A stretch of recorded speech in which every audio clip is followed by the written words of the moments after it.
The Senate will come to order. Members, please stand for the prayer.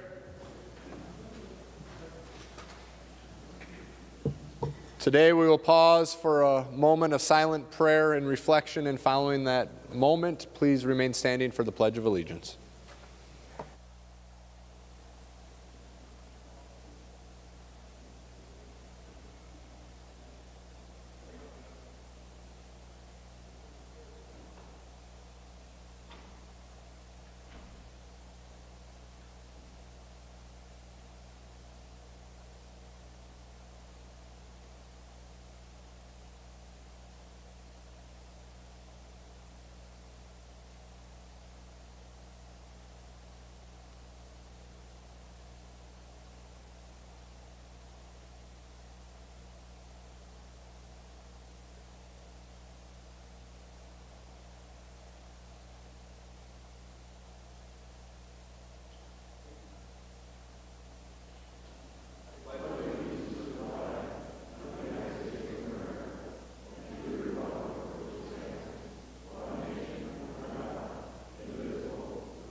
Secretary will take the roll. Senators Abler, Anderson, Bach, Benson, Bigham, Carlson, Chamberlain, Champion, Clausen, Coleman, Swedzinski, Dames, Dibble, Dornick, Draheim, Duckworth, Dietzig, Eaton, Eichhorn, Eakin, Fate, Franzen, Frenz, Gazelka, Goggin, Herr, Hoffman, Housley, Howe, Ingebrigtsen, Isaacson, Jasinski, Johnson, Johnson, Stewart, Kent, Kiffmeyer, Klein, Karan, Kunish, Lang, Latz, Limmer, Marty, Matthews, McEwen, Miller, Murphy, Nelson, Newman, Newton, Osmic, Pappas, Port, Pratt, Putnam, Rarick, Rest, Rosen, Rude, Senjum, Tomasoni, Torres Ray, Utke, Weber, Westrom, Uyghur, Wickland.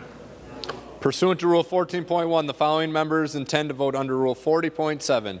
Senators Anderson, Coleman, Draheim, Dietzig, Eaton, Fate, Goggin, Ingebrigtsen, Isaacson, Latz, Matthews, McEwen, Newman, Newton, Osmic, Rest, Senjum, Torres Ray, Weber, and Wickland. A quorum is present. We'll begin on the agenda today with the third order of business, messages from the House. The Secretary will read the first message. Mr. President, I have the honor to announce the passage by the House of the following Senate file as amended by the House, in which the amendments, the concurrence of the Senate is respectfully requested. Senate file number 959, a bill for an act relating to state government. Senate file 959 is herewith returned to the Senate. Patrick D. Murphy, Chief Clerk, House of Representatives. Senator Gazelka. Mr. President, on behalf of Senator Ingebrigtsen, I move that the Senate do not concur with the amendment by the House of Senate File number 959, that the conference committee of 5 members be appointed by the Subcommittee on Conference Committees on the part of the Senate to act, and a like conference committee appointed in part by the House. Discussion on that motion. Seeing none, all those in favor say aye. Aye. Opposed say no. Motion prevails. The Secretary will read the next message. Mr. President, I have the honor to announce that the House has acceded to the request of the Senate for the appointment of a conference committee consisting of 5 members of the House on the amendments adopted by the House of the following Senate file number 958, a bill for an act relating to state government. There has been appointed as such committee on the part of the House Sundin, Vang, Pulowski, Lippert, and Nelson N. Senate file number 958 is herewith returned to the Senate.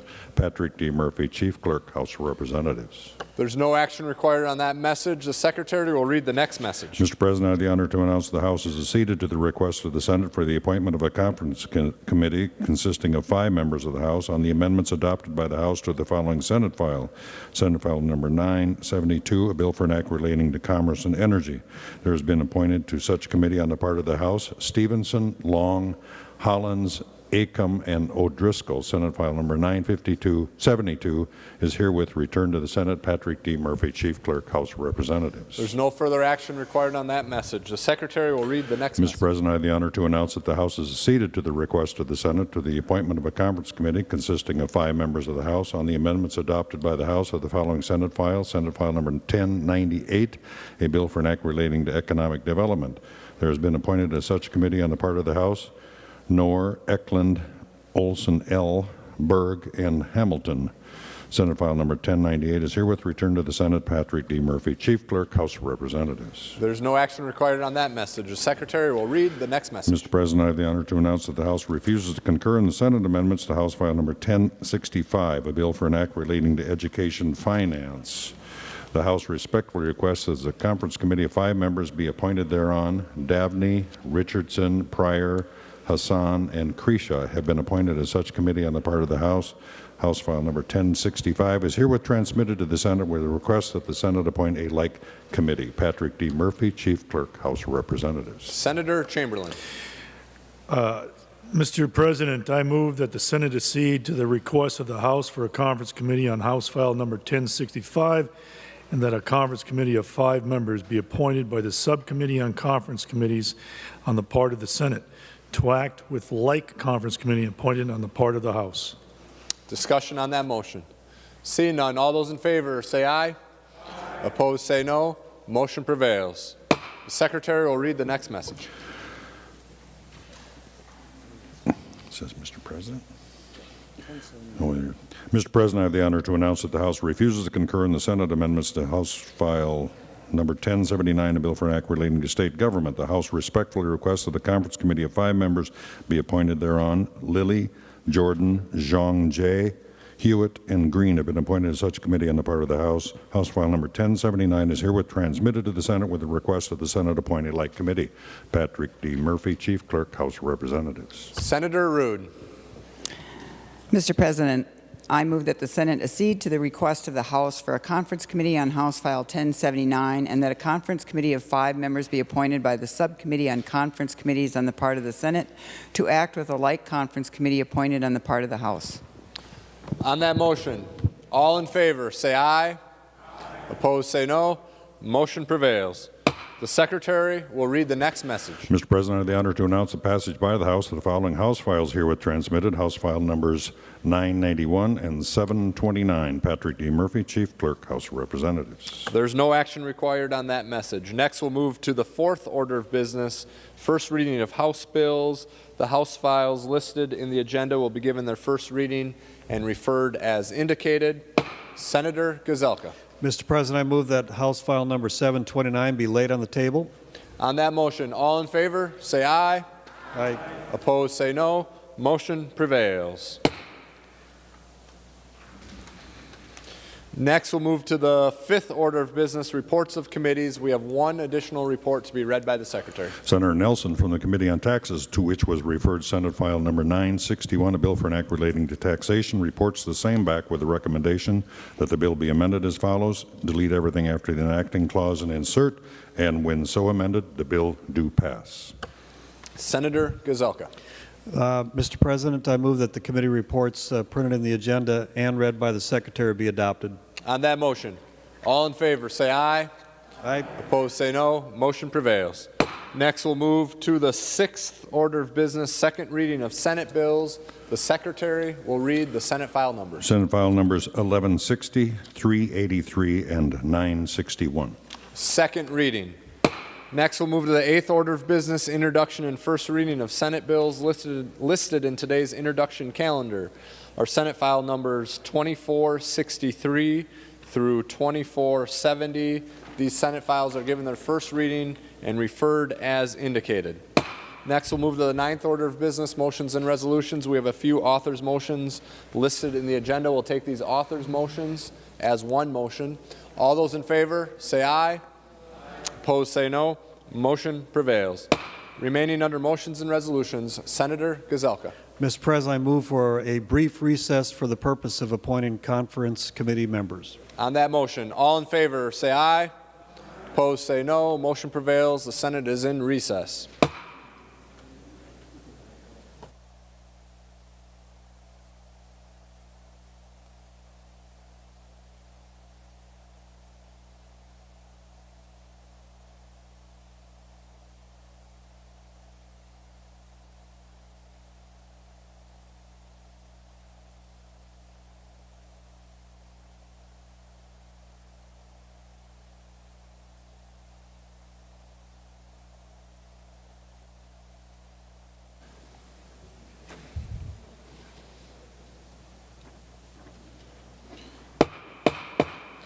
The Senate will come to order. Senator Gazelka.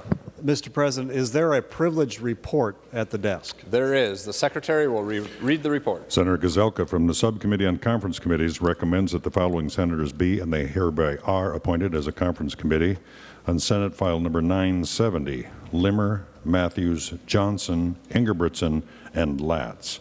Senate File Number 959, Senators Ingebrigtsen, Rude, Eichhorn, Tomassoni, and Westrom. House File Number 1065, Chamberlain, Eichhorn, Duckworth, Dornick, and Uyghur. House File Number 1079, Senators Rude, Weber, Senjum, Lang, and Herr. Senator Gazelka moves that the foregoing appointments be approved. On the Gazelka motion read by the Secretary, all those in favor say aye. Opposed say no. Motion prevails. Remaining under motions and resolutions, Senator Gazelka. Mr. President, pursuant to Rule 26, I designate the following bill be made for special orders for immediate consideration. Members, the sheet with the bill is on your desk. The bill up for consideration is number 109 on general orders, House File 1952. Senator Kiffmeyer. Thank you, Mr. President and members. I'm pleased today to bring before you, it is Senate File 1831, known in the Senate, but because the House passed the first, we are working off of the House file. That number is 1952.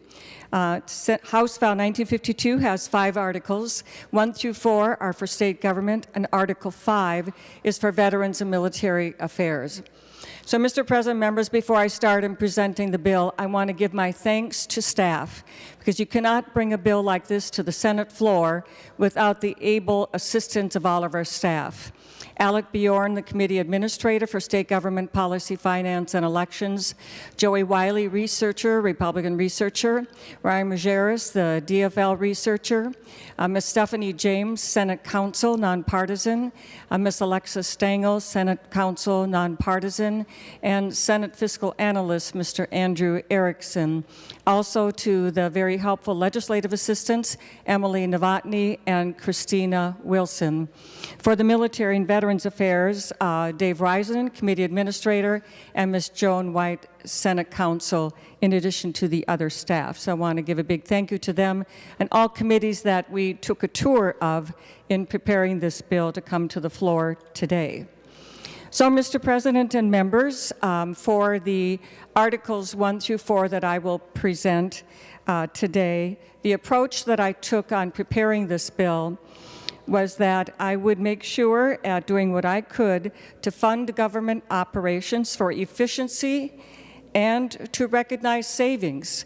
We've certainly seen that the change in business processes has saved money, as demonstrated in this current fiscal year. We'll continue that forward, bring that savings forward into the future as well. We also have realizing that all Minnesotans out there, to one degree or another, have made significant changes.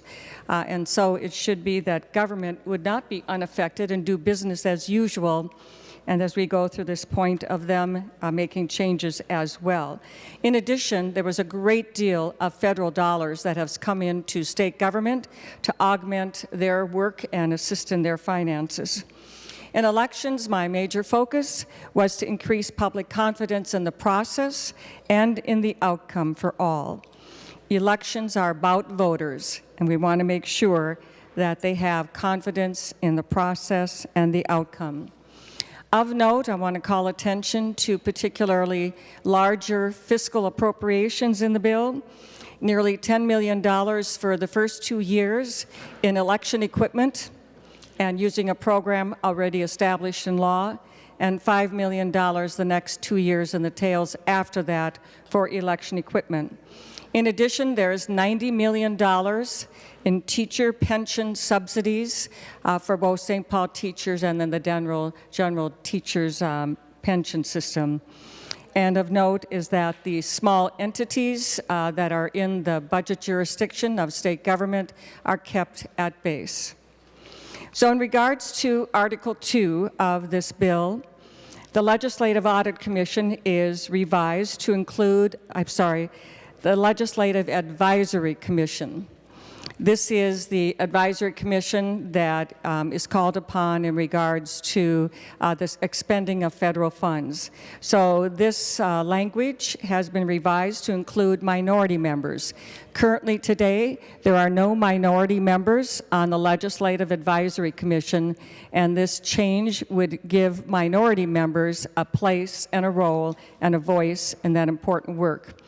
In addition, the language here is giving the legislature more meaningful input in regards to the expending of federal dollars, recognizing that we have about $2.5 billion coming into the state of Minnesota just in this particular year. This is important for the legislature, and the Constitution does the appropriating for the legislature to be able to do that in regards to federal funds. Senator Kiffmeyer, hold on one moment. Members, it's getting a little loud in the chamber. Please take your conversations outside the chamber so we can hear Senator Kiffmeyer. Senator Kiffmeyer. Thank you, Mr. President, members. Another section going on is establishing the Legislative Commission on Cybersecurity. And what's special of note about the Legislative Commission on Cybersecurity is that they will have the ability to go into private meetings so that they can listen to security information from minute and be able to have that discussion, which would not be safe to have in an open, regular committee hearing. The Office of the Legislative Auditor, the Legislative Audit Commission voted unanimously to make sure that the Legislative Auditor has funding necessary to do their work. And also, Mr. Nobles brought forward several items, technical types of items, as well as some policy changes that the Legislative Audit Commission unanimously voted to support, and those are in this bill. In regards to emergency powers, we have some reform of the emergency powers statute. Currently, emergency powers, in order to end an emergency power legislatively, it would take the legislature in both bodies to vote to end. This instead puts it that it would take a vote in both legislative bodies to continue emergency powers. And again, the legislative body having greater impact as the Constitution requires in regards to the governing of the state of Minnesota, and also some technical clarification of what constitutes 30 days. The Legislative Budget Office, established a few years ago, has some technical clarifications and also the ability that if an agency is not cooperating with doing fiscal notes, hindering the work of the legislature by not cooperating, this would give them the authority to do fiscal notes to the best of their ability with the information at hand.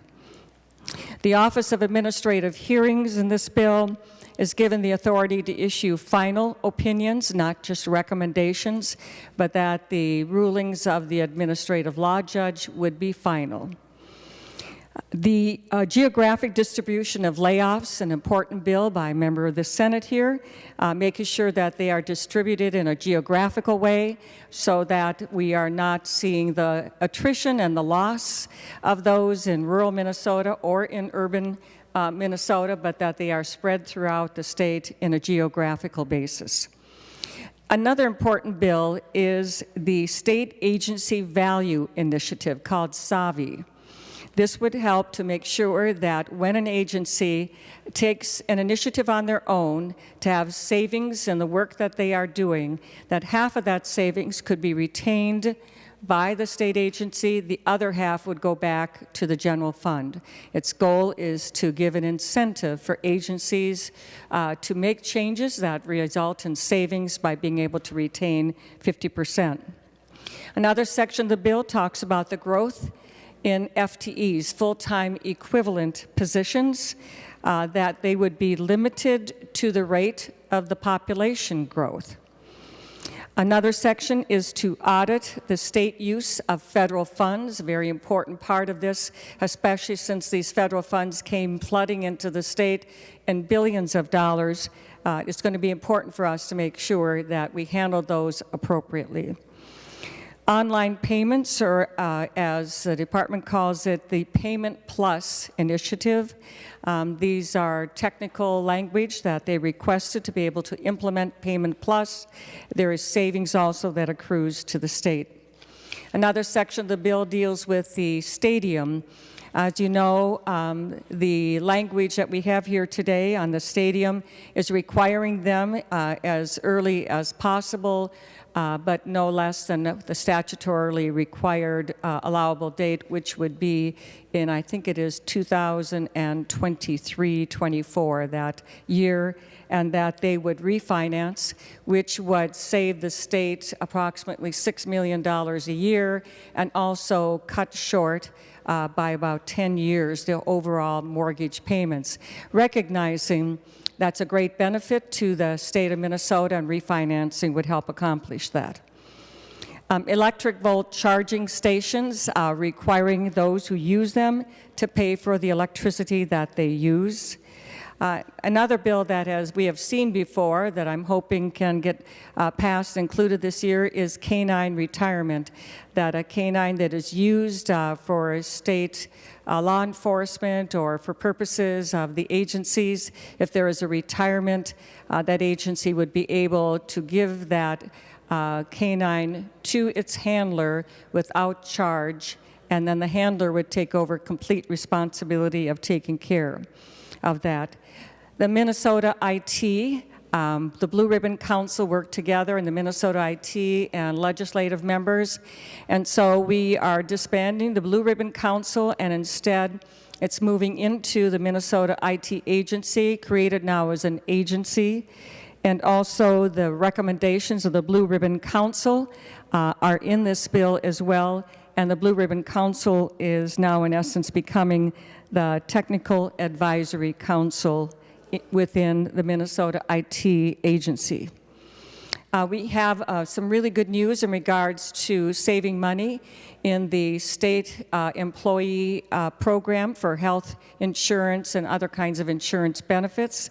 The pharmacy benefit manager reverse auction.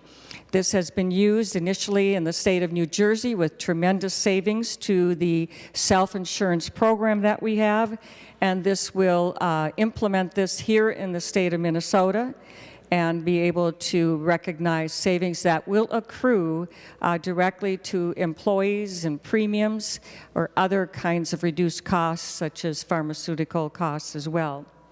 We're continuing the move to administration of the State Historic Preservation Office, and also requiring that Minnesota state flags and the U.S. flag be flown at state-owned historic properties. The Racing Commission came to some agreement amongst their stakeholders. We included that language here.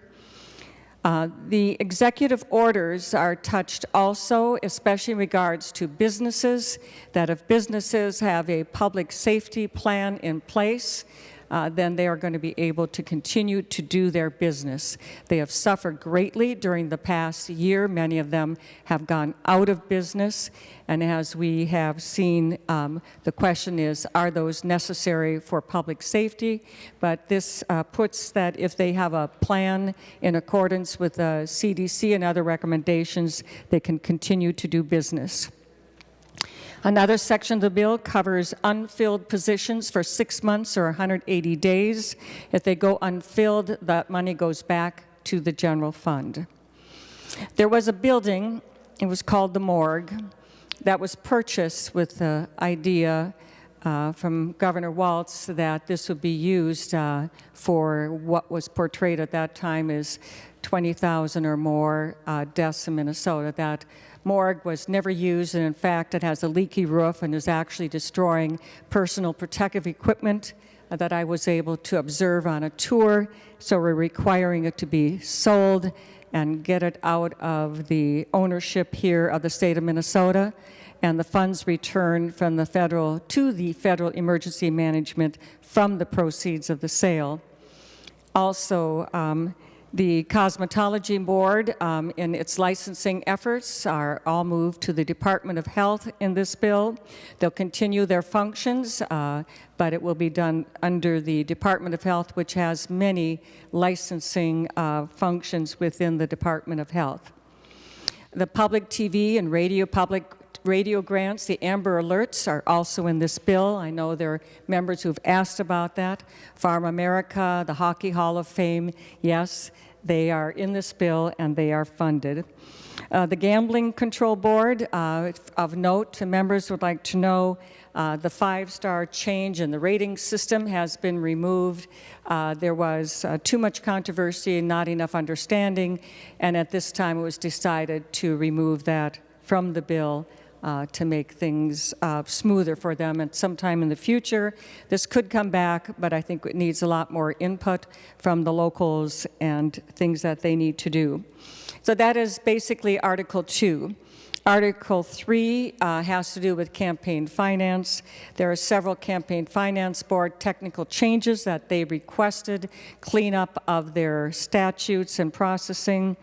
Also, in this bill, there's non-campaign money to be able to be used by candidates out of the non-campaign category for security of their home.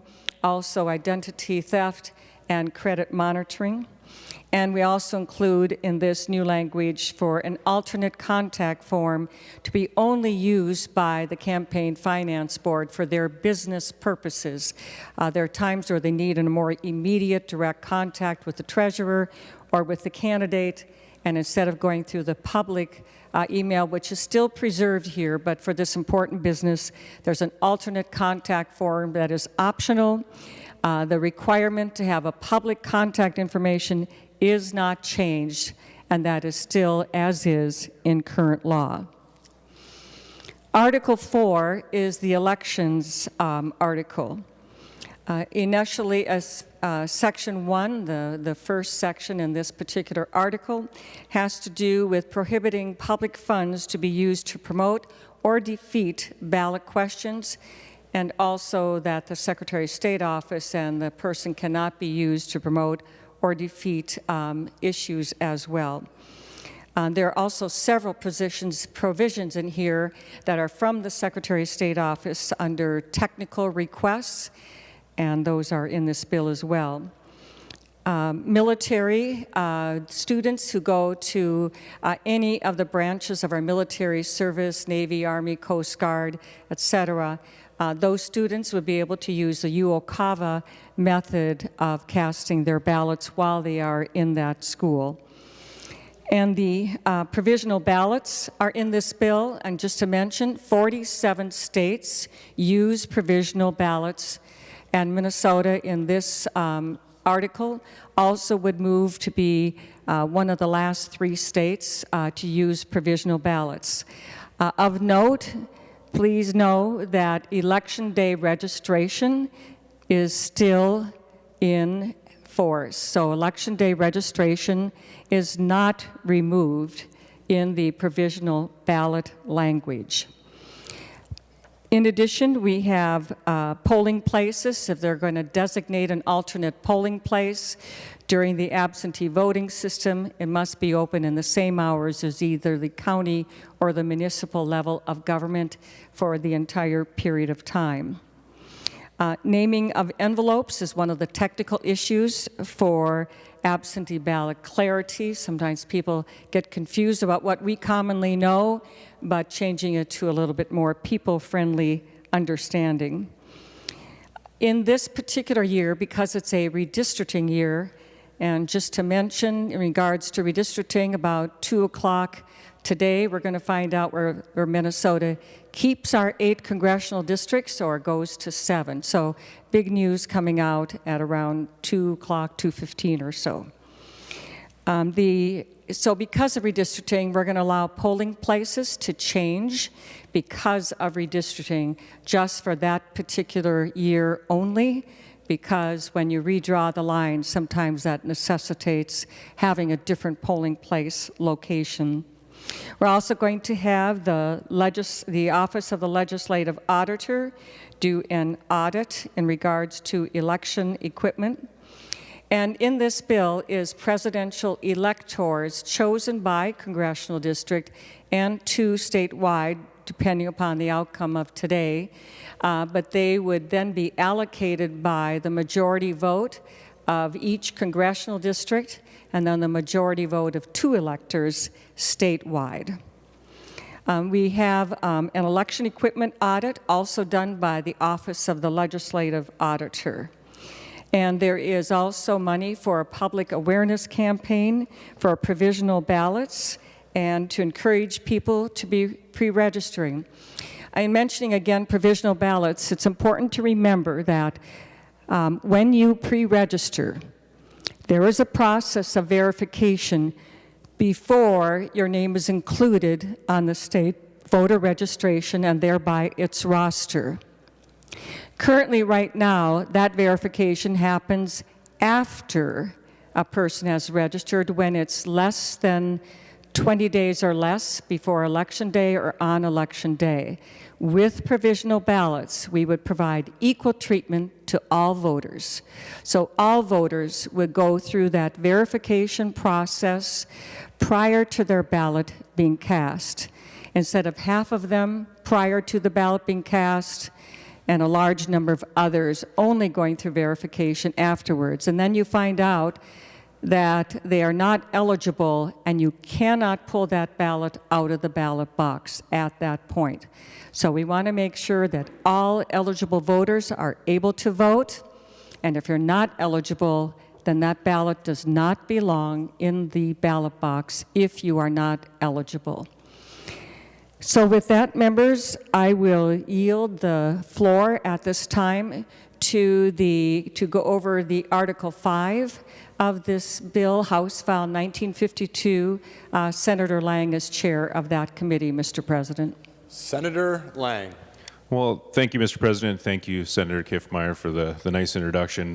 Members, before you, the bill that we have today, I don't think we could honestly bring it to the floor without mention of the staff, without their hard work and dedication. So I'd like to mention both Andrew Erickson, Senate Fiscal and Research Analysis, Joan White, Senate Counsel. Without either one of those folks, I don't think this bill would be in the shape it is right now.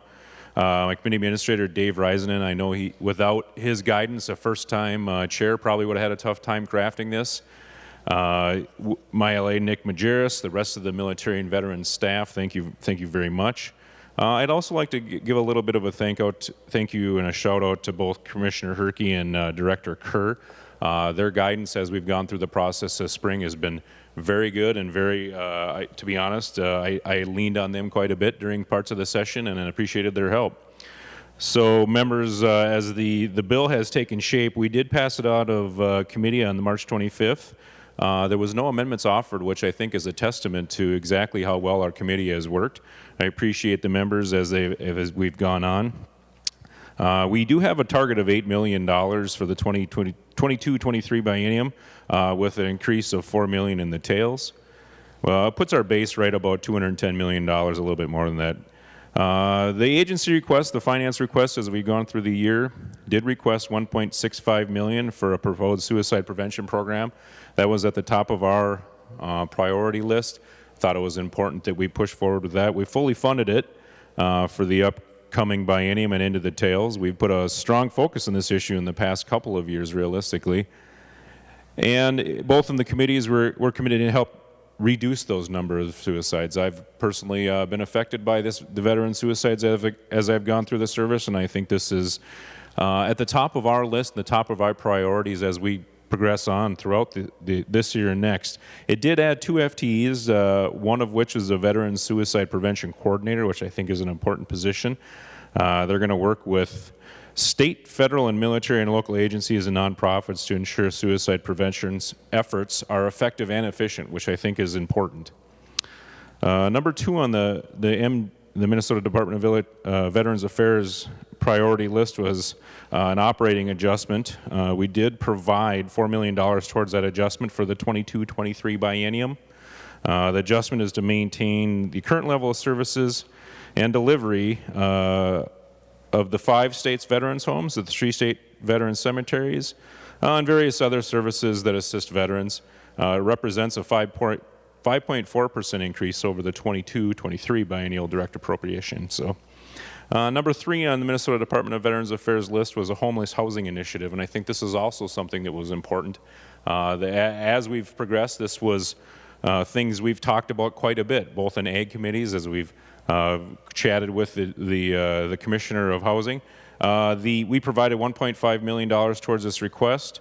The 2 primary services that are going to be provided with that are direct housing assistance, the VASH vouchers that we've talked about, and the additional cost wraparound services need to ensure that the veterans gain skills, gain the expertise to keep them from being homeless, to keep them as a job.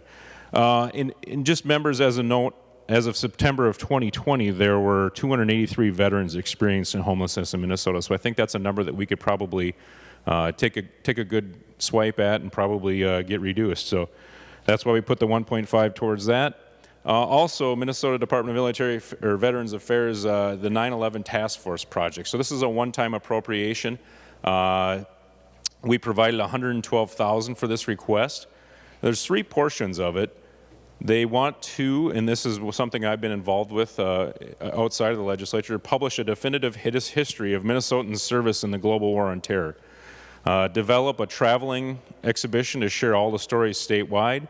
Host a remembrance program that will be the 20th year anniversary of the September 11th attacks. That planning is ongoing now, and we are progressing towards having an event here at the Capitol grounds. The Minnesota Department of Military Affairs, they did have a request, staff operating increase of $588,000, and we fully funded that request.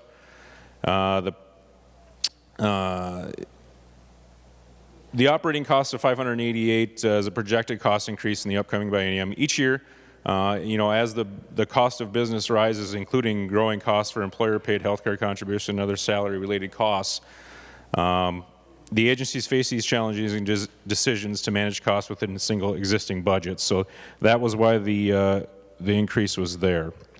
One other funding appropriation that we did include in the bill was a bill from Senator Eichhorn. It was a Camp Bliss Veterans Retreat appropriation. It's $150,000 total, $75,000 in each year of the biennium. This is something that has been on the foreview and the purview of the Veterans Committee for several years, and it's important, I think, that we show our dedication to projects and to folks that help veterans out in this way. So. Policy inclusions in the bill. So there are 8 different bills that were included. Senate File 92, Senator Anderson. He had a GI Bill technical change that was included in the bill. That is just, it's important to note that there's no changes to being made who is eligible for the GI benefits. This is just a little bit of a technical change as the state is concerned.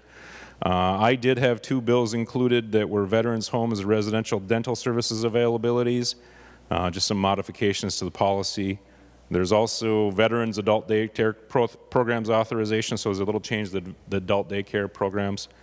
Senator Swedzinski has 2 portions of the bill, Senate File 363 and 364 respectively, Veteran Stable Housing Initiative establishment. And then he also had Department of Veterans Affairs Public Representative Funds authorization. So that's more of a change that was directed by and asked for by the department. They want to be able to have the ability to publicize some of the events and some of the issues that they haven't had in the past. Senate File 485 is actually the vehicle bill for the omnibus. Is something that myself and Representative Hewitt in the House have been working on for several years. It's a Capitol flag program.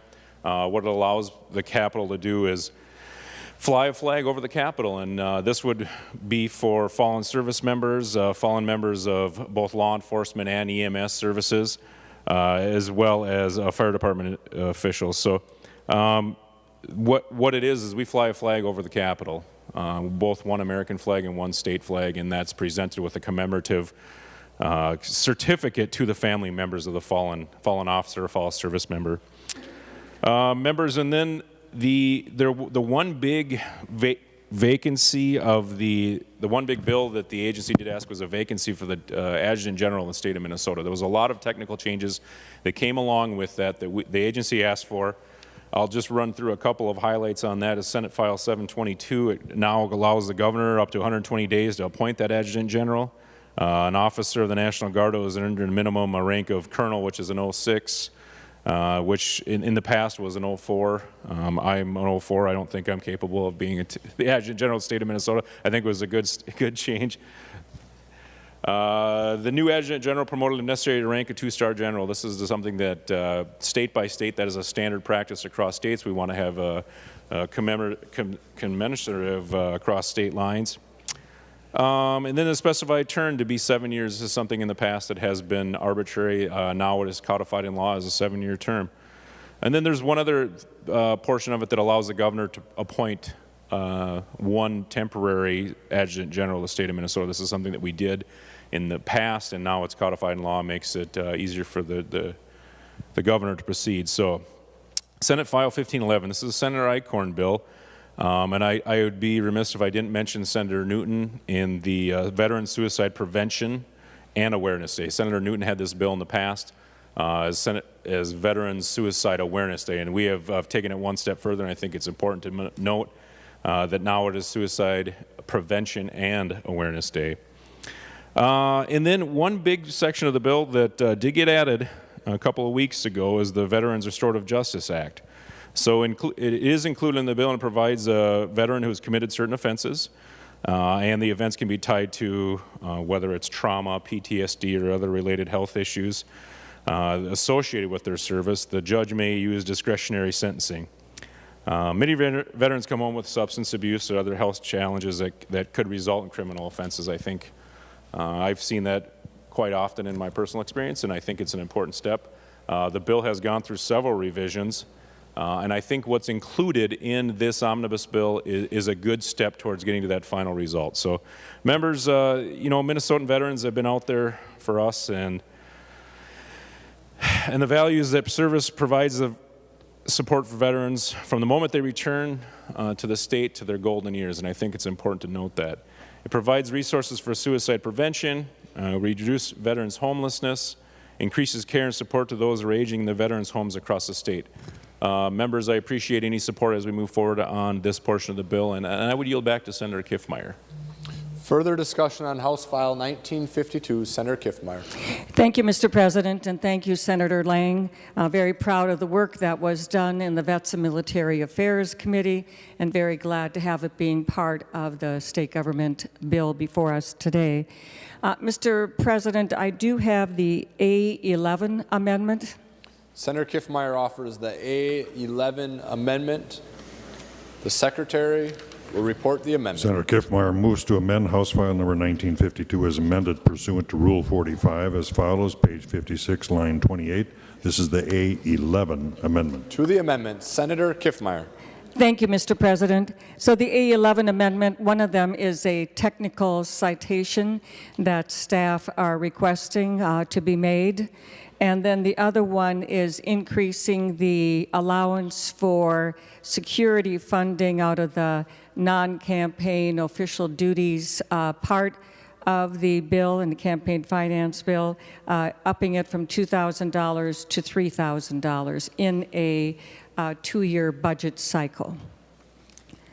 I ask for a yes vote on the amendment A11, Mr. President. Just a reminder, members, the amendment should be available on your computer. If you would like a paper copy, please get the page's attention, and we'll make sure that we have paper copies available to everyone who requests one. Discussion on the A11 amendment. See none. All those in favor say aye. Opposed say no.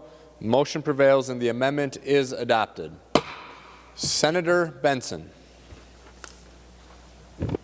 Mr. President, I offer the A12 amendment. Senator Benson offers the A12 amendment. The Secretary will report the amendment. Senator Benson moves to amend House File number 1952 as amended pursuant to Rule 45 as follows, page 77 after line 9 insert. This is the A12 amendment. To the amendment, Senator Benson.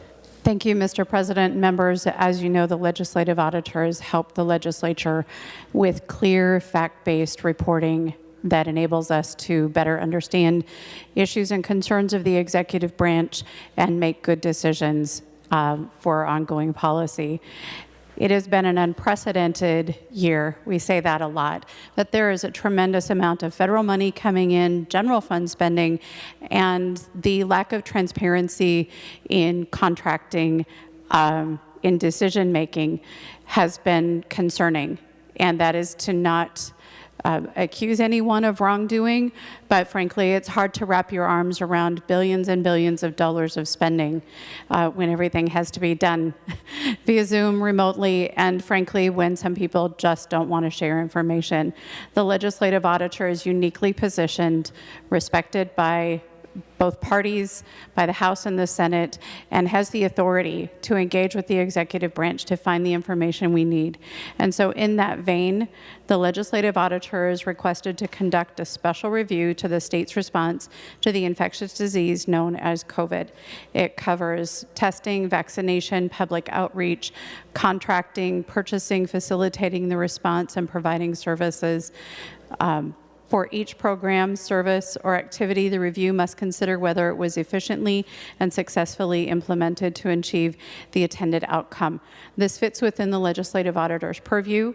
There are some resources available because of changes in their responsibility, and so I respectfully request that the legislative auditor would do this work, and I request a green vote. Discussion on the A12 amendment. Senator Bingham. Thank you, Mr. President. Would Senator Benson yield for a question? Senator Benson will yield. Senator Bingham. Thank you, Mr. President. Senator Benson, do you have an approximate amount that this would cost? I know you just addressed that there are resources available that might be up for debate, but do you know how much asking the legislative auditor to conduct this study would cost? Senator Benson. Thank you, Mr. President. We have relieved the legislative auditor of the responsibilities for the A133 audits, and so the resources that would have been available for the A133 audits, the federal audits, would be available to be used for this. Senator Bingham. Thank you, Mr. President. Would Senator Benson yield for another question? Senator Benson will continue to yield. Senator Bingham. Thank you. So we don't have an approximate amount, but have you spoken to the legislative auditor about whether they have time to fit this into the schedule that we have already requested of them? Senator Benson. Mr. President, I do talk to the legislative auditor periodically, and they have flexibility in some of their resources. They self-direct a good portion of those resources as they find needs coming up, and we are making decisions right now as to what their work will be going forward. So this is my position to make this request of the legislative auditor. Senator Bingham. Thank you, Mr. President. So we don't have an amount, and we don't know if this can fit into the legislative auditor's schedule. Thanks. Further discussion on the A12 amendment. Senator Kiffmeyer, followed by Senator Frentz. Senator Kiffmeyer. Thank you, Mr. President and members. I accept this amendment, the A12 amendment. Mr. President, for the Office of the Legislative Auditor that already has, as Senator Benson explained, this particular area, but also because it is a request and it's under the special review, anytime we ask for a special review, it is at the discretion of the Office of the Legislative Auditor to do this and to include it and make its timing. So there's a lot of discretion already given to the Office of the Legislative Auditor, plus, as Senator Benson explained, is in. So, members, I urge a yes vote on the A12 Benson amendment. Discussion on the A12. Senator Frentz. Well, thank you very much, Mr. President, and thank you, Senator Benson, for bringing this forward. Would Senator Benson yield for a question? Senator Benson will yield. Senator Frentz. Thank you, Mr. President. Senator Benson, I'm proud to serve on the Legislative Audit Commission with you, with Senator Kiffmeyer and others. Would you agree that we have not discussed this amendment in the Legislative Audit Commission meetings this year? Senator Benson. Mr. President and Senator Friends, we discussed the concept because of the large amount of federal funds that were coming in, but not the specific language. Senator Frentz. Thank you, Mr. President, and thank you, Senator Benson. Members, the Legislative Audit Commission is an outstanding group that helps us do audits of the function of government. The way it works is pretty simple. The Legislative Audit Commission is appointed. We discuss what audits we want the talented, hardworking staff to do, and then we empower them to do it. Many of you remember that we request input from all 201 legislators before choosing which audits we will ask the Legislative Audit Commission to perform. I ask members to consider that because what we have here is a suggestion that we will amend this bill without any such discussions, without the bringing forth of the proposal, and in particular without the input of the other 201 legislators who normally would have a chance to contribute to these discussions. The best way to direct the resources of the Legislative Auditor's Office is through that process. And I would add, Senator Benson, that when we discuss the savings available and resources that would be freed up by the action we took on the A133 audits, it was suggested that that would help improve the function of the Legislative Auditor's Office with the work that it already had. So that by asking them to perform this fairly significant change without taking it through the normal process, I would suggest, members, is not the right approach. And I ask for a roll call, Mr. President. Roll call will be granted. Senator Benson, followed by Senator Kiffmeyer. Thank you, Mr. President. Just to separate out some of the work that is being done here. Topic selection is what 201 legislators engage in. Special reviews take another path. And Senator Friends is right that the Legislative Audit Commission is a very collaborative body. I am not bringing this language forward with the imprimatur of the Legislative Audit Commission.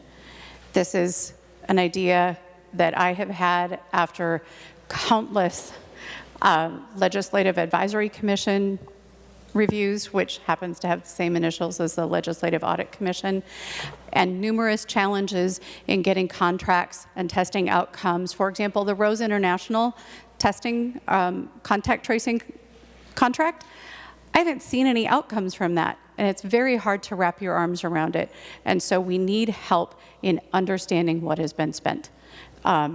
So I think this is a valid request to the Legislative Auditor, even without the imprimatur of the Legislative Audit Commission, and I ask for your support. Final discussion on the amendment. Senator Kiffmeyer. Thank you, Mr. President and members. And to clarify, I am the chair of the Subcommittee on Topic Selection. This request comes under special review, totally separate from topic selection. So this amendment affects special reviews, which is at the discretion of the Office of the Legislative Auditor. This request will not substitute any topics that are chosen through the legislative process of choosing those topics. Thank you, Mr. President. Again, I ask for a yes vote on A12. Members were on the A12 amendment. A roll call has been requested. The Secretary will take the roll.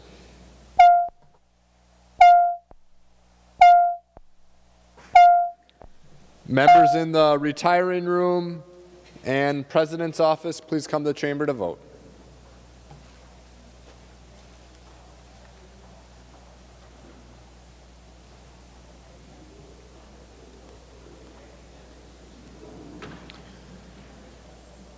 Members in rooms 323 and 206, please come to the chamber to vote.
I'll call on Senator Frentz to report the votes of the members voting under Rule 40.7. Senator Frentz. Thank you, Mr. President. Senator Dietzick votes no.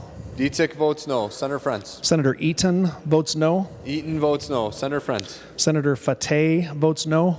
Fateh votes no. Senator Frentz. Senator Isaacson votes no. Isaacson votes no. Senator Frentz. Senator Latz votes no. Latz votes no. Senator Frentz. Senator Newton votes no. Newton votes no. Senator Frentz.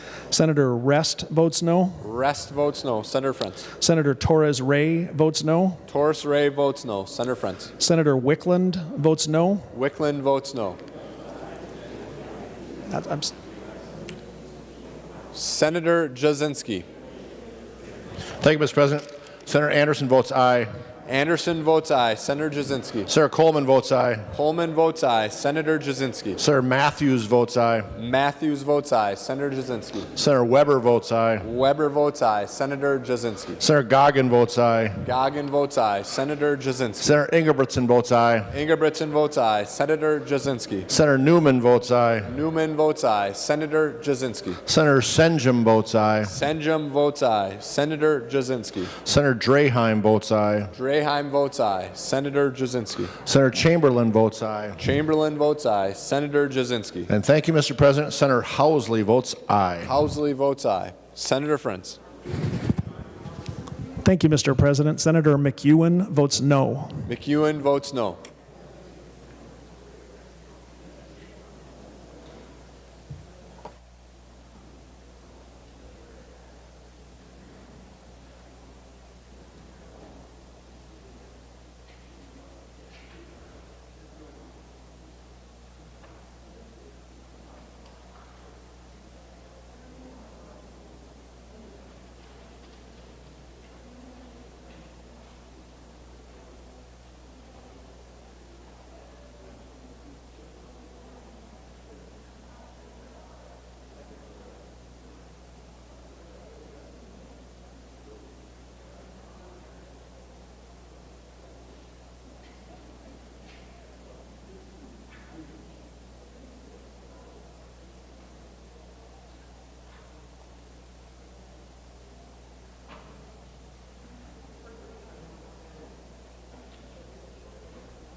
All members having voted who have the desire to vote, the Secretary will close the roll. There being 39 ayes and 28 nays, the motion prevails and the amendment is adopted. Further discussion on House File 1952 as amended. Seeing none, the Secretary, Senator Carlson.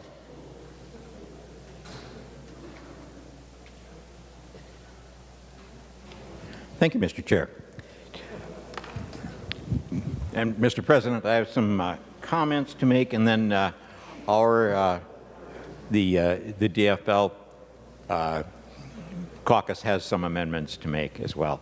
First thing I want to say is that this bill is something new for us. It is a bill that we want to, and I'm going to take off my respirator here. It's a bill that we want to make sure instills confidence in voting. Minnesota has led the nation for many years, and one reason for that high involvement is that Minnesotans have demanded that elections meet the highest standards of accuracy, access, integrity, and privacy. This is a quote from a while ago, and we have tried to maintain those standards. In 2020, Minnesota was once again #1 in the nation. And #1 in the nation means that we had 79.96% of eligible voters in Minnesota cast their ballot. High turnout is a strong indicator of the remarkable confidence in the Minnesota's electoral system. Voting is a fundamental right.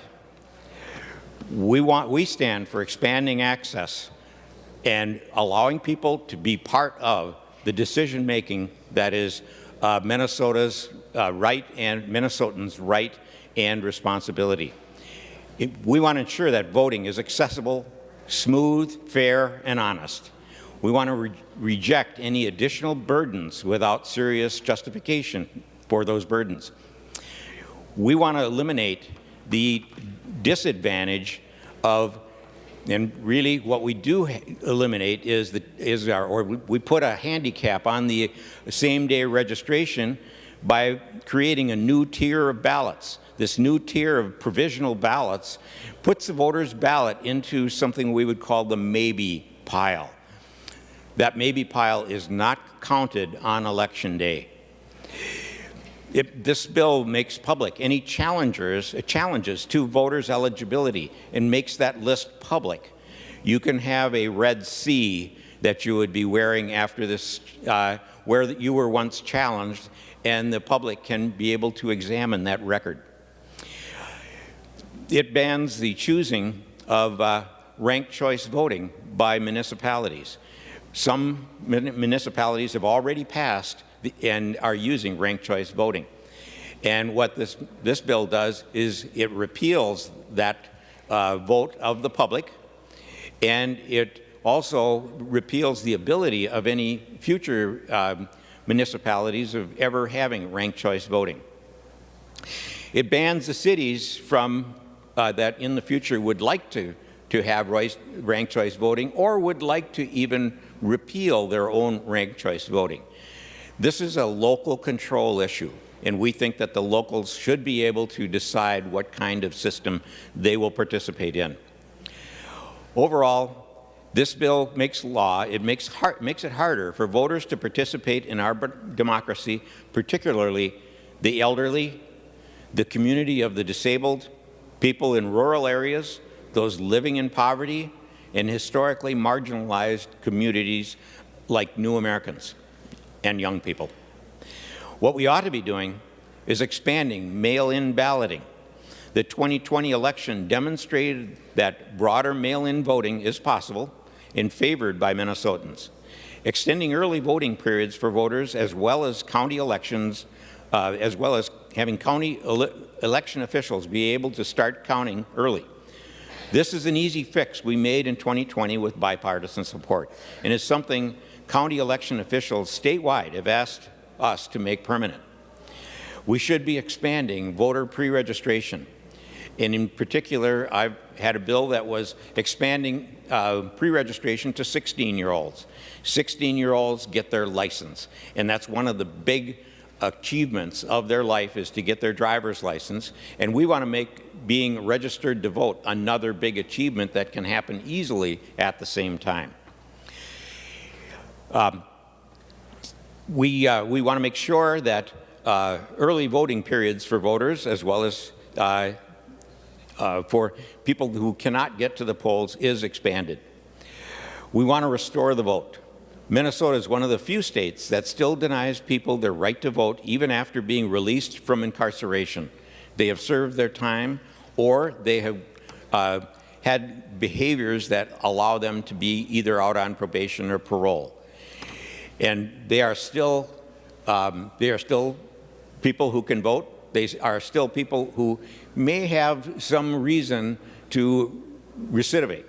And what having the ability to vote reduces recidivism by substantial numbers. I want to thank our researchers, especially the staff of Ryan Majuris, Jackie Clinton, Krista Broughton, and any that I may have forgotten here, especially the liaisons from the agencies, and certainly our nonpartisan Senate Council. After these comments, I'm going to ask that we look at amendments that our caucus would like to see evaluated. Thank you, Mr. President. Senator Carlson, are you offering any amendments at this time? Mr. President, not at this time. We have others we want to Senator offer Clausen.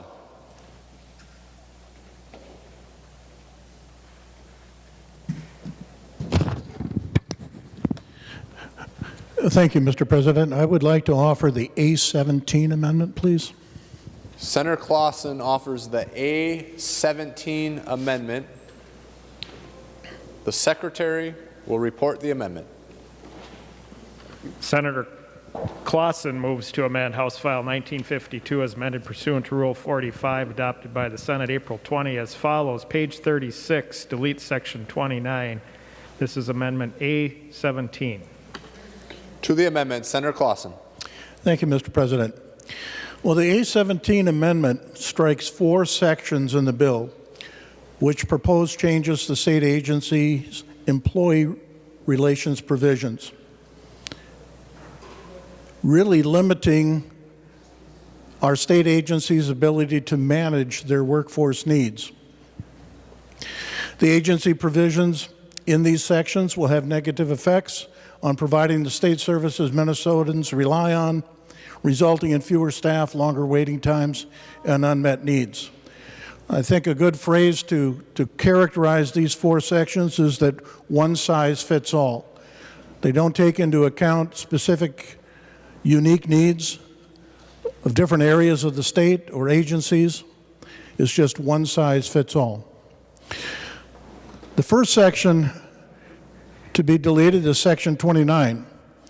It requires any layoffs at state agencies be geographically distributed across the state. This provision ignores the unique needs of different areas of the state, the number of people served, and the changing needs for services. Employee layoffs require geographic balance also ignores the current distribution of state and regional agency centers. It does not take into specific position requirements and may lead to unintended consequences negatively affecting rural employees the provision is intended to protect. An example would be if you have a major layoff in one geographic area but affecting areas across the state. And I look back to a number of years ago when the Department of Natural Resources really consolidated a lot of their greater Minnesota stations, consolidating those and then leading to layoffs, and then how do you accommodate that across the state where you may need those people? Section 31 eliminates a limit on public employee growth based on the overall population of the state, which ignores the changing needs for services across our Minnesota. Average state employment growth has closely tracked average population growth on an annual basis over the past 10 years in Minnesota. Minnesota's population grew an average of 0.7% each year between 2009 and 2019, while state employees groups grew an average of 0.8% each year over the same time period. In addition, Minnesota ranks 31 out of 50 states in the number of state employees per capita. The state workforce comprises only 7% of the entire state budget. Section 78 would prevent the state and collective bargaining units from negotiating in good faith, since this section requires employee contracts to remain within an approved spending plan, hindering collective bargaining, and may be actually against the collective bargaining laws in our state. The legislature also always has the authority to reject any collective bargaining agreement if they do not support the overall terms of the contract. And Section 99 penalizes state agencies that have difficulty hiring candidates for positions in state government. If an agency job is unfilled for 180 days, the appropriation for that position is reduced from the operating budget of the agency for the next biennium, regardless of the need for the position. The fact that a position is open for more than 180 days is not an indication that the position is unnecessary or the agency is no longer in need of funding for the position. Some employee positions are difficult to fill due to specific qualifications and limited candidates. And I recall visiting the St. Peter Hospital a few years ago. They had 4 openings for psychiatrists. 2 of those had been unfilled for over 12 months. And if a position is filled after 180 days, the agency would still need funding to pay the salary for that position. So, Mr. President, I ask for a roll call vote and would stand for any questions. A roll call will be granted on the A17 amendment to the amendment. Senator Tomassoni. Thank you, Mr. President. Members, I oppose the 17 amendment, specifically Section 29 that's being eliminated. Members, we had a very bad experience with this when there was a move by the Department of Corrections to cut back expenses, and they decided to eliminate two of the best programs that they had in the Corrections Department at Willow River and at Togo. And both of these programs were in places where we had longtime employees who had assimilated themselves and their families into the communities. They were teaching people who were in the system to become productive citizens in society, and the department decided to wholesalely eliminate both of the programs along with all the people that were employed there. And so what Section 29 does, it says, if in fact a department needs to make some kind of a cutback in jobs, they have to spread it out over the entire state, and instead of focusing in on just one or two places. And this just makes good sense, because jobs in rural Minnesota, good jobs like these, are hard to come by. And once you have really, really good employees who are doing the job and are making a difference in the system, because the recidivism rate of those two places is really low compared to the rest of the system, once you have these people in place who are doing a really, really good job, well, they're hard to find, and then they're really, really hard to relocate. And these people don't want to move their families. They are part of these small communities. They're helping with the baseball teams and the hockey teams and the soccer teams, and their kids are going to school, and they're a big part of the community. And so if we don't actually spread these layoffs out across the entire state, we focus in on these small towns in rural Minnesota that cannot afford to lose these jobs. And members, that's why this is in this bill, and that's why I oppose this amendment. Further discussion on the A17 amendment. Senator Curran, followed by Senator Marty. Senator Curran. Thank you, Mr. President. I'm opposed to this amendment, specifically, well, actually all of them, but specifically Section 31 and 78. 31, based on Senator Clausen's own words, that the state government hasn't grown in excess of what the population has been for the last 10 years.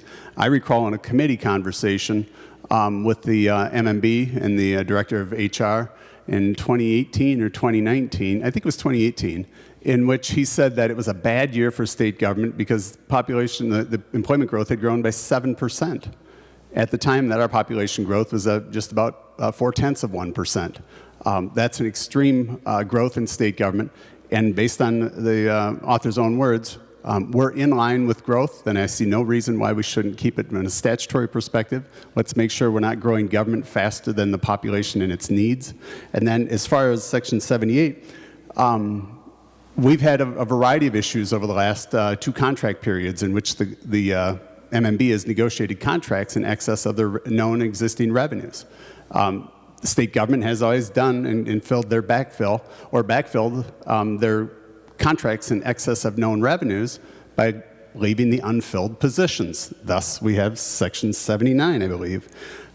Those are the things that we need to make sure to keep everybody in check. You and I don't get to manage our budgets based on what we hope to have or what we think we'll have. We have to base our budgets based on what we know we're going to have. And so for that reason, I oppose this amendment. Thank you, Mr. President. Further discussion on the A17 amendment. Senator Marty, followed by Senator Kiffmeyer. Thank you, Mr. President. I just wanted to comment on Senator Tomassoni's defense of Section 29 on geographic distribution of state employee layoffs. Senator Tomassoni, you think about it one way, but another way, if there's a layoff of, say, 150 people at Oak Park Heights, according to this language, they'd have to take some out of your district.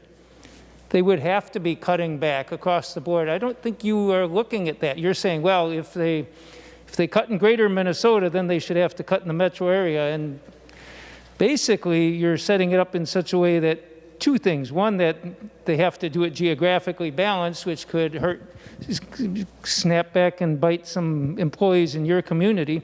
And number two, if there is a decision to close an office or something somewhere, saying, well, it was 8 people in this office, so we're going to say we should take 8 all over the state, you can't ineffectively do it. It's a terrible tie your hands behind your back kind of limitation on effective management. I don't know any business that would make a decision to do something like this.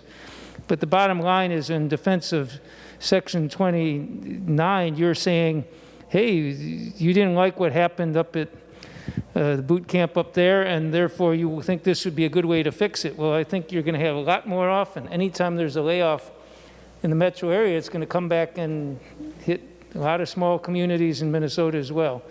Again, I think that Senator Clausen articulated the need for removing these sections very clearly, but when people go out and say, oh, this is going to help us in a small town in northern Minnesota, I think what you may be doing is having lots of smaller layoffs in small towns in northern Minnesota instead.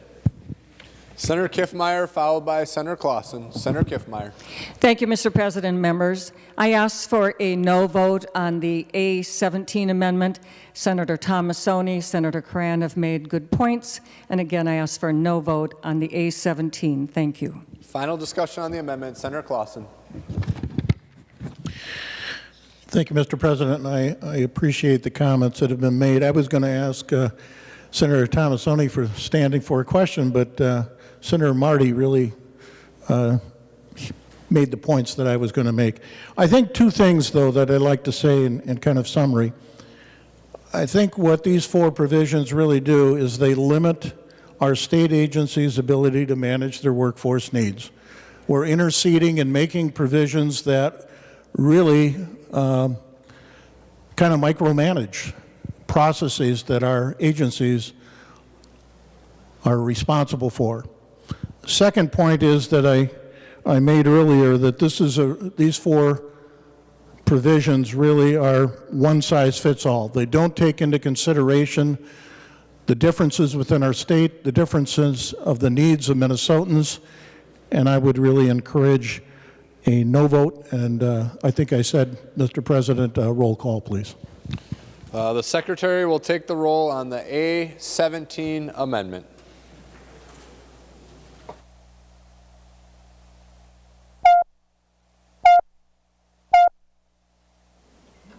Members in the retiring room and the President's office, please come to the chamber to vote.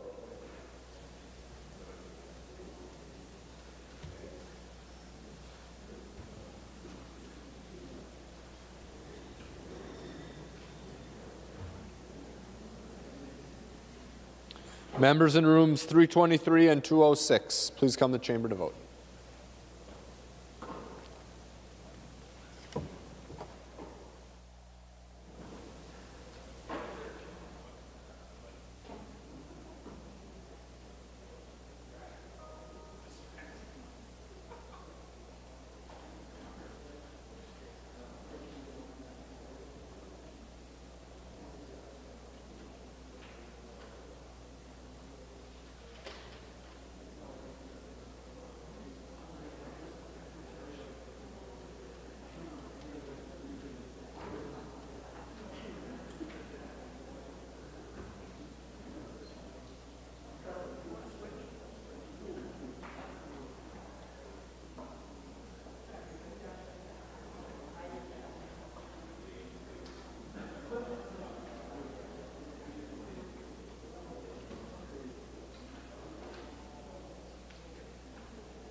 I'll call on Senator Frentz to report the votes of the members voting under Rule 40.7. Senator Frentz. Thank you, Mr. President. Senator Dietzick votes aye.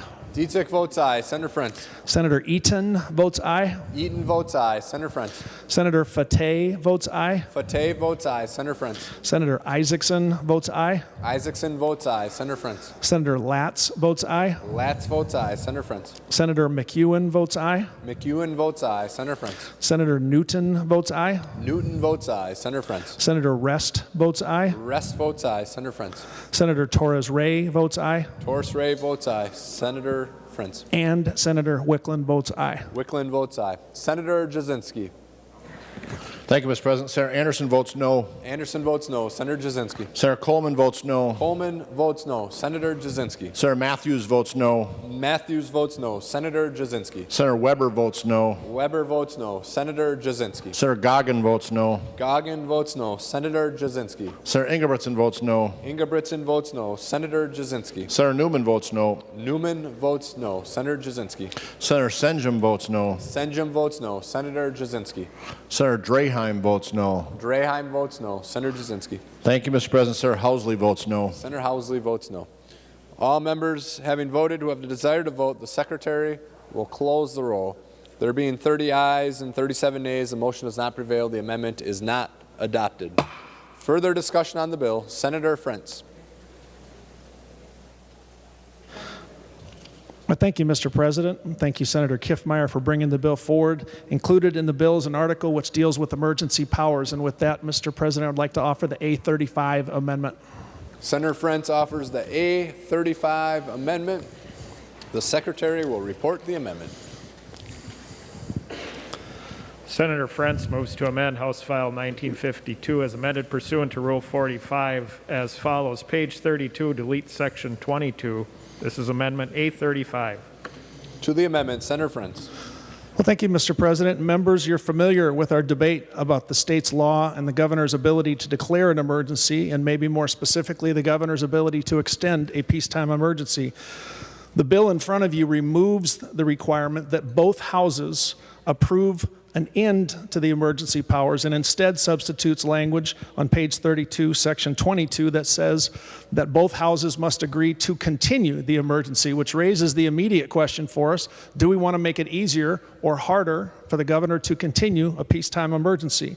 I'm asking for you to consider this amendment as a suggestion that no, we should not make it harder. Emergency means emergency.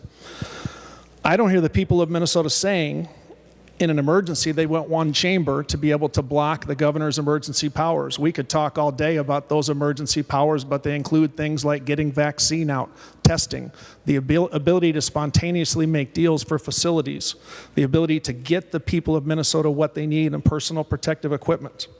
Two issues are immediately raised by the language in this bill. One, what's the potential for the two chambers to gridlock?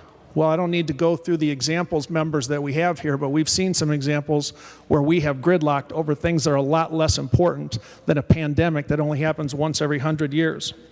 Do the people of Minnesota want us to put it in the hands of one chamber to block that, to make that gridlock a possibility? And for what leverage would that provide for one chamber or the other?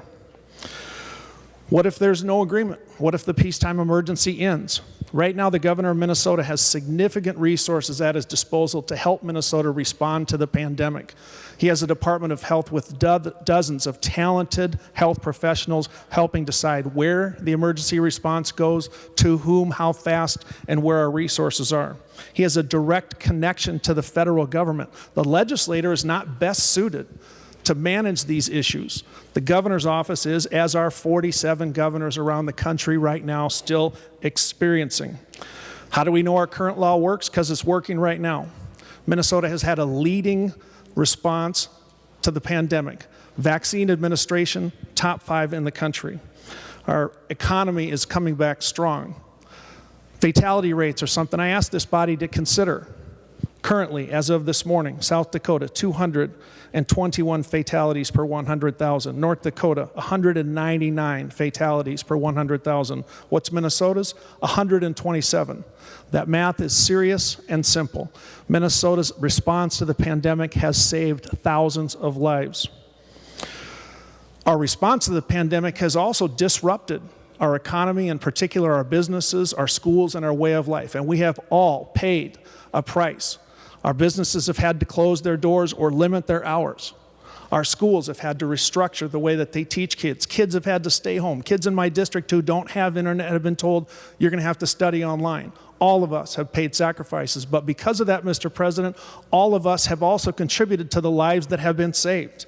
Every business owner out there that's made an accommodation to these emergency orders has helped save lives. Every school district that said, we'll keep the kids home, we'll keep the students and staff and teachers safe, they have helped save lives. Our collective response here is something all Minnesotans deserve credit for. And while we can debate where the line is drawn, this governor was on the spot, drew the line, and saved those lives. You know what we should do, Mr. President, is we should sit down and negotiate out a reasonable end to the emergency powers that addresses each executive order. I appreciate very much the work that's been done so far on the eviction moratorium, and I think we can do more. Those senators that are willing to step forward and say, I'll be a part of the solution, will find their voices heard. But I have to admit, this chamber has had this vote before. I think we can guess how it's going to come out. And with that, Mr. President, I would withdraw the A35 amendment. Senator Frentz withdraws the A35 amendment. Further discussion on House File 1952. Senator Carlson.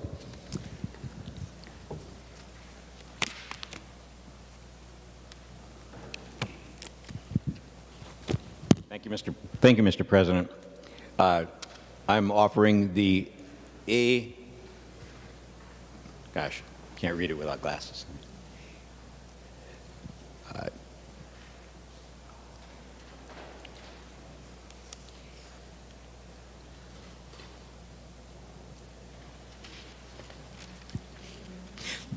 Mr. President, the A29 amendment. Senator Carlson offers the A29 amendment. The Secretary will report the amendment. Senator Carlson moves to amend House File 1952 as amended pursuant to Rule 45 as follows. Page 19, delete Section 40, page 90. This is Amendment A29. To the A29 amendment, Senator Carlson. Thank you, Mr. President. The A29 amendment does one of the best things for Minnesotans that this bill has put in the way of same-day registration and being able to have their ballots counted on Election Day. Even though there are states that have provisional ballots, most of the states, or all of the states that do not have them, they replace that requirement with same-day registration. Minnesota has had same-day registration for some time, and what it does is it allows people to come to their polls and do a certification or a registration on that day and take their ballot and put it into the counting machine. What this bill does is it interferes with that. People will come to the polls. If they are not registered, they can go through the motions of registering, but they still will not be registered to be able to put their ballot into the counting machine. And in Minnesota, we have hundreds of thousands of people that use Election Day registration, somewhere around 260,000. And in the counties that where you would be doing the what we would again call the maybe pile. The maybe pile would have to go through another process. And in many cases, these maybe ballots would have to be straightened out by going to the municipality and clearing up their identity, clearing up their residency, clearing up the reasons for being challenged or being in that list of provisional ballots. What we understand from national agencies like the NCSL is that there's a massive number of people who do not go through that procedure for one reason or another. If they don't have transportation, if they don't have the ability to go and get this cleared up, or if they just don't even have the time. So what this does is it essentially eliminates the ability of same-day registration. There were 259,000 people, as I mentioned, that were same-day registrants in Minnesota. We can expect at least that many will be forced to fill out a provisional ballot. According to the U.S. Election Assistance Commission, between 2006 and 2016, over 30% of the presidential cycle provisional ballots were not counted. This goes directly into this idea that Minnesota's election systems can be credible, and the people who are using it right now have a lot of confidence in it. But when you go into the maybe pile, it may be an interference with people's confidence in our election system, and what happens then is that our turnout may drop out of number one. The over 2.6 million provisional ballots were cast in the 2016 presidential election alone. That's hundreds of thousands of ballots that have been rejected, typically due to voters not being registered prior to the election. That's interference with elections. We think that this is an overly costly solution in search of a problem. When we talk about costly, it's not necessarily a cost to the state, it's a cost to the counties to be able to clear all of these ballots. If you can imagine what it's going to take, in the state we're going to have people on duty after Election Day, and in fact the bill demands election judges on both sides of the aisle be present. So that's going to take a lot more employees to be secured to be able to handle these clearing these ballots. So what we see is that it's an interference with the ability to promptly have your ballot counted, and be confident that it is counted, and you will have to do a follow-up to make sure that it is counted. So, Mr. Chair, I will end my comments on it right now and answer any questions. Discussion on the A29 amendment. Senator Kiffmeyer. Thank you, Mr. President and members. Well, just to let you know, I do object to the A29 amendment and will ask for no vote. But, Mr. President and members, let's realize that the only interference was those who are not entitled to cast a ballot. They're ineligible. And if they're ineligible, we should not allow that ballot to be cast and to be counted, because that disenfranchises others who have cast a ballot and are eligible. So same-day voter registration continues as before. And by the way, when you fill out a voter registration application prior to the 20 days before Election Day, it is not immediately accepted. It goes through a verification process, Social Security, other areas as well. So that's what happened to those who pre-register.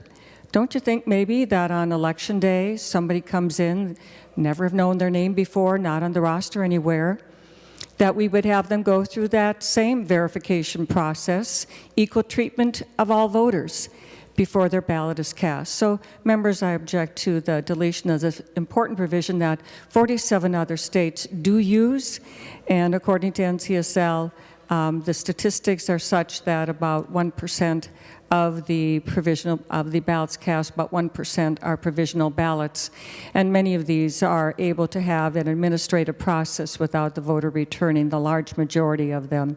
So, members, I ask for no vote on the A29. Thank you. Further discussion on the A29 amendment. Senator Port. Thank you, Mr. President. I rise in support of this amendment. Provisional ballots are a solution in search of a problem in Minnesota. We have same-day registration here. It's one of the reasons that we have such high turnout, number one again in the country. Our Minnesota exceptionalism at work there. We don't need provisional ballots because a person can re-register on Election Day if for some reason they are not correctly registered. There are lots of reasons this happens. If you move to a different apartment in your complex, you're no longer correctly registered. If you lived in the same small town and voted at the very same church or school your entire life, move down the street, don't fill out a new registration, you're not correctly registered.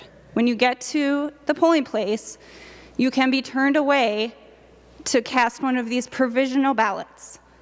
Or, like we currently have in Minnesota, you can just re-register. In other places that have had provisional ballots, nearly 42% of them in 2020 were not counted. 42% were not counted. So this really puts a huge percentage of Minnesotans who register on same day, which Minnesota had over 200,000 voters who registered the same day in Minnesota in 2020. Almost half of those could be not counted because they have this other second-class ballot. Provisional ballots are not needed in Minnesota. We have the systems in place to make sure that we don't need them. And the only reason that they are being pushed, not just here, but all across the country, is because of this idea of distrust being sown in our election systems. But we know here in Minnesota we have strong election systems. We have great systems in place. We have the highest voter turnout in the country. We should be working to keep that and to expand it, not to restrict it. And I support this amendment. Further discussion on the A29 amendment, Senator Bingham. Thank you, Mr. President. I rise in support of the Carlson Amendment as well and concur with what my esteemed colleague from Burnsville has said, Senator Port. And I rise to add a couple points to that. I'm not going to rise on each of these problematic suppression issues in the bill, but this one hits home because it is an unfunded mandate to counties. And Mr. President, they have said such. And with conversations with my counties, it's very problematic. The other thing I will say is it does actually change eligible voters. That was inaccurate on the floor. That was said before. Same-day registration would now go into provisional balloting. That doesn't happen now, and those folks are eligible right now to vote if they register. So here's my other point, that you have to come back within a certain period to fix or to deal with your provisional ballot. Nowhere in this bill does it allow for paid time off from your employer to deal with your constitutional right to exercise your right to vote. And that's problematic. Right now, we have time off by our employer to vote. This does not allow for that. This is disenfranchising and suppressing legal voters, and we do not need this. Please vote yes on the Carlson Amendment. Further discussion on the A29 amendment, Senator Pratt, followed by Senator Johnson. Senator Pratt. Thank you, Mr. President. I want to speak against the A29 amendment for a couple of reasons. I think Senator Kiffmeyer touched on them at first. 47 other states already have provisional ballots. Minnesota is actually the outlier when it comes to this. And what we saw over this last election cycle was that when Secretary of State Simon entered into the consent decree without involving the legislature, he actually created this distrust and concern with the controls that we have in place. Now, I've worked in fraud for nearly a decade, and I can tell you that it's always harder to find it after it's happened, but easier to prevent. And what this does is not put any sort of unreasonable hurdle in front of elections and casting a ballot, but a reasonable protection for the ballots that are cast legally. Look, I want every eligible voter to cast a vote every election. And I want every eligible voter's ballot to be counted. But every ballot that's not a legitimate ballot, as Senator Kiffmeyer talked about, disenfranchises a legitimate vote.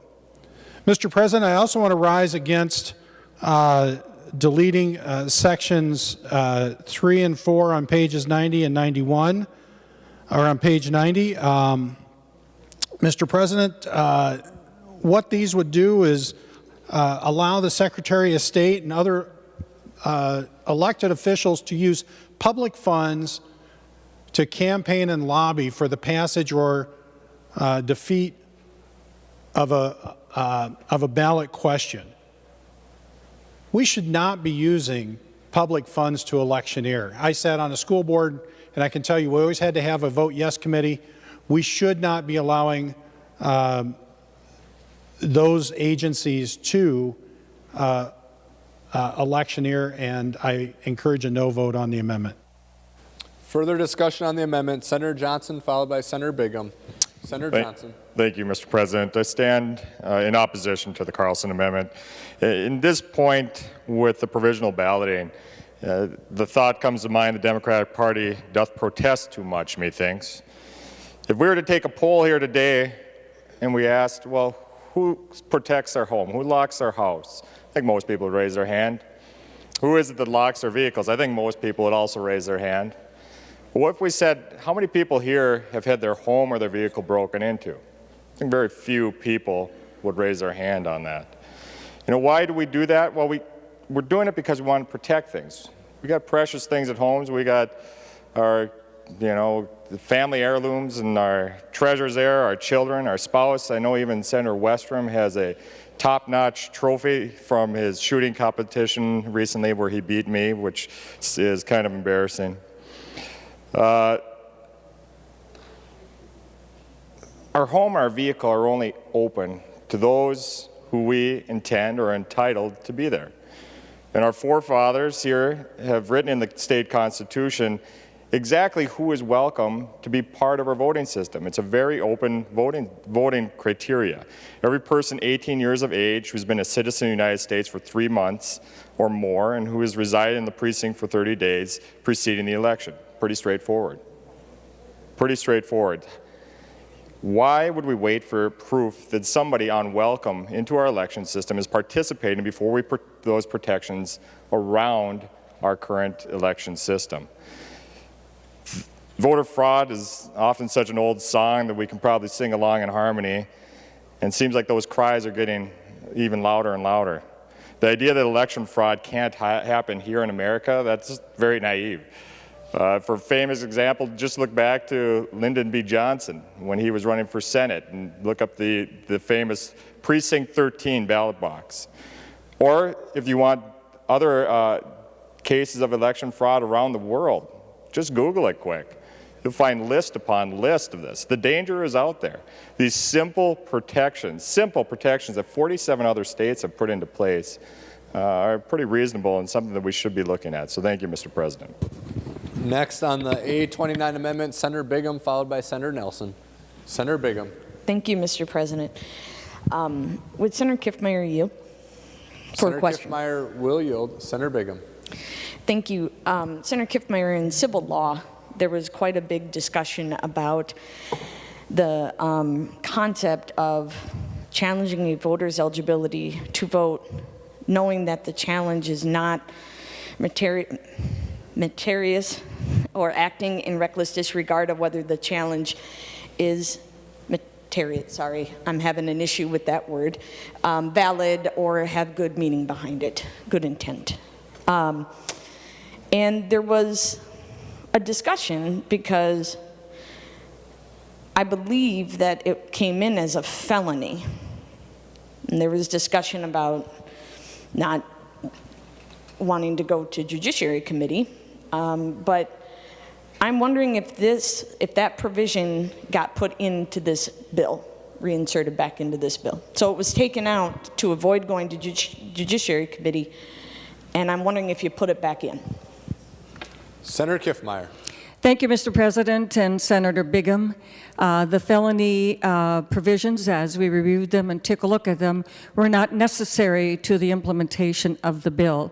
It was a carryover from another version, so we removed it because it wasn't necessary. Senator Bingham. Thank you. And the word is, never mind, I'm going to try it. I had it in my head and then it slipped out again. That's problematic, Senator Kiffmeyer, because I think what this does is it does not allow for an accountability for people who are just going to challenge a ballot without any merit. And that's problematic, that it can slow up, disenfranchise, and suppress people from wanting to participate in this process that have a right to, that there's no concern about it, that they can just walk up and challenge the provisional ballot. So I have great concerns about that. And again, yet another reason to vote green on the A29 amendment. Further discussion on the A29 amendment. Senator Nelson. Thank you, Mr. President. Members, I rise in opposition to the A29 amendment. The very strength of our government depends upon its people. It depends upon elections. It depends upon every Minnesotan who is eligible being able to vote. We should all celebrate that, and we should encourage that. That is what makes our country and our state strong. Voter turnout, allowing every eligible voter's ballot to count. And we should protect that. And provisional ballots do that. In fact, as has been said, but we must not lose sight of, every state except for Minnesota and 2 others uses provisional ballots. Provisional ballots allow every person, it is an all-comer at the poll. Every person who comes to those polls is eligible to cast their ballot. Provisional ballots simply ensure that those voters who are not registered, who might not have had someone come to vouch for them at the poll, or who do not have the necessary identification, are able to vote. Provisional ballots allow that. They allow every person who comes to the polls to vote. The only difference is when are those ballots thrown in and counted. And of course, every eligible ballot must be counted. The question is, do we allow, as 47 other states do, the provisional ballot that might not have been, someone might not have been registered, they might not have had someone to vouch for them, they might not have had the identification. Can those be counted? We need to ensure election integrity is secondly just as important as voter turnout. We must make sure that our elections have integrity. And allowing provisional ballots to simply be authenticated before throwing in the till. I cannot understand the opposition. I try to see both sides, all sides of every argument, and we don't always agree. But in this case, provisional ballots allow all to vote, and then the verification before they're thrown in to the vote total.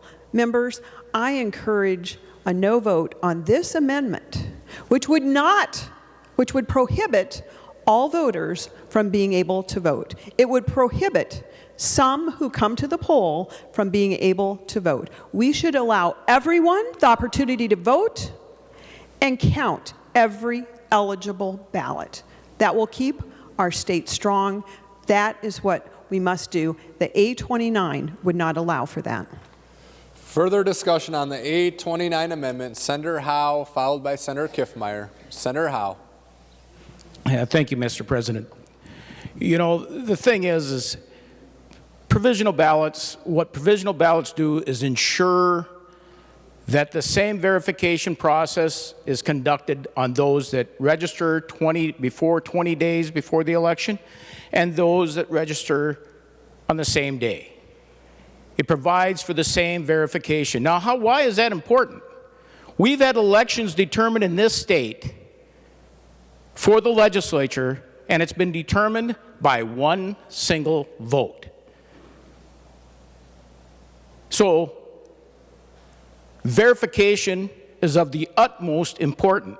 Now, I did hear something brought up that the cost is too costly. Well, I'll ask you, what's the cost of not having the proper person or the duly elected person representing you at the legislature? What is that cost? I asked that question to testifiers. You know what? The cost is far too high not to be having the right people at the legislature representing you. There is no cost too high to have the proper verification and the proper integrity in our election system, and that's what the current bill does, and A29 removes that. Vote red on this amendment. Further discussion on the A29 amendment. Senator Kiffmeyer, followed by Senator Port. Senator Kiffmeyer. Thank you, Mr. President. I just want to clarify a few things. First of all, other states who have same-day voter registration also use provisional ballots. That's important to realize. Other states who are same-day. It's an option, it's a choice under the Help America Vote Act that we can do that. Secondly, in this bill, we also have funding for the Secretary of State to contract with a third party to promote pre-registration. That's what really needs to happen here. It helps the voter, helps the system, helps everybody along the way. Get yourself pre-registered at a city hall, at a county office, go online, many, many options, pre-register, and that will be a great help all over. The other thing is to the U.S. Supreme Court said that to deter, to detect, and to prevent fraud is a legitimate action taken on voter ID and would apply to provisional ballots as well. And then the fourth item I want to mention, it's always interesting to me that the same people who will lock their car, lock their home, even though they've never been broken into, still lock their car and lock their home. Why? They want to prevent. I mean, it's just common sense and understanding. And in an election system, we want to make sure that we deter, we detect, we prevent the illegal ballots from disenfranchising the legal, and we make sure that we act under prevention, because afterwards it is incredibly difficult to fix it. Please vote no on 29. Further discussion on the A29 amendment. Senator Port, followed by Senator Westrom. Senator Port.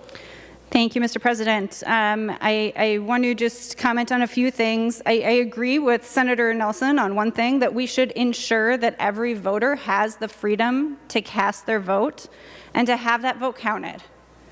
I think that is a core principle. Our voters have the right to cast their vote and to have that vote counted. Provisional ballots are only authenticated if the voter whose ballot has been given the second-class status is able to travel to their county seat, their county elections office, and authenticate that vote within 7 days. For folks in Greater Minnesota, that could be quite a hike. We have in place audit processes that already check our elections, particularly those really close elections. Those get audited. They also randomly audit other precincts and counties throughout our state. We have in place processes that verify votes. This bill does not deter fraud. It deters people's votes from being counted. Further discussion on the A29 amendment. Senator Westrom. Mr. President, would Senator Port yield? Senator Port will yield. Senator Westrom. Mr. President, Senator Port, you've talked about the great protections we have in our election system that justify why we don't need provisional ballots. Could you elaborate on those systems? And you talk about an audit. Elaborate on that too, if you could, please. Senator Port. Each county is able to put those processes in place and do them as long as they meet certain conditions, some of which are random counting. They're keeping a paper trail, keeping the ballots, recounting the ballots. We saw a lot of that through COVID and through a lot of the recounts. Many of us watched those happen, where they go through and are able to recount and verify the voters, and folks from both parties are able to challenge voters if they don't think that they are a registered voter in that district. And there are systems in place that we watched play out really closely this year that helped make sure that all of those votes were authentic and should be counted.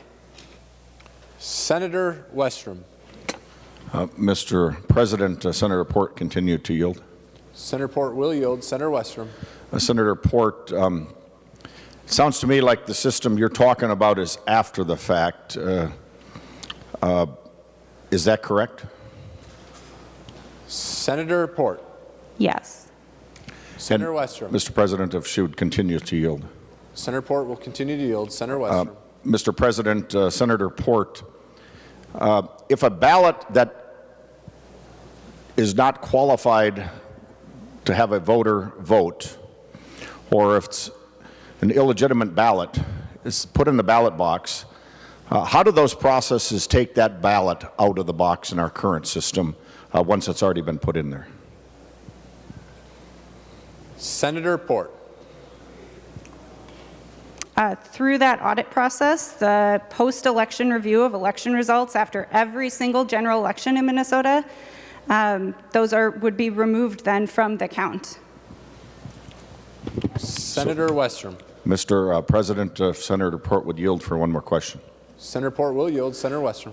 Mr. President, Senator Port, the problem is we have secret ballots, and so if there's 1,000 ballots in the box and 2 are illegitimate, could you explain in more detail how do those 2 specific ballots get taken out of the box if they registered the same day they voted and they're illegal or not qualified to vote in that precinct? How do they get taken out in the current process?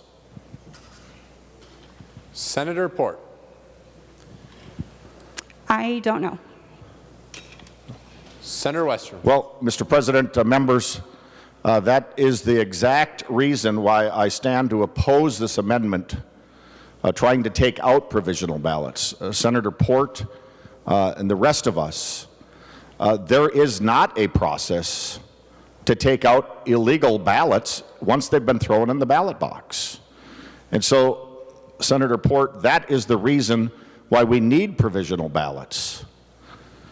Because the current system throws the ballot in the box, and if we find out later somebody is not qualified to be on the voter registration list, even though they registered the same day to vote, there's no way to unring the bell. Whether it's a small precinct in rural Minnesota or Minneapolis, whether there's dozens, hundreds, or thousands of ballots in a box, you cannot pick out illegally marked ballots. That's the reason we need provisional ballots. That's the reason this is a good provision to add to our system. 47 other states do this. We're only one of 3. And yet we've just heard there is no way to pull out an illegal ballot that's mixed into the Minnesota ballot box. Members, many of you are used to fishing. Analogize this to a bucket of minnows. Let's consider every ballot box or ballot a minnow. Now, if you have 1,000 minnows in that bucket, and there's another bucket that you have 5 illegal minnows, let's call them, look the same, and you put those 5 minnows in that box or bucket of 1,000, now go try to find those 5 minnows that you want back out. You cannot do it. The same thing goes with illegal ballots. And that's why provisional ballots is one big step in the right direction of bringing more legitimacy and integrity to our election process. Still makes it possible to vote the same day If for whatever reason you haven't registered 20 days prior, as Chair Kiffmeyer talked about, and filled out a more rigorous review, we want to know you're legitimately voting in the place you are voting. And so, members, that's why it's so important to add provisional ballots into our Minnesota system. Why our Secretary of State opposes provisional ballots so much is beyond belief. It boggles my mind why the Democrat Party is so opposed to provisional ballots and bringing that simple integrity piece to our election system. Is it because there's more going on than many of us know? I don't know. But with the resistance we're getting from Secretary Simons and the Democrat Party, one has to wonder. But there's no way to pull out an illegitimate ballot in our current process. And that's why provisional ballots are so important. We just heard Senator Port earlier talk about 42% of provisional ballots across the nation weren't counted this last election. Members, that is another alarming reason why we should have provisional ballots. If the 200,000 ballots in Minnesota that were cast on election day, same-day registration, would have that same percentage of throwout, that's tens of thousands of votes that weren't qualified if you follow the 42% that we were told about just a little bit earlier in this debate. That should be reason enough. If 42% of the provisional ballots aren't qualified because they've not been properly registered or didn't live properly in the area they were voting, we need to find that out here in Minnesota too, because our current system counts those ballots and says, oh, we'll try harder next time. But next time never happens. And lastly, Mr. President, Senator Howe just talked about races that have come down to the wire and won by one vote. We had one in western Minnesota, in the House of Representatives, about 14 years ago, members, 12 years ago, actually. Representative Mary Franson and her opponent. And it's kind of unique because just a day or a few days before, my daughters, who were about 4 at the time, as we were going to bed one night, and they'd been out helping lit drop and do some stuff, so they were very active in the campaign. They started understanding at a young age. They asked me a very intriguing question that I didn't know the exact answer to. They said, Dad, what happens if there's a tie in a legislative race? And I said, well, generally there really isn't probably many races that get that close, but I know in the mayor's race they flipped coins, and that's maybe what they would do. Well, lo and behold, a day or two later, Election Day came around, and the final results were in an open seat that former Representative Otremba used to represent. And Representative Mary Franson won by one vote, members. Upon the recount, interesting, they found about 11 or 12 ballots that were illegally put in the ballot box, improper, probably not intentional, but they were not ballots that were supposed to be counted in that race because people in the same household had gotten 2 different ballots, one with Representative Paul Anderson on it, who was on the one side of the line, and others that had Representative Mary Franson on it as a choice.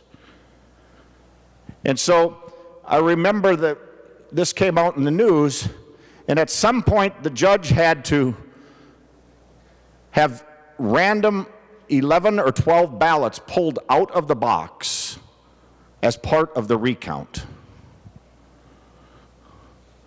Could have been all for one side or all for the other. It was a random pullout of that ballot box. So members, there are times races are very close, and every ballot that's being counted and being cast needs to be legitimate. And provisional ballots is one more security that gives us that opportunity to have integrity and that security in our election system. So I urge a no vote on this amendment to try to remove provisional ballots and keep provisional ballots in the bill and part of Minnesota's election system. It's very important. Further discussion on the A29 amendment, Senator Frentz, followed by Senator Kiffmeyer. Senator Frentz. Well, thank you, Mr. President, and thank you, Senator Westrom. These passionate debates are why we make progress for Minnesota, and you ask a good question. Why are so many people looking at these changes and calling them voter suppression? Because it looks like the main purpose is to decrease the total number of votes of communities that we care about, communities of color, communities of Minnesotans with less income. It looks like that is the far greater impact on the total number of votes. And a question we could ask is how many races that weren't supposed to be that close became close because Minnesota wanted to make it harder for people to vote. This is supposed to be the chamber where we stand for freedom and for choice. Let's make it easier for Minnesotans who are eligible to vote. Let's not put things in their way. Look at what happened in Georgia. They enacted reforms that in some ways sound similar to these. And to the question my good friends across the aisle ask, what about the other 47 states? In 1993, Congress ordered those states to enact the provisional ballots. Minnesota was specifically exempted because we had same-day voter registration. It is easier for Minnesotans to vote. That's a good thing. That's one of the reasons that we lead the nation. I'd ask us as we consider these things, what is the real purpose of the laws that we pass, and what effect will they have? And I urge members to support this amendment and make it easier for Minnesotans to vote. We should make it easier for people to vote, not make it harder. Thank you, Mr. President. Further discussion on the amendment, Senator Kiffmeyer. Thank you, Mr. President. Members, I just want to clarify a few things. First of all, fundamentally, this is about equal treatment of all voters, whether they register before or they register shortly before, or whether they register on Election Day. Equal treatment of our voters. That's a fundamental platform by which we stand for. The other thing is that this will strengthen Election Day registration. This will strengthen Election Day registration. And I want to clarify in regards to the statement about all these folks having to go back to the county office. That is indeed not the case. The large majority of these ballots that are cast, provisional ballots, are administratively challenged. What does that mean? Some folks don't know or don't understand that. So you can be administratively challenged, such as you may be on the voter registration list, but you have a death record that says you are deceased. We want to be sure people who are deceased are not casting ballots. A name change, a court revocation of voting rights, mental incapacity. You have had your right to vote removed by court. Or you are under a felony conviction and you have not completed your terms of sentencing. Those are administrative challenges. Those are dealt with administratively without the voter having to come in, and they are taken care of in that regard. And those are administrative. The verification provisional ballots are a little bit different. Those are much more seldom, and those would require, but those are a small portion of the overall provisional ballots. I thought it was important for the people who are watching this today to understand it. And the basic thing is, yes, Minnesota makes it very easy to vote. What we want to do is also make sure that it is hard to cheat. Thank you.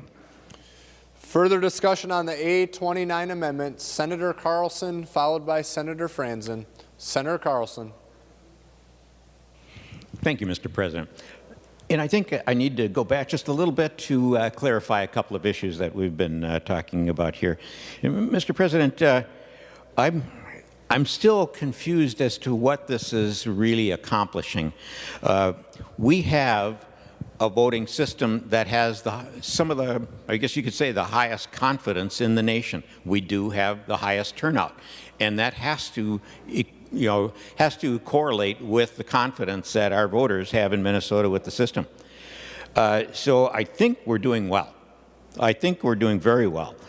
But also, I really need to go back, and I want to repeat a couple of things that I've heard here about promoting pre-registration. That is a good thing. That's what we want. We want promoting pre-registration. In fact, the folks that are agreeing with that, I'm sure they're going to really support automatic voter registration and pre-registration for 16-year-olds, because that's pre-registration and it prepares people to ahead of time to be able to participate in the elections.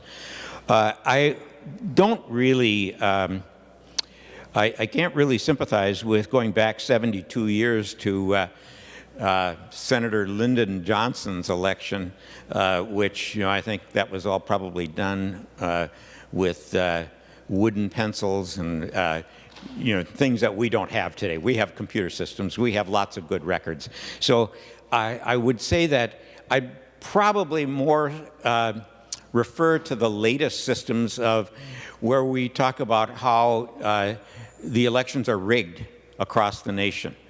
Some people have said that, and that has caused people to not have confidence in our voting systems. But when these rigged comments have gone to court, 60 of the cases have been either tossed out, shown to be ineligible for consideration, or have no background, no provable irregularities that can affect an election. So I think that's what Minnesotans are hearing, is they're hearing that we have a lot of confidence in our elections, and our side of the aisle really doesn't want to deter that confidence that people have by making it more difficult for people to come to their polls, register, get duly registered, and put their ballot into the counter and be confident that when they drive home that their ballot has been counted. So thank you, Mr. President. I'm going to rest until later, and I do want to make sure that I don't forget, I want to call for a roll call vote. Roll call will be granted. I think final discussion on the amendment, Senator Franzen. Thank you, Mr. President. And I don't know if this will be final discussion on this amendment. This amendment is pretty crucial. We're talking about the integrity of our election system. We're talking about our democracy, and we shouldn't rush into the debate. So I do encourage other members who have to chime in to please do, because, again, we are one of the most engaged voter turnout in the country. Minnesota is.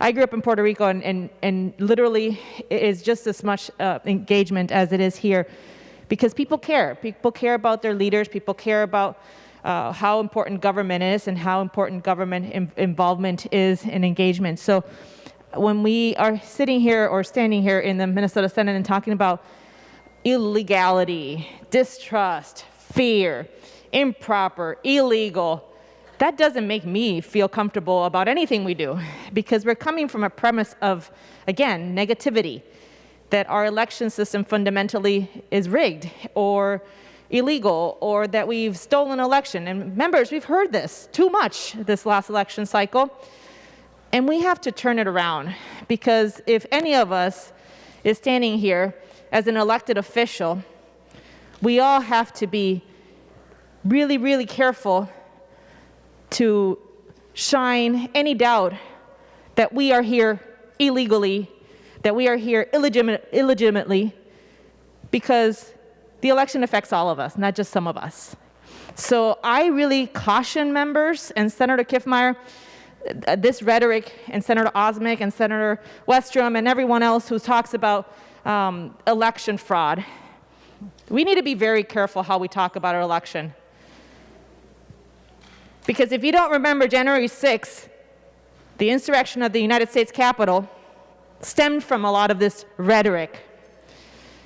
So, members, let's be clear.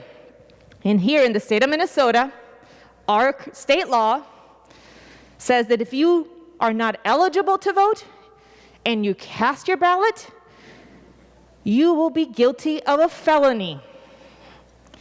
So, members, I doubt that our Minnesotans are there running to the ballot box to commit a felony, because a felony will be with you for the entire duration of your career and your life in Minnesota. It will prevent you from getting a loan. It will prevent you from getting a job. It will prevent you from many other things.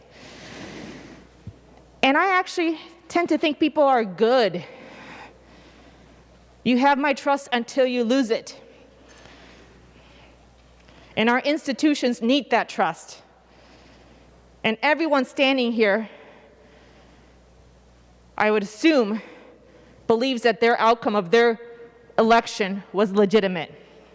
So if we're going to start casting doubt on those votes, then you're casting doubt on your legitimacy too. So members, again, our statute is really quite simple.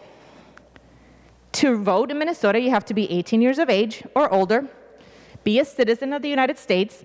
That's usually something pretty simple to figure out by 18.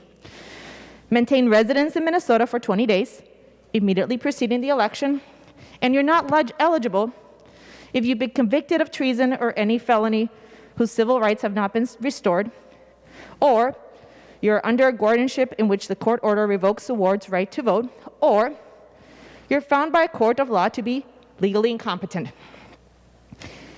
And finally, the penalty: any individual who votes, who knowingly is not eligible to vote, is guilty of a felony. Members, again, if we're here as public servants, as elected officials,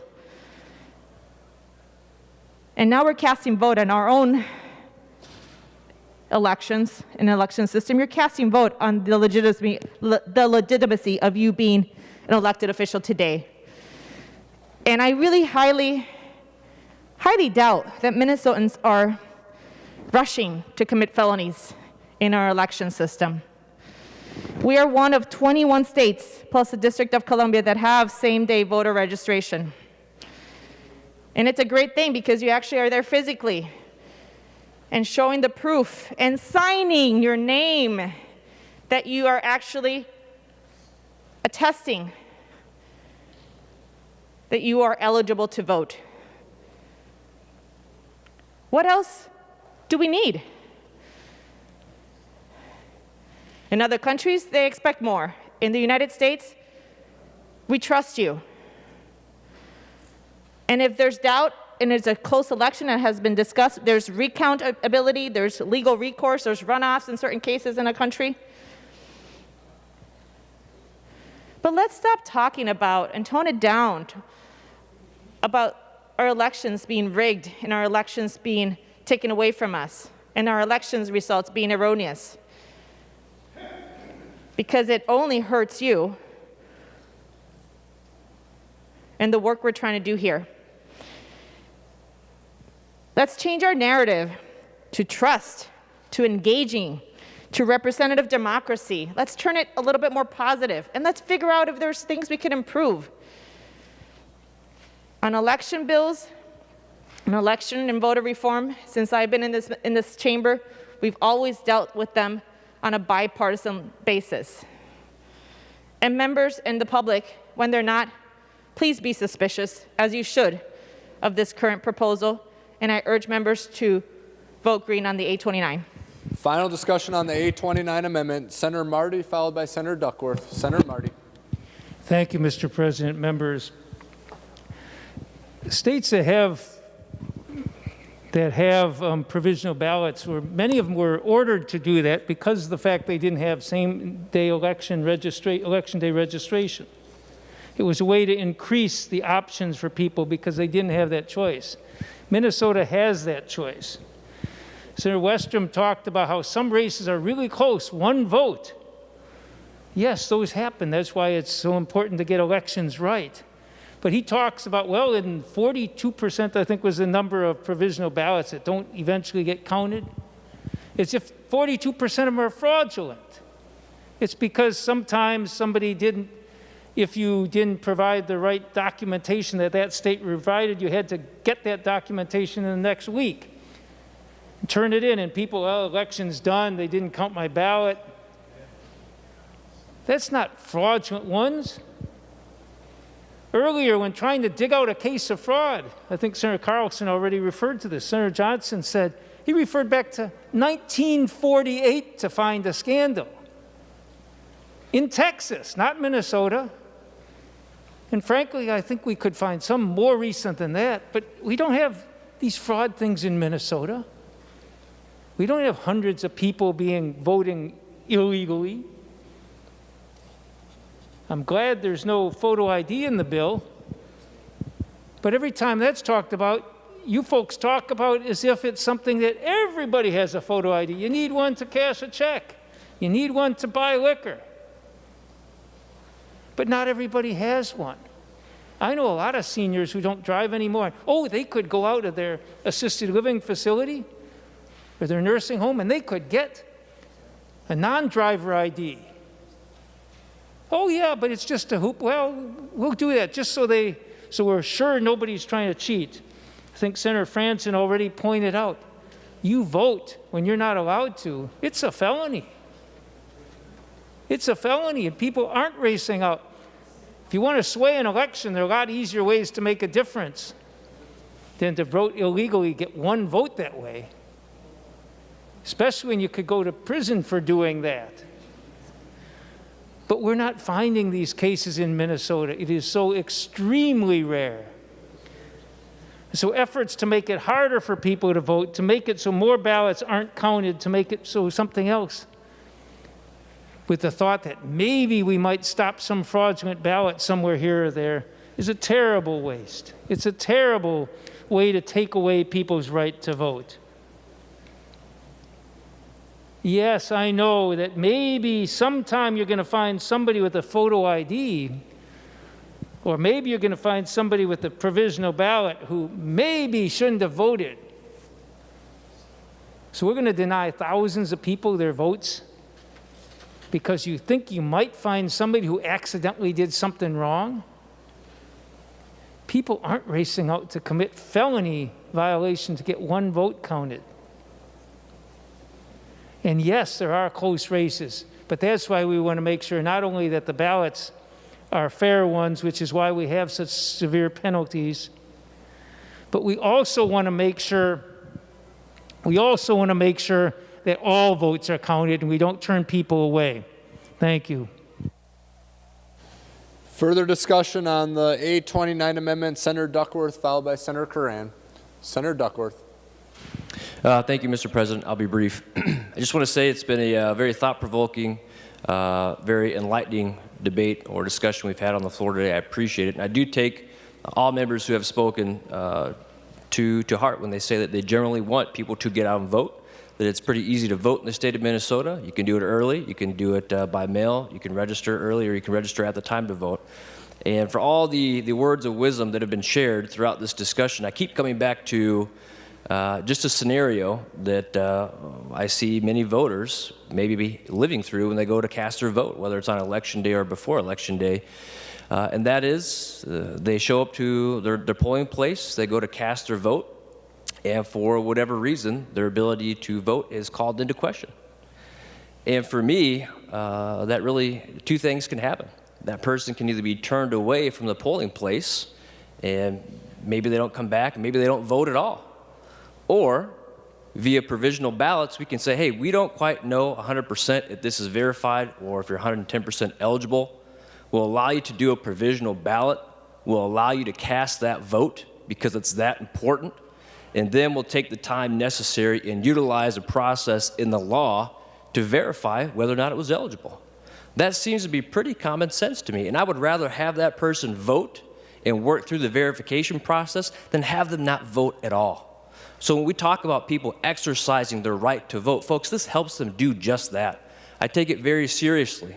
Whether you belong to one party or another, whether or not you want to support one candidate or another, it's your civic duty to vote. And this bill, these provisional ballots would allow anybody, regardless of their party, regardless of their candidate, to do just that and have a chance at that vote counting come Election Day. Thank you, Mr. President. Further discussion on the amendment, Senator Curran. Thank you, Mr. President. I find it interesting in our comments or the conversation across the aisle about the trust of our election systems. Were they talking about 2016? I seem to remember a lot of rhetoric about 2016 and not trusting the election process. That's what we're talking about. We want to make sure that everybody understands and knows and can trust it.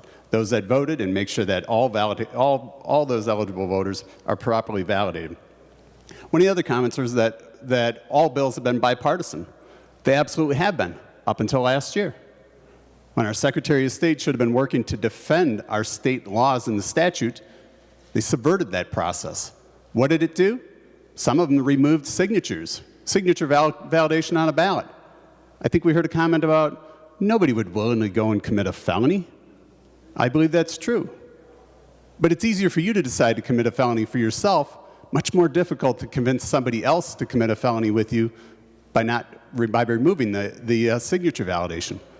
Those activities diminish the integrity of our election system, and that's exactly what our Secretary of State has done. Our colleagues across the aisle must have access to different information than we do.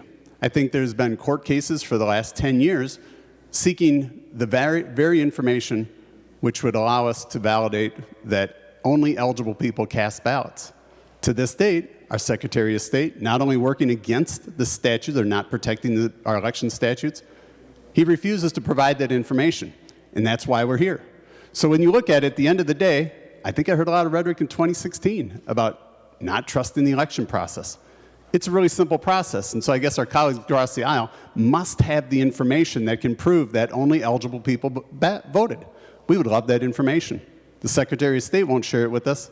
I guess you guys must have it, and I would love to see that. At the end of the day, we should vote this amendment down. The election integrity processes that Senator Kiffmeyer has in the bill are great, and it cherishes every vote, and we want to make sure only eligible people cast ballots. Thank you. Members, we're on the A29 amendment. A roll call has been requested. The Secretary will take the roll.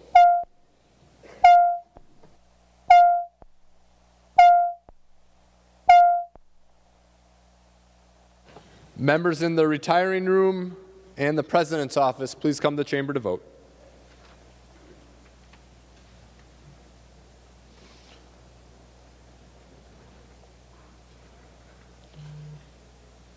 Members in rooms 323 and 206, please come to the chamber to vote.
I'll call on Senator Frentz to report the votes of the members voting under Rule 40.7.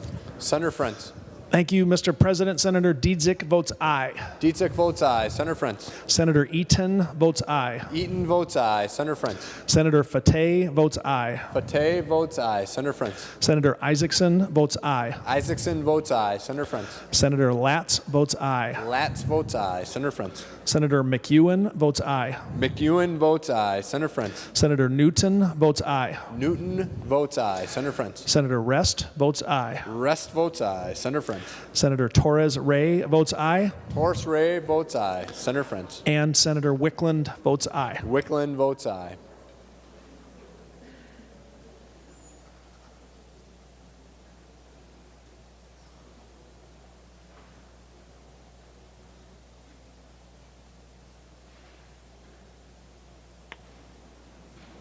Senator Jasinski.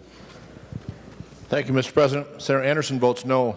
Anderson votes no. Senator Jasinski. Senator Coleman votes no. Coleman votes no. Senator Jasinski. Senator Osmic votes no. Osmic votes no. Senator Jasinski. Senator Matthews votes no. Matthews votes no. Senator Jasinski. Senator Weber votes no. Weber votes no. Senator Jasinski. Senator Goggin votes no. Goggin votes no. Senator Jasinski. Senator Ingebrigtsen votes no. Ingebrigtsen votes no. Senator Jasinski. Senator Newman votes no. Newman votes no. Senator Jasinski. Senator Senjum votes no. Senjum votes no. Senator Jasinski. Senator Draheim votes no. Draheim votes no.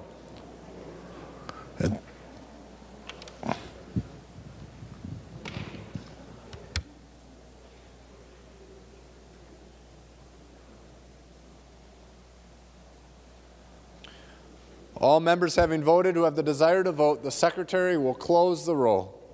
There being 32 ayes and 35 nays, the motion does not prevail. The amendment is not adopted. Further discussion on House File 1952. Senator Eakin.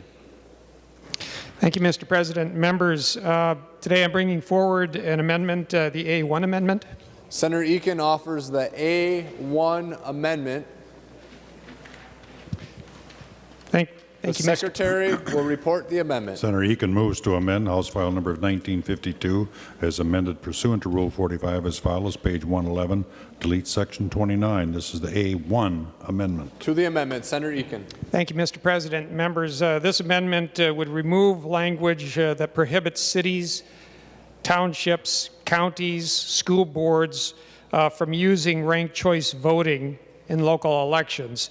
It would take away local control, which is the ability of local governments to choose this runoff election system if they so choose. I don't believe that we should be dictating to our local units of government. We should allow them to choose this system if they feel that it's best for them. In runoff elections, and that's what ranked choice voting is, it's a runoff election system. Runoff elections are done, I think most people understand this, runoff elections are done when you have multiple candidates and nobody receives a majority of the vote. So it's a way of ensuring that the majority prevails by having a runoff, another round, to ensure that whoever wins has the support of the majority. It ensures that the will of the people will prevail. And that's all ranked choice voting is. It's a runoff election system that ensures that the will of the people shall prevail. But unlike a traditional runoff, which requires voters to come back on a completely separate day in a completely separate election in order to register their votes, ranked choice voting does this in a single cost-effective election. It allows voters to cast their runoff votes on the same day instead of having to come back again. It's much easier for voters because they don't have to come back in order to ensure that their vote counts. And this is one reason that ranked choice voting is so popular in those areas where it's been implemented. And there are many areas where it's been implemented. There's cities right here in Minnesota that currently use it, include Minneapolis, St. Paul, St. Louis Park, Minnetonka, and Bloomington.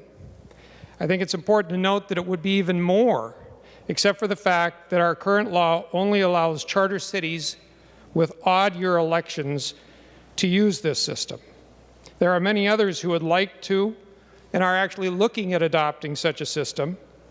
My own city of Moorhead, which I represent, is seriously looking at this system.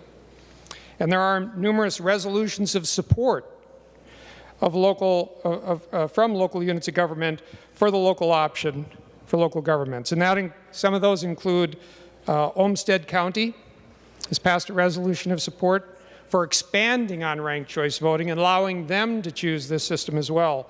So Otter Tail County, Rochester, Melrose, Edina, the Hopkins School Board, and the City of Red Wing have all passed such resolutions. There are numerous states that are considering this, 2 of which have adopted ranked choice voting, Alaska and Maine. There are more than 24 cities in the U.S. that have done so. So again, and I think it's important to note that this really is a nonpartisan issue. In 2019, I think it's important to point out that Senator Scott Jensen had carried a ranked choice voting bill, and there are a number of Republicans around the country who do support ranked choice voting. In fact, the Indiana Republican Party uses it in their nominating contests. So too does the Utah Republican Party and also the Utah Democratic Party. So it does have bipartisan support. I think it's also important to note that the Minnesota Supreme Court has ruled that this system does uphold the principle of one person, one vote. So that's important to note as well. So I guess, you know, I want to point out some of the benefits to ranked choice voting as well. It does result in more candidates running because candidates don't have to worry about throwing the election to a less popular candidate. So you actually get more candidates running in elections. You get more choices for the people because there's more candidates to choose from. That results in more voters coming out to vote, so it's going to increase voter participation. It's going to increase the number of voices in the process, in the democratic process, and that's a good thing. I think it's also important to note because you have more candidates running, it's going to increase the civility and decrease the number of negative attack ads that are being made. Because it's hard to run against, do negative attack ads against a multitude of other candidates. It's easier if it's limited to just one opponent that you're attacking. So this actually increases the civility in our elections, which is so badly needed right now, more so than I think at almost any other time in our history. We need more civility, and this system would accomplish that. So I guess in a nutshell, I'm saying that this would strengthen our democracy. And, you know, Minnesota has long been considered a leader when it comes to democracy and having a truly representative form of government. I think it's one of the reasons that we have the highest voter turnout in the nation, and I think we can improve upon that even further yet. I take great pride in the fact that we have led the country in voter turnout, and I want us to continue doing that. So I do believe that ranked choice voting is a simple and cost-effective runoff election that ensures the majority will prevail, that ensures the will of the people will prevail, that ensures democracy will prevail. I don't think that the language in this bill, which removes that option from local governments, is moving us in the right direction. I believe it's a step backward. And we want to continue moving forward. And I think it's important to note that we are not asking, with this amendment, we are not asking that ranked choice voting be required by any local unit of government. It's simply asking that they be allowed to choose ranked choice voting if they want it. I think we need to give them that freedom. Give them the freedom to choose. They know best. So I ask for your support. Thank you.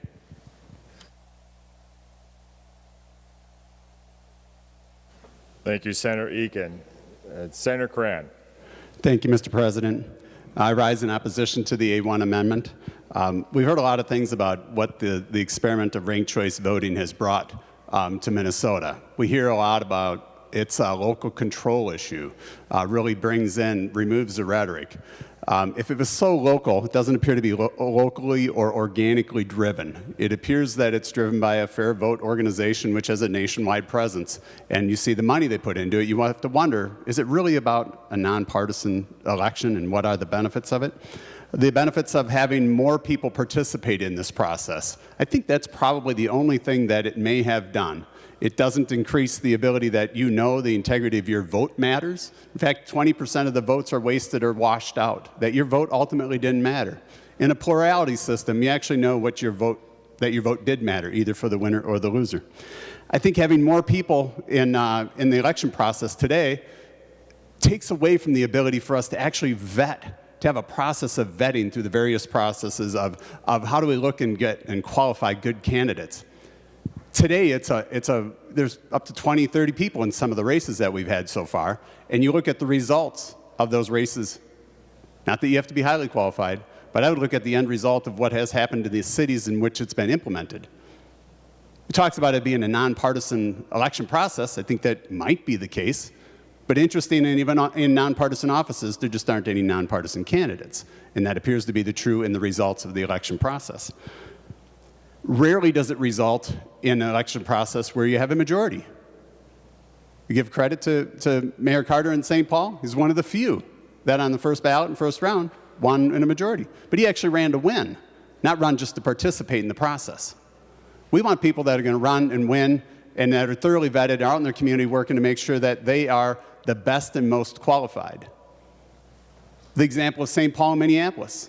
Again, I would look at the application to that election system and those that were qualified to run prior to that, to the results of the cities. One being my hometown that I love, St. Paul. It saddens me to see the results and the actions of those people that are elected through this process. It diminishes the ability to make sure that we get high-quality candidates and quality candidates elected into this process. For that, Mr. President, I vote that we should vote no on this A1 amendment. This is a failed experiment, and we should not continue this throughout the rest of the state. Thank you. Thank you, Senator Coran. Further discussion on the A1 amendment. Senator Kent. Thank you, Mr. President. And just one issue that I think needs to be corrected, the fact that there are no wasted votes at all in this system. Actually, it ensures that all votes are counted in every single round. Everybody's vote counts in every single round of the voting. And that's why the Minnesota Supreme Court has ruled that this system upholds the principle of one person, one vote. In fact, the system that we have now allows the possibility of a candidate actually winning an election even though the majority of the people voted against them. That, I believe, is a violation of that principle, a violation of democracy, because democracy, I think, requires that you have the backing of the majority. And that's all we're asking for here, again, to ensure that the will of the people prevails and that democracy is, in fact, being protected here. And with that, I would also like to request a roll call. Roll call requested, roll call granted. Senator Franzen. Hello, thank you, Mr. President, and I rise as a supporter of the ranked choice voting proposal. I'm a co-author here in the Senate, and I'd like to clarify that it's not an experiment as has been described to by my esteemed colleague, Senator Coran, and I guess I'll go back to my earlier comments on the provisional ballots. Words matter. We're elected officials. We're government officials. We're public servants. We're not experimenting. We're using the information we have. We're vetting that information in committee. We're getting stakeholder involvement, and we pass laws. We don't conduct experiments. We're not scientists. And the ranked choice voting proposal, as I describe it, is picking your favorite flavor of ice cream. And you might like vanilla first, and chocolate second, and strawberry third. And if people are voting for those three flavors, Senator Coran might rank them differently. Senator Eakin might rank them differently, and Senator Frentz might rank them differently. At the end of the day, whoever gets 50% or more of the vote wins. And if strawberry ends up not getting the majority of the votes in the first round, it gets eliminated. And whoever voted, that vote doesn't get discounted because you still voted for the first, second, and third. So your vote will always count as we go through rounds. So essentially, it's sort of like a runoff. But the difference here is that it also saves cost for local governments. And that's why you're seeing that trend of local governments finding this an acceptable proposal to conduct elections, fair elections. So members, it's not an experiment. It's been used in Republican districts. It's been used in Democratic districts. It actually encourages third-party candidates. It encourages independence. It encourages more engagement by our public in our elections to represent your community. So nothing can be further from an experiment. If anything, it's an experiment in democracy by allowing anyone to have a shot at winning an election. So members, that's why I support this proposal, and I remember this coming, I've been here 9 years, and early in my involvement, and actually, when I was in corporate America and working in the private sector, it's another area that a lot of businesses are looking at and supporting, because we need to really talk about issues, talk about things and problems and solve them, and less about the rhetoric about political parties and extremes. And it does level the playing field because you talk about issues. You're less worried about pleasing or appeasing someone because of their political party, but because of what they say really calls you to vote for them. And if I'm asking for Senator Eakin's vote, and I'm not his first choice, I still want his support as his second or third choice. And I could still win.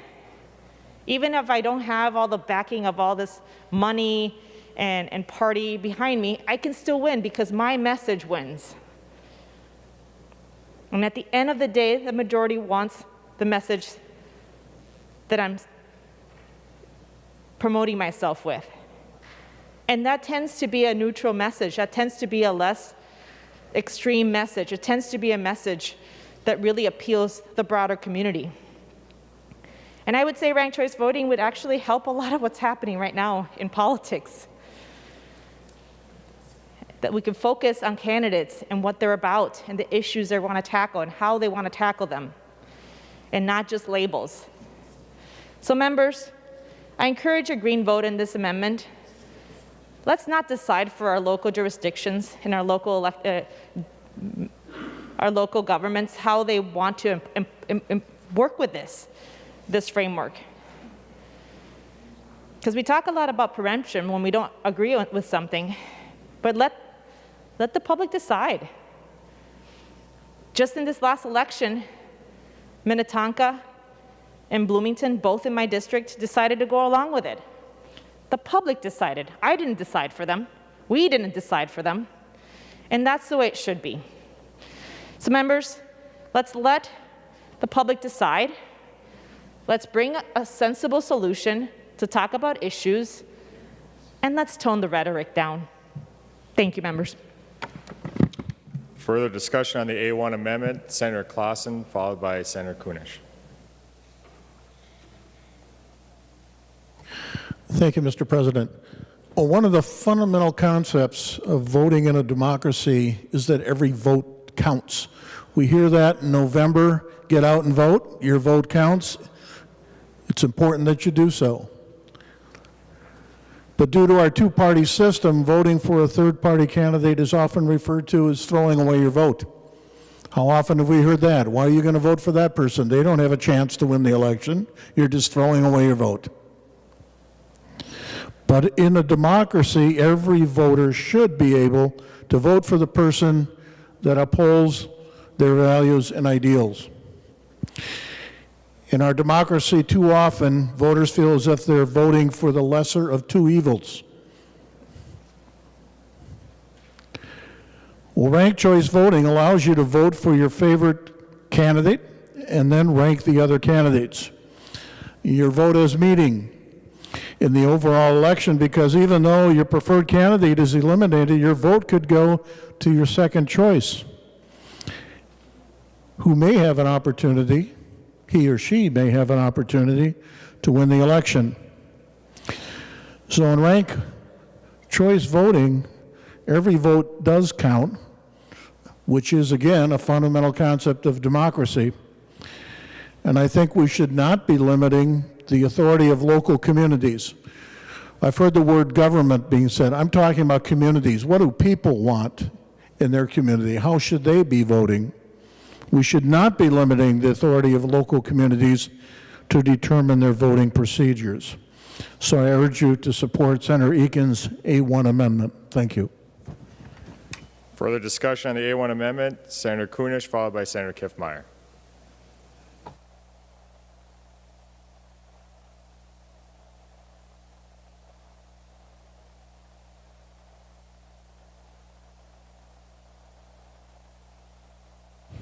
Thank you, Mr. President. I rise in favor of this proposal, this amendment, and I want to address the issue of equity in voting. And as we look around this floor and we look at other areas, you'll notice that there is a sad disproportion of women to men, people of color to non. And one thing that I have learned as I've studied and learned more about ranked choice voting is the positive effects that it has on creating that equity that we look for in our communities. For too long, women and people of color have been discouraged from running for offices because of that cloud over the voting system that has been unfavorable towards them. And as we look at the different examples of ranked choice voting and the way that I have participated, I've very clearly seen what a difference and what a positive change this new form of voting can possibly be. This past endorsement process, we in our district had this example of it, and so I got to see it in person and see how it really, really works. And one thing I learned from that, and speaking with the folks in my district and those candidates, was the ability to build those coalitions, to build a positive election and campaigning and voting process. I think it's time that we make this available to our communities, to our state, to decide if this is how we would like to run those elections. And for those reasons, I would ask you all to vote in favor of this amendment. Thank you. Further discussion on the A1 amendment, Senator Kiffmeyer, followed by Senator Carlson. Thank you, Mr. President and members. I stand in opposition to the A1 amendment, and I think it is important to recognize that in the 1950s, ranked choice voting was also around. Ranked choice voting in the 1950s. However, it took about 10 years or so, a little while, and as folks figured out this kind of system was not good for our country, it seriously fell out of favor. But as cycles do, they come round again, and so it is showing up here as we look at this today. What's really important is realize there is bipartisan opposition to ranked choice voting. Yes, you may find some on either side, but in general, opposition to ranked choice voting is very much bipartisan. And we'd hear about the one person, one vote, not one person, a series of votes. And in regards to exhaustive ballots, there are numerous instances by which you figure out pretty soon that you've gone through the ranking, and there are times where no matter what you have done and the effort you have made, you have no final say in the ultimate decision. And a lot of people want to kind of ignore that situation, but it does. As a matter of fact, when I went to a conference, we practiced on this a little bit.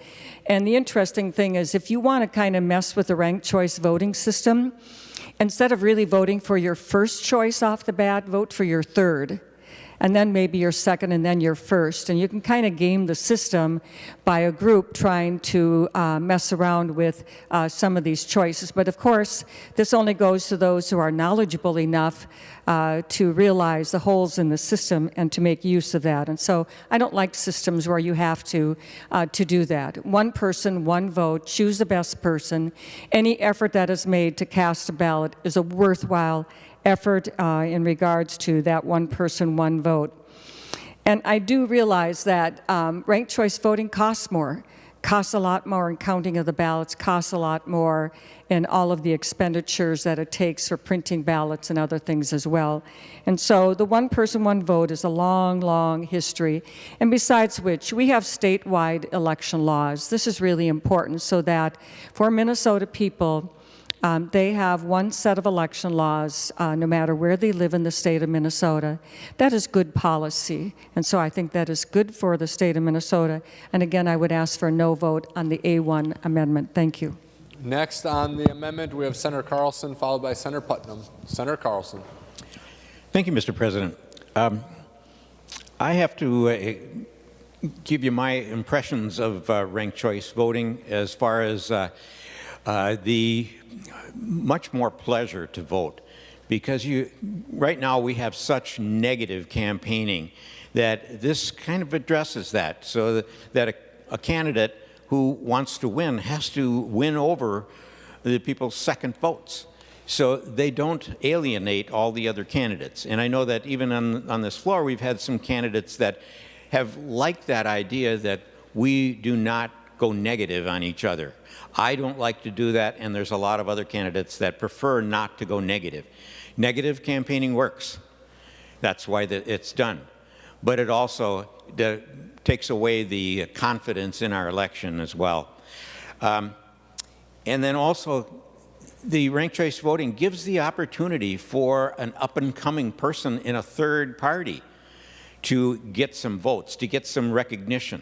That person may have some ideas that are different than the major parties, and so with ranked choice voting, they get the first, the second, maybe the third vote, and they get boosted up in their visibility, and this idea of a different perspective on things gets more exposure. I keep thinking back to the days of Ross Perot. Ross Perot had an entirely different view of what was important in the election, and I think we all know that he made a big dent in the way the two major parties were looked at because he had a different idea. And a lot of people favored that. Unfortunately, he dropped out before the end of the election, but he did bring in a totally fresh idea to the presidential election. Then I want to talk about who is doing this and why we should allow them to make their own decisions.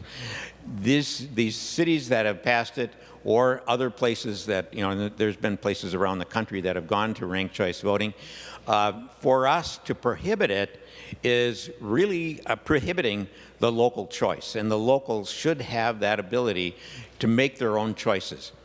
And I'm going to read something from a bill from another state. And it starts out on line 119.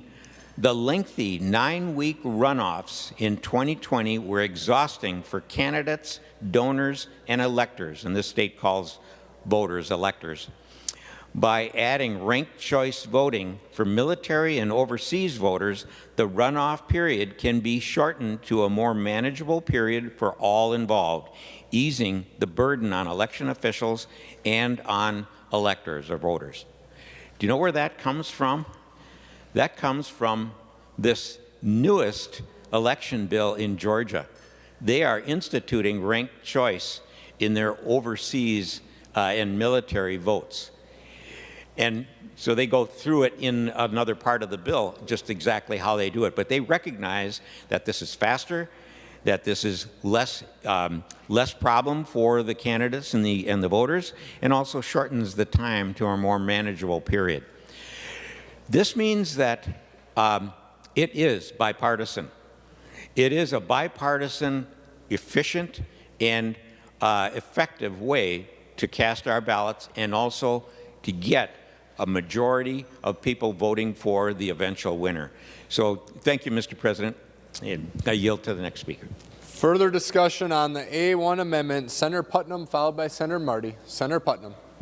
Thank you, Mr. President and members. I rise in support of Senator Eakin's argument and perspective for a number of reasons. The first of which is that this is very clearly an issue of local control.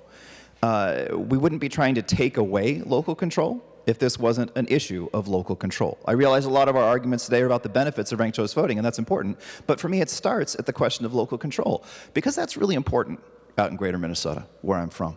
Members of my community, we know we're special and we're different, and we want control over how we do things. That's perfectly reasonable. There are a couple other reasons I think that this is a good idea. The first of which is one of the biggest issues, one of the biggest problems in our current democracy is the tyranny of the two-party system. I'm not an especially partisan dude, but we can see how parties have frustrated our democracy rather than enabled it. By having ranked choice voting, we take away one of the tools of the two-party system, which is the fraudulent third-party candidate who is not truly running for that third party. And we actually empower, as Senator Franzen mentioned, real legitimate third-party candidates. And the other thing I think we need to realize is that sometimes you vote more than once for an office anyway. I think we've all voted for city council or school board before. And you've seen a list of maybe 6, 7 candidates, and you voted for your favorite, and you're like, whatever, with the other two. Because you didn't maybe have a commitment one way or the other. Or you voted for all 3, and you were slightly indifferent, rather than thinking which one of those 3 you find most favorable. It's not that weird. You're already voting 3 times for city council. It's not that hard to say, I like this one more than the other 2, and the one that comes after that. Which also helps us with a very serious problem we have in local elections, and that's with the phenomenon called bullet voting, where you can vote 3 times, but you get all your friends just to vote for one person. That can enable a dangerous kind of radicalism and a tyranny of a minority, where a group of people come together and they only vote for that one candidate, they don't vote for the other candidates, and someone who is completely unqualified can get through. That almost happened in St. Cloud a couple years ago in a school board contest, where an individual whose profile and campaign was explicitly unconstitutional, but she had lots of friends, and they all just voted for her and nobody else. So it might seem strange, ranked choice voting, but it's not as strange as what we already do, sometimes. And so I speak in favor of this amendment and Senator Eakin's argument. Further discussion on the A1 amendment, Senator Marty. Thank you, Mr. President.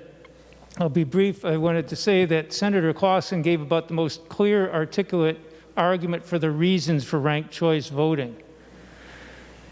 It takes away the argument that people make about how a candidate becomes a spoiler and you can't vote for him. Jesse Ventura, one of the few exceptions of rare third-party candidates who won, that was the #1 thing. Well, he couldn't possibly win, and it's really hard to get over that threshold. You're wasting your vote, you're spoiling your vote. And for legitimate people who have good ideas that are different from the mainstream sometimes, that the public supports, give them a chance. Ranked choice voting clearly does it without making it so, well, I prefer candidate A over candidate B, but I don't like either of them as well as this candidate. I can pick the candidate, give a chance to somebody new, an independent candidate or somebody, give them a chance. And if they're not even close, then, well, I can still pick the other one. You're only getting 1 vote, but you're ranking them in order. And that's a fair way to do it. But the other thing I wanted to add to what Senator Clausen said, which explained why we need this, is the side benefit that Senator Carlson made a few minutes ago. Candidates are less negative and less attack mode and less distorting their opponent's record because they know they want to get the second choice voters from the other candidates. If they spend all their effort attacking somebody, they find out that backfires against them as well. And it really has a positive impact in communities that have used this, and a lot less negativity and a lot more positive discussion. I strongly support the amendment and urge your support.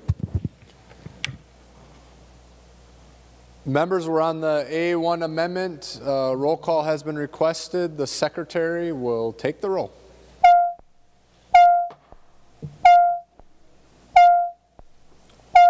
Members in the retiring room and the president's office, please come to chamber to vote.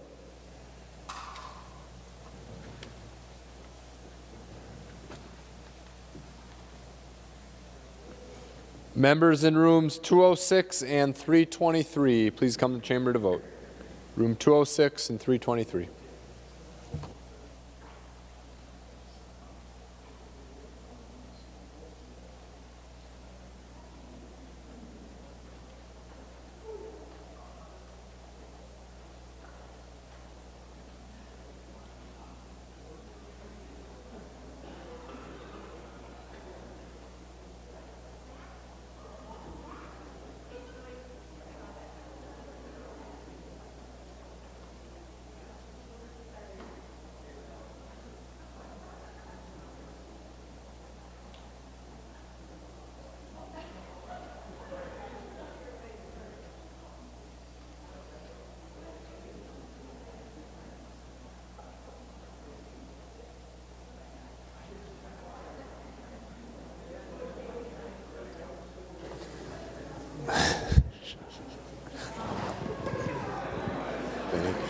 I'll call on Senator Jasinski to report the votes of the members voting under Rule 40.7. Members, we're under a roll call. There should be no discussions going on the floor. Please take those conversations outside the chamber so I can hear Senator Jasinski. Senator Jasinski. Thank you, President Miller. Senator Anderson votes no. Anderson votes no. Senator Jasinski. Senator Coleman votes no. Coleman votes no. Senator Jasinski. Senator Osmic votes no. Osmic votes no. Senator Jasinski. Senator Matthews votes no. Matthews votes no. Senator Jasinski. Senator Weber votes no. Weber votes no. Senator Jasinski. Senator Goggin votes no. Goggin votes no. Senator Jasinski. Senator Ingebrigtsen votes no. Ingebrigtsen votes no. Senator Jasinski. Senator Senjum votes no. Senjum votes no. Senator Jasinski.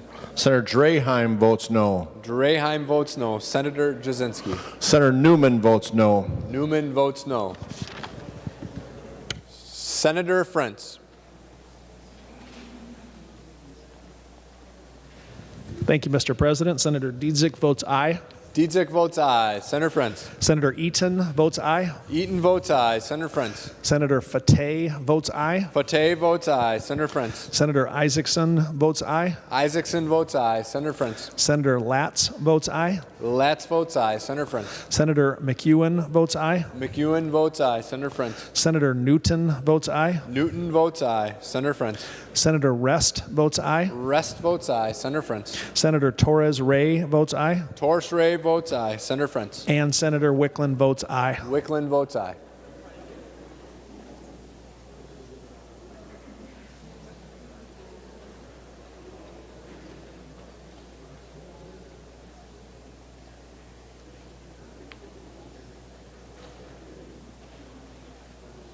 All members having voted who have the desire to vote, the Secretary will close the roll. There being 31 ayes and 36 nays, the motion does not prevail. The amendment is not adopted. Further discussion on the bill. Senator Champion. Thank you, Mr. President, for your recognition of me today. Before I offer my amendment, Mr. President, I think it's important to put my request in context. I've heard a lot on the floor, at least as of late, about freedoms to vote. I think freedoms to vote is an important idea, and it should be something that we encourage and use our power here in the legislature to create a pathway for fellow Minnesotans. Members, I'm having a hard time hearing Senator Champion. Please take your conversations outside the chamber. Senator Champion. Thank you, Mr. President. As I mentioned, that I believe that we here in the legislature should use every opportunity we can to create pathways for Minnesotans to vote. Because freedom to vote is really important. It is the bedrock, voting is the bedrock of our democracy. Think about it. We intentionally want to make sure that we hear from the people. So when our Constitution says we the people, it really means we the people. And especially when we think in terms of criminal law, if a person commits an offense, a disposition or sentencing is what most people hear about, is actually done in order to make sure that a person's consequence is connected to the behavior that they exercise in violation of the law, Mr. President.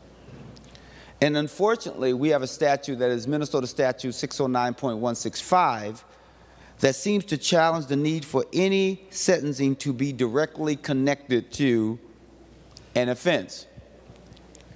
In fact, when you look at 609.165, it says that a person can't vote until that person is no longer on felony probation, regardless of the underlying offense. And I took the liberty and asked some other folks to help me make a real clear sense of what are some of the things that individuals can be charged with and receive a felony, Mr. President. Think about this. Theft for more than $1,000. Let's say a person unfortunately goes into the store, Mr. President, and takes a Louis Vuitton bag or some high-end bag or a combination of clothes that equals to over $1,000 for whatever reason. And in fact, the reason why I mentioned a high-end bag is because sometimes those bags are well over $1,000, and a person who doesn't use their best judgment goes in, Mr. President, and attempts to take one of those bags. They then will become a felon. They wouldn't be able to vote. Mr. President, it's not only just that. I looked at driving a motor vehicle in a grossly negligent manner that causes harm. That makes a person a felon. And how about non-support of a spouse or child with some restrictions becomes a felony pursuant to Minnesota Statute 609.375, subdivision 2A. Think about it. Even because we're here in the legislature, Mr. President, I thought it would be fun to look at, is there any crime a person can commit in these settings and a person become a felon? In fact, it's true. You can look under Minnesota Statute 609.425, where if you corrupt or influence a legislator, you are guilty of a felony. Or mail theft, Mr. President. Or in fact, one of the things Senator that Champion, we're on House File 1952. Do you have an amendment, or are you speaking about something in this bill? Mr. President, thank you for that question. You are so spot on, because this is about this bill, and I have an amendment. And as I mentioned, Mr. President, that I'm putting my amendment in context because I think it's important to do. Okay, Senator Champion, can we introduce the amendment so it's in front of us? Otherwise, what you're talking about technically isn't in front of us right now. Mr. President, if that's the way you'd like to proceed, I would be happy to do that. I will offer the A3 amendment, Mr. President. Senator Champion offers the A3 amendment. The Secretary will report the amendment. Senator Champion moves to amend House File Number 1952 as amended pursuant to Rule 45 as follows, page 90 after line 21. Insert, this is the A3 amendment. To the amendment, Senator Champion. Thank you. And Mr. President, because you asked such good questions and you are a very pointed one, I think I will point you to the specific place in this bill that this would apply to. How about Article 4? Article 4 talks about elections, and specifically what my amendment covers is saying that I think it's important, and Minnesotans believe it would be important, to restore one's voting rights. And the reason why I earlier, Mr. President, talked about some of the things that individuals could be found guilty of that would be a felony and therefore interrupt their ability to vote is because we sometimes think provocatively, like it has to be something so serious and something so bad that we think here in Minnesota that should undermine a person's right to vote. And it doesn't. And in fact, I was going to a check under 609.535. There's a notion that's called check kiting. And what that means is usually those who are trying to make ends meet, at least in the past, that they would write a check. And they would write it a night before their direct deposit is scheduled to hit the bank account. And if the direct deposit doesn't hit the bank account, then that person would be technically guilty of this crime. Because at the time you write a check, you have to make sure that the funds are in the account. Not that the person intended to do anything wrong. Sometimes they are stretching their income in order to make it work. And so even though I've talked about, Mr. President, what takes away a person's right to vote, I've been talking about the criminal code, but I think you should look also outside the criminal code, because most people say it's criminal, right? That's the criminal code.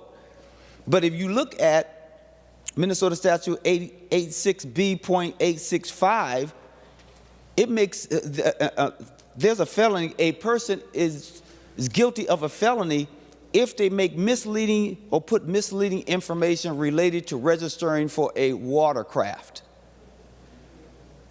Now, what is misleading? Simply, they become a felon. How about Minnesota Statute 88.75, where if you give information related to timber cutting and someone finds it problematic, that is a felony. Or if you defraud the state of timber, that's a felony under Minnesota Statute 90.41. So when we think in terms of the practice of undermining one's freedoms to vote, we must bring it into it. And as I offered the A3 amendment, what it attempts to do is restore a person's freedom or right to vote if they are not incarcerated. I need for you to understand that there's 47,000 to 53,000 people who are currently living in our communities, in our families. They are neighbors. They are folks that we may know, Mr. President, who are in our communities paying taxes, raising children, doing every positive thing that one can do, who cannot vote. Who cannot vote. They are being denied the freedom to vote. And I think it's also important to remember that of that 47 to 53,000 people that I just mentioned, Mr. President, only 36% of them live in Hennepin or Ramsey County. 64% of them, Mr. President, live in greater Minnesota or in rural Minnesota. Winona, Mr. President, where there are great people that live there. But there are others who unfortunately may have done something that could have been obscure or something very serious, but they are out and they're doing their duty. And we are denying them the freedom to vote. So this notion of denying Minnesotans a vote is a Minnesota problem. The reason why I want to cite that, not that anyone is worse than another person, but because some people think it's always just an urban problem. This is a Minnesota problem. So we as Minnesotans must change the law that prevents our neighbors and friends from voting. And lastly, some people say, hey, if they've done something wrong under Minnesota Statute 609.165, once they're done with probation, then they can vote, because that's what our current law is. Once you're no longer on probation, then you can vote. Mr. President, but you understand that here in Minnesota, we have long probationary sentences. So an individual can be on probation for 10 years, 15 years, and they don't have an opportunity to even vote for the school board that their kids will attend, or in the district that their kids will attend. They can't vote for city council. They can't vote for a county commissioner, Mr. President. They can't vote for a state senator or a state representative. They can't vote for their U.S. representatives. They can't vote for the President of the United States, but they're still paying taxes. They're still making positive contributions to our wonderful state. I believe, and I hope you will agree with me, that we must restore these hardworking folks' right to vote. And all empirical data says that when people are involved in pro-social activities, they will continue to do positive things. And I know, Mr. President, that we have a lot of people who are always talking about the importance of the next generation and our children. All empirical data says that when children see a parent vote, they will also become voters. So we are helping the next generation. So with that being said, Mr. President, I believe that restoring the right to vote not only helps Minnesotans now, but engages the next generation, and we should be a part of that important work. So I would ask that you support the A3 amendment, because it restores the right to vote of an individual who is no longer or has never been incarcerated. Thank you, Mr. President. Discussion on the A3 amendment, Senator Newman, followed by Senator Limmer.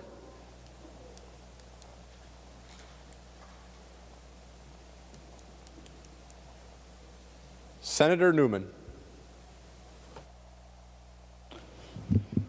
Thank you, Mr. President.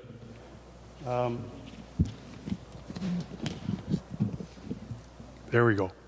I distinctly remember a number of years ago, I can't remember how many, maybe 4 or 5 years ago, Senator Champion and I had a rather robust debate on the Senate floor over this very issue. He hasn't changed his mind on the issue, and neither have I. I'll make two very quick points, Mr. President, and then I'll sit down. First, to the point that there are a number of statutes on the books that create a felony, which in turn then prohibits someone from voting. If the felony that is currently on the books is so insignificant and so unfair as to prevent someone from voting as a result of being convicted of that crime, then my suggestion would be simply amend that crime to be, say, a gross misdemeanor, rather than changing the voting rights in the state of Minnesota. Second point that I want to make, and I think this is the most important point. I would like, Mr. President, the members to keep in mind that Minnesota has a system of criminal justice that is a lot different than an awful lot of states. I'll use the state of North Dakota, for example. In the state of North Dakota, if you are convicted of a felony, there's a real good chance you're going to go to prison, at least for some period of time. And after you have served your prison time, you will then be released and put out on probation. And at that point in North Dakota, I believe you have the right to vote. Minnesota does things differently. We have in Minnesota a very, very robust probation system, whereby overwhelmingly the number of people who are convicted of a felony do not go to prison. They go directly into the probation system. So my point is, Mr. President, that in the state of Minnesota, if you are convicted of a felony, you never go to prison. You are immediately put out back on probation, and at that point, you have not yet proven that you can walk among us and not commit a crime. So it is appropriate in Minnesota, under our probation system, to require people to complete their probationary period before the right to vote is restored, because our system is so much different than many other states. The one caution that I would give members is Senator Champion is right. He is correct in that many times we have probationary periods which really are a long time. Perhaps we ought to be looking at changing the statute to reflect a shorter period of time where the right to vote would be restored. But to just restore it out of the gate, I would absolutely oppose it. And if we are going to consider changing the statute to a shorter period of time, then that would seem to me to be a perfect issue for the Judiciary Committee to take up and examine. Thank you, Mr. President. Further discussion on the A3 amendment, Senator Limmer, followed by Senator Champion.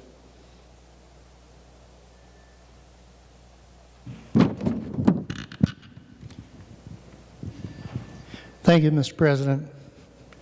Mr. President, during times, and members, we occasionally have this debate. The Minnesota Senate has not gone in that direction, despite the fact that there is a number of times we've discussed this possibility. Senator Newman is correct in explaining that we have probation, a reliance on probation much more strong than relying on incarceration when we're dealing with those who have been incarcerated for their misdeeds. If I can add to Senator Newman's history, Minnesota is the second to third lowest state in incarceration of prisoners. And we, over the years, have begun to modify our sentences so that the very most dangerous are the ones in our prisons, and we have begun to move those that have been arrested, let's say, for drug charges and only possession of drugs. They're not necessarily a danger to the public, but they are a danger to themselves. And so we offer treatment models for those individuals, hoping that rehabilitation efforts and treatment efforts through a therapeutic approach would bring them back to honest citizenry. When I look at this bill, I had to hear that even Senator Newman, as well as Senator Champion, may be misinformed about Minnesota's quote-unquote long probation history. I think I can easily dispute that, because about a year and a half ago, based on the Minnesota Sentencing Guidelines Commission, that commission that's appointed by members that are appointed by the governor, reduced all probation sentences to a maximum 5 years, with the exception of sexual assault and first-degree murder. So I would say 95% or more of those individuals that are having trouble with the criminal justice system will be eligible for probation a maximum of only 5 years. Now, that was not done by the legislature. That was but done by an edict of a political appointment. A political appointment by the Sentencing Guidelines Commission, taking advantage of the authority that they have. The Sentencing Guidelines Commission was once a creation of the legislature. But those individuals made an error back in the day when they made it. They gave the power of the legislature to the governor's office, and the governor's office is the one that makes those appointments to that board.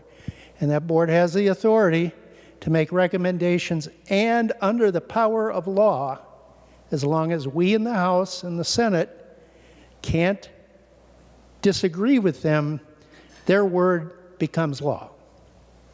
So Minnesota's long probation sentences is simply incorrect. Right now, anyone that's not a sex offender or a first-degree murderer will get their probation maximized to 5 years.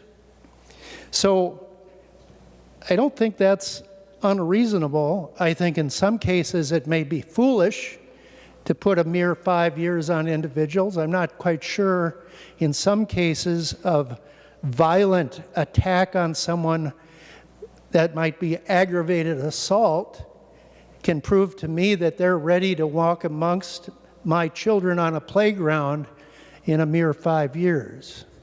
But we're under the wisdom of the Sentencing Guidelines Commission, as long as the House and Senate can't unite and disagree with them, the political appointees of a governor.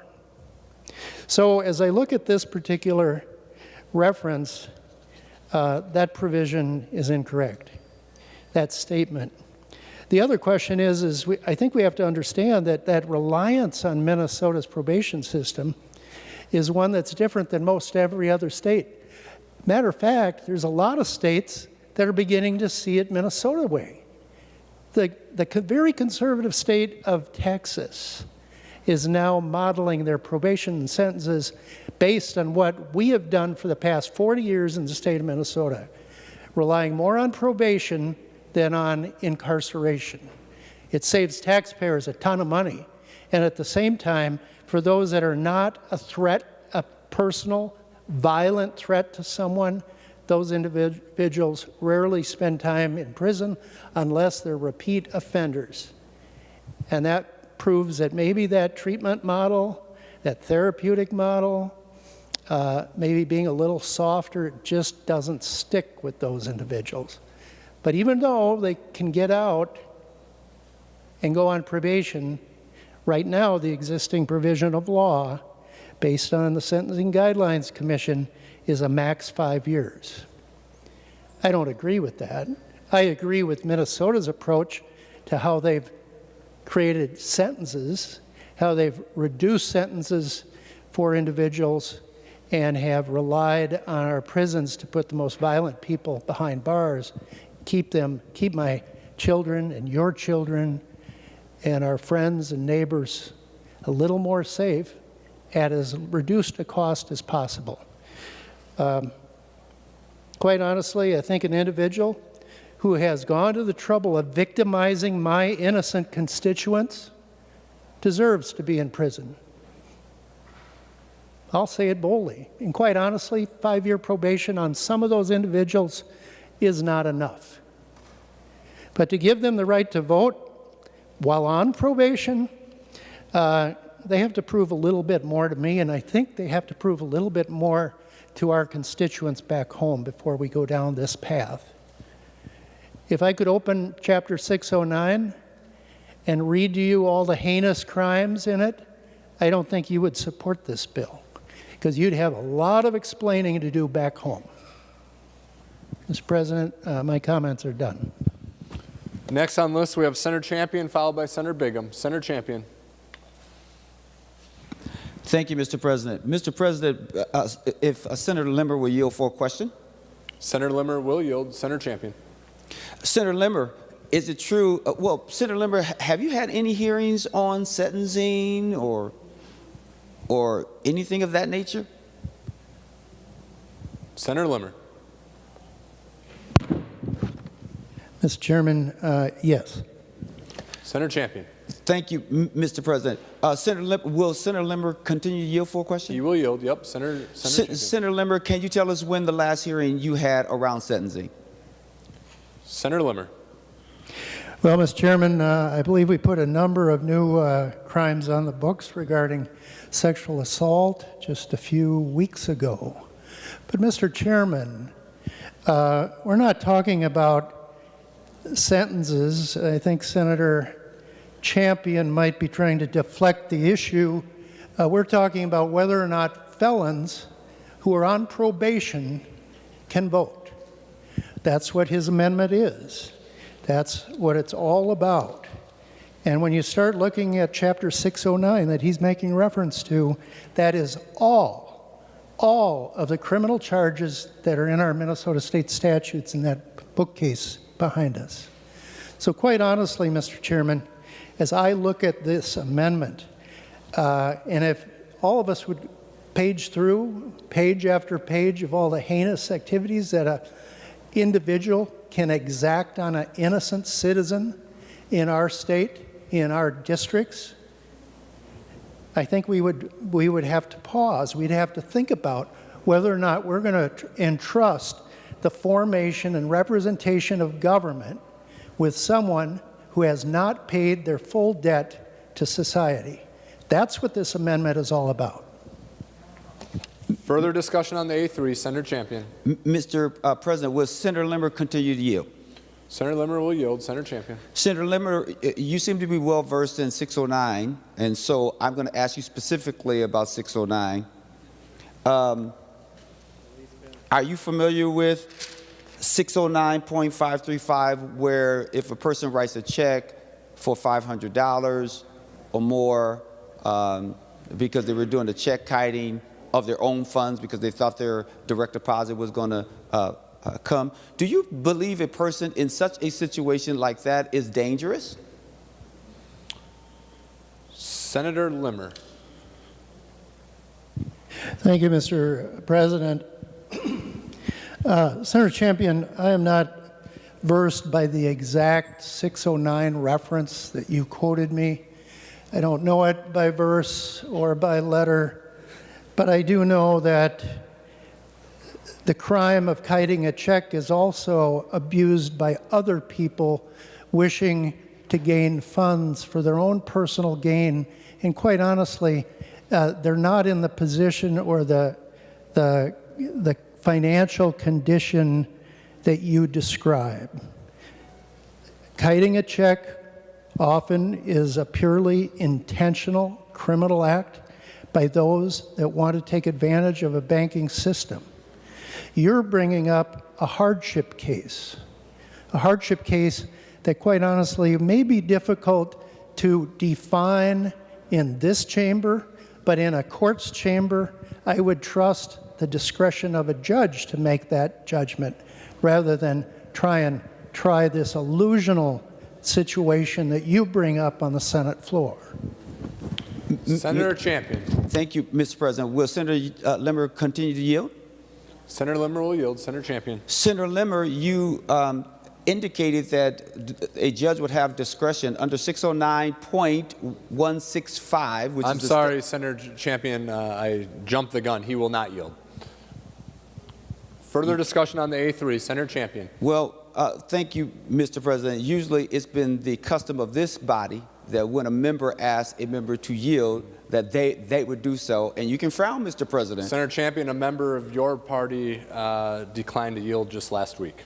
Well, I would say this. I think, Mr. President, that I take exception with your analogy because it is the custom of this body, whether it's one person on my side of the aisle or another side of the aisle, it is the custom of this body that when someone asks another member to yield, that we yield. Senator and Champion, for you that to might make be the the argument, case, but Mr. it President, happened on last behalf week. of You may not have been here, but it happened last week on the floor. Well, that's all I stated. Well, let me say Mr. this. President. Senator May I? Benson, for what reason do you rise? Point of information, Senator Champion, on a controversial amendment, I had asked for Senator Pappas to answer some clarifying language that I didn't understand, and she refused to yield, so the precedent is quite recent. Well, Mr. Further President, discussion on the A3 amendment. Senator Champion. Mr. President, I take exception to what's going on right now. Senator I'm Champion, okay. it happened last May I week with finish? a member of your May party. I finish, Mr. President? Discussion you are on the president. A3 May amendment. I finish, Senator Mr. Champion. President? May I finish, Mr. President? Senator Champion, discussion on the A3 May I amendment. finish, Mr. President? Please finish your conversation. We're on the A3. Direct your comments to the A3 amendment. Senator Champion. Mr. President, I'm directing my comments as a member of this body. Senator And Champion, I expect we the will same- not impugn the motives of another member on this floor. To the A3 amendment, Senator Champion. As I stated, Mr. President, I'm not going to let you or anyone else disrespect me as a member of this body. I have an election certificate like all Senator others. Champion, there is no disrespect on this floor. To the A3 amendment, Senator Champion. If I might finish, Mr. President, as I indicated earlier, it is the custom of this body that when a member asks another member to yield, they do so.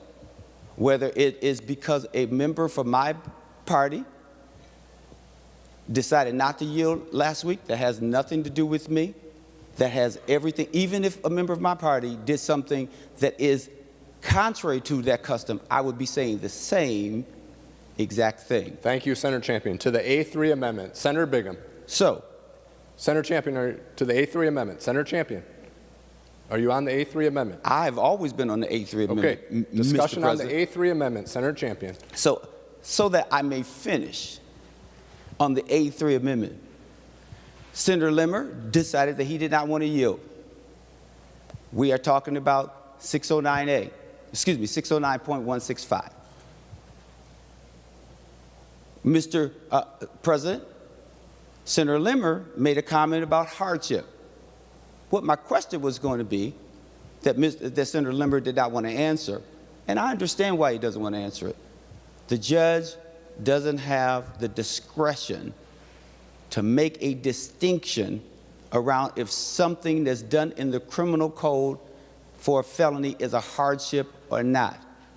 If it is a felony, and even if it was a hardship under 609.165, which is the statute that I'm asking us to amend and change, that person would no longer be able to vote, whether it was for hardship.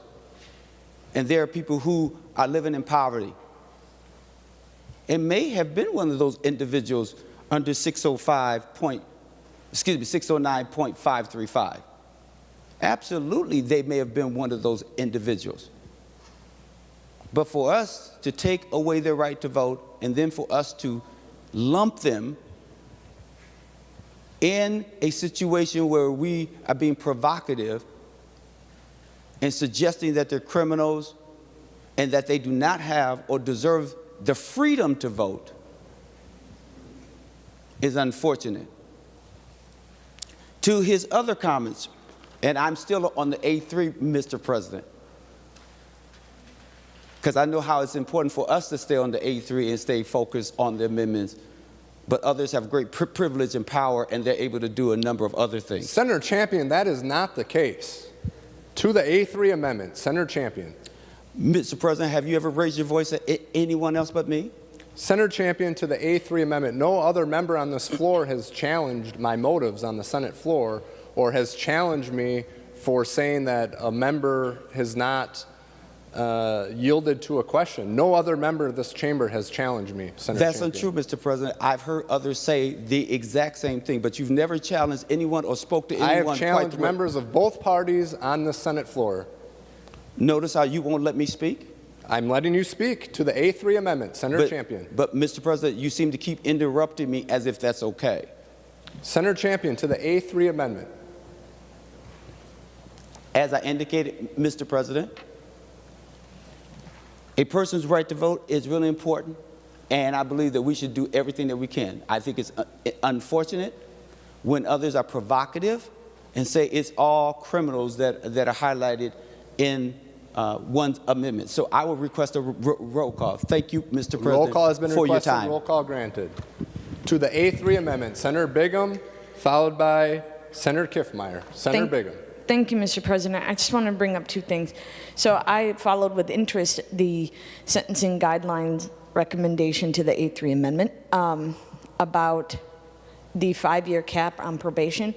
And just for the edification of the body, that was not retroactive, Mr. President. And so I think that that also probably should play into members' decision when thinking about how they are going to vote on the A3 amendment. Mr. President, the other reason I'm rising today is counties are integral. In fact, they administer the elections for the state. And if the A3 amendment would go on, I believe that it is clearer for the counties and consistent for the counties when implementing voting policy dealing with former felons and felons. It would be one blanket policy.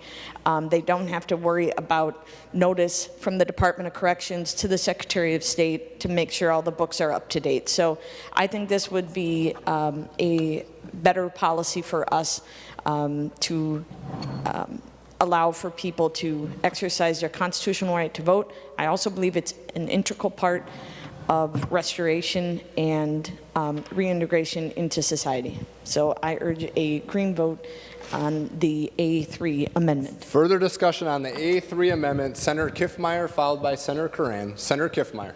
Thank you, Mr. President and members. So I stand in opposition to the A3 amendment. In regards to things here, Minnesota, as been said, high probation state. We're a compassionate state. We want to give every opportunity, chance upon chance, as we work from petty misdemeanor, misdemeanor, gross misdemeanor, and so on.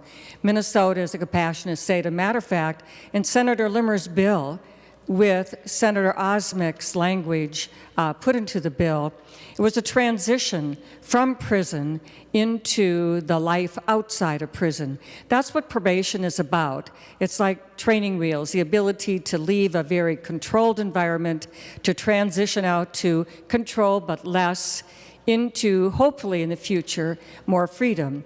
But it's also a time where recidivism happens as well. And so not everybody succeeds getting through that. And so I stand in opposition. I think Minnesota's current is very mainstream and is very appropriate. I also question here whether it's even constitutional to do so.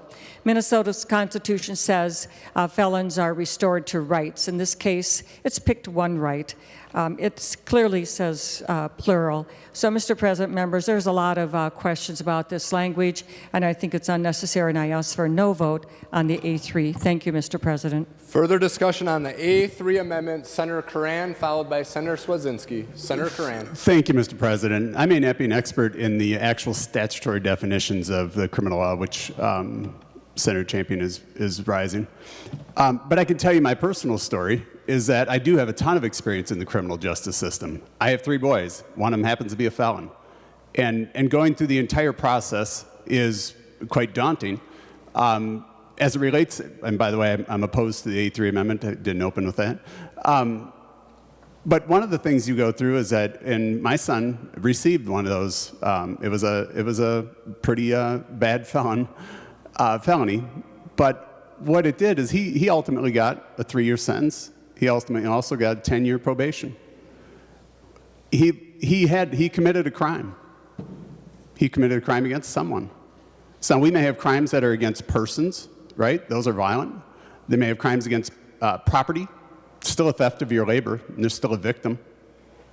Restoring somebody's voting rights is important, but only after we complete the entire sentence. I feel my son was deprived of any rights. I don't think he was deprived at all. He committed a crime. Whether he was knowingly understood the outcome and its impact, it has an impact on your career. I worked in the financial industry. If you have a felony, you will never work in a financial institution. There are a lot of other consequences. I can tell you the last thing that was on his mind about when he was finally got to celebrate his 10 years off of probation was not elections, not voting. Prior to that was on his release was, how do I find work? How do I find housing? How do I raise my family? How do I stay clean and sober? Those are the things that are most important. But also what it does in that case is that we're talking about restoring the rights. Well, they gave up those rights. They committed a crime. And to me, we do not need to remove and to remove that penalty, because the one thing it also doesn't do is it doesn't restore the rights of the victims at all. And so when you look at our system, sometimes I look at it sometimes say it could be pretty soft. But what about the victims? We got to make sure that their rights are also honored.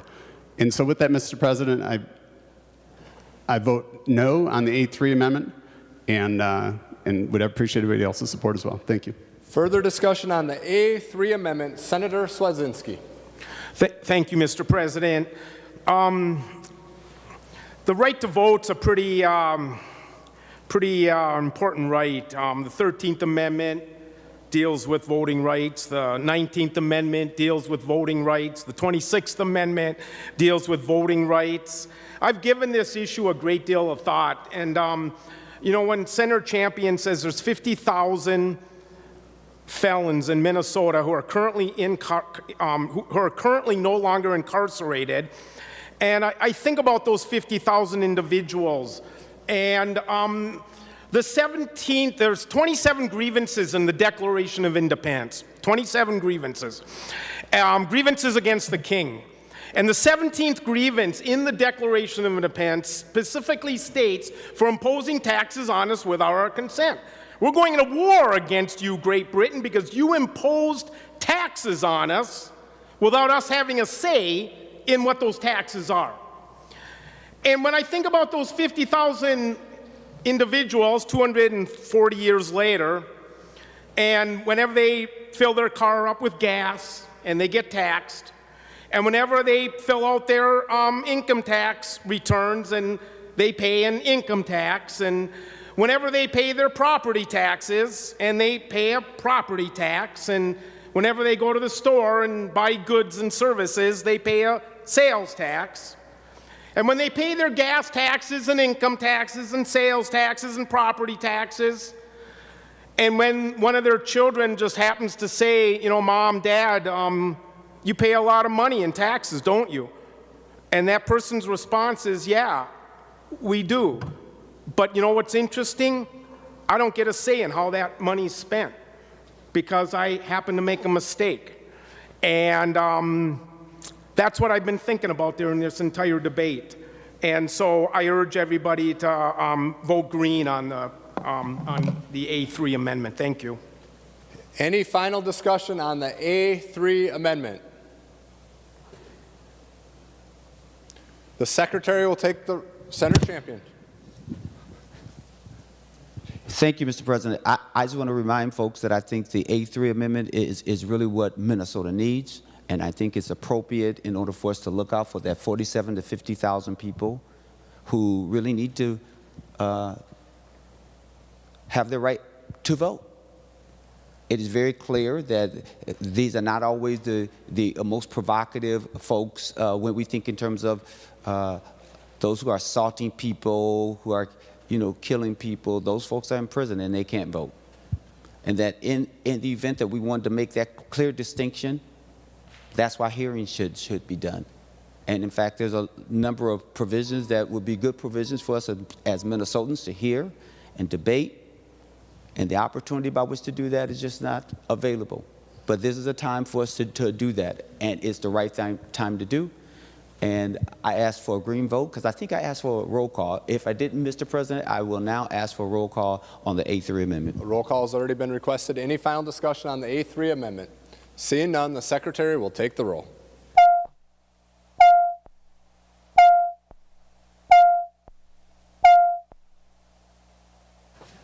Members in the retiring room and the President's office, please come to the chamber to vote.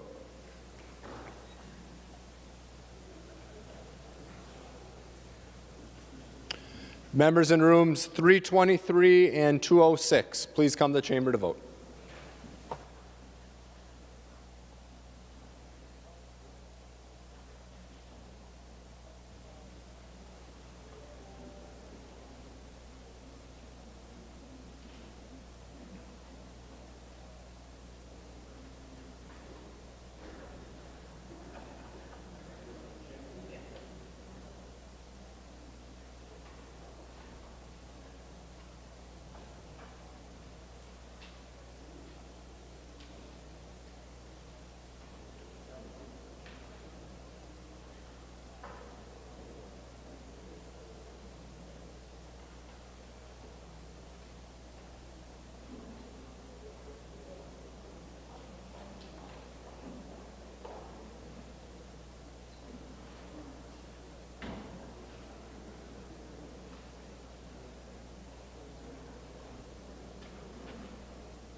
I'll call on Senator Frentz to report the votes of the members voting under Rule 40.7. Senator Frentz. Thank you, Mr. President. Senator Dietzick votes aye.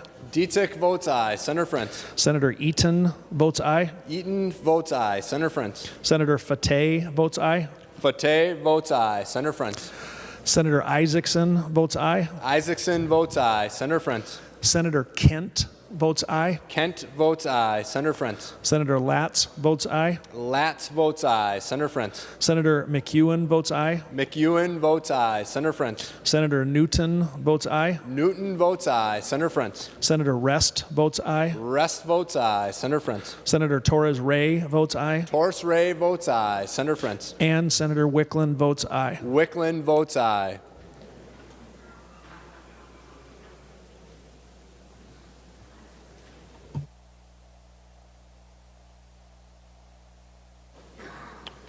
Senator Jasinski.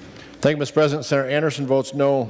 Anderson votes no. Senator Jasinski. Senator Coleman votes no. Coleman votes no. Senator Jasinski. Senator Matthews votes no. Matthews votes no. Senator Jasinski. Senator Weber votes no. Weber votes no. Senator Jasinski. Senator Goggin votes no. Goggin votes no. Senator Jasinski. Senator Ingebrigtsen votes no. Ingebrigtsen votes no. Senator Jasinski. Senator Newman votes no. Newman votes no. Senator Jasinski.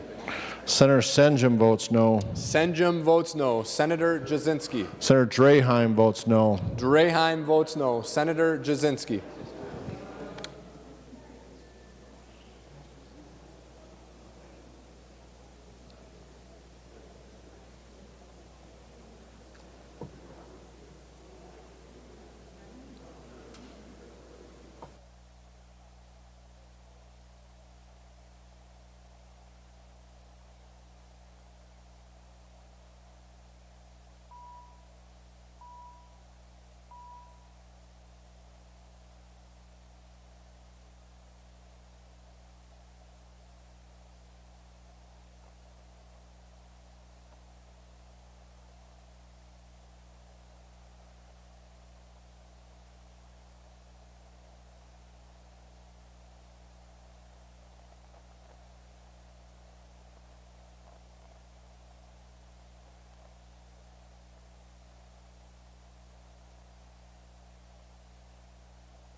All members having voted who have the desire to vote, the secretary will close the roll. There being 33 ayes and 34 nays, the motion does not prevail. The amendment is not adopted.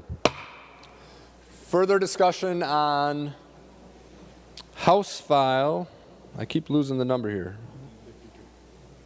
1952?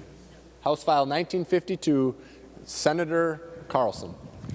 Thank you, Mr. President. I have the A7 amendment. Senator Carlson offers the A7 amendment. The secretary will report the amendment. Senator Carlson moves to amend Senate House File number 1952 as amended pursuant to Rule 45 as follows, page 94, delete Section 6. This is the A7 amendment. To the A7, Senator Carlson. Thank you, Mr. President. These days, our privacy is being invaded a lot. And I think what we do is we find out that people are getting to know us better than we know ourselves. And one of the things that is very concerning is that when people know about us, they know our address, they know more and more about us, there's some infractions on our personal privacy and sometimes even on our financial privacy. I, for one, about 3 weeks ago, had my identity stolen. My credit records are now frozen for a year, and I don't think I've had any losses that can be taken from my financial abilities, but I got the notice from Chase Bank. It said that, first they said, we're not going to open up an account that you requested, and then they sent me a debit card, which I didn't request, and I don't have any kind of records with Chase Bank. So it took quite a while to be able to clear that up. I also get a lot of emails from people that I have no idea who they are and what they want, except that usually, and I always tell this a little bit of a funny because I like to be known as Jim. My family knows me as Jimmy. And when anybody calls me James, it means they want money. So I get a lot of these emails, and I think anybody here can identify with it. You're getting emails and you're getting solicitations from people that you have never even known, never contributed to anyone close to them, and for some reason they have gotten your name. And it's a bipartisan issue, by the way, too. Well, we last week passed a bill that I supported, and that was to keep the people who win lottery winnings, win cash, to keep their names private because they get harassed a lot. And I think that that is something that we have leaned into a lot by allowing our names and our records being out there. And so the A7 amendment is to try to look at some of that and really cut back on it. I have a constituent who is a very strong Republican who has been writing me over many years, and sometimes we agree, sometimes we do not. But one of the things he had heard about is this bill that is going to allow election judge names to be publicized. And he said, I volunteered to be an election judge a few years ago, and I was harassed because I let my name be used by my party. So and this is, again, it's a bipartisan issue. He does not like his name to be out there, and a lot of people don't like their names to be out there, even affiliated with a party, and maybe sometimes affiliated wrongly. And so what the A7 amendment does is it walks back this bill's release of election judge names and does not let them be inspected by the public. I don't mind that the parties know them because they're the ones that nominated them. The Secretary of State keeps those names private. But what this bill does is it puts them out there for anybody to inspect and, in fact, anybody to harass as well. And the next part of this same amendment is to keep the names of the challenged voters private as well. This one's a little bit more serious because if my voter registration card was returned erroneously if I had something where that changed, where someone actually calls me out as far as not being in the right apartment number, and I know that there are errors in our election records that sometimes are very innocent, but people don't, they don't get caught until someday when someone actually does see that you live at 1632 instead of 1623, which has happened, and they get on a challenged voter list. And this is where we go back to our same-day registration. Those kinds of things can be cleared up, same-day registration, no problem, no provisional ballot, none of that, and they do not get put onto a challenged voter list.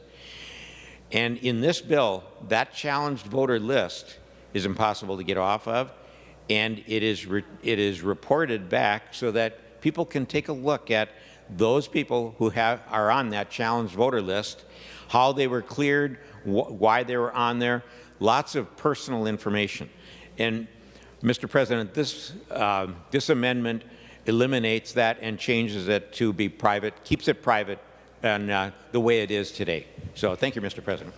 Discussion on the A7 amendment. Senator Kiffmeyer. Thank you, Mr. President and members. I rise in opposition to the A7 amendment.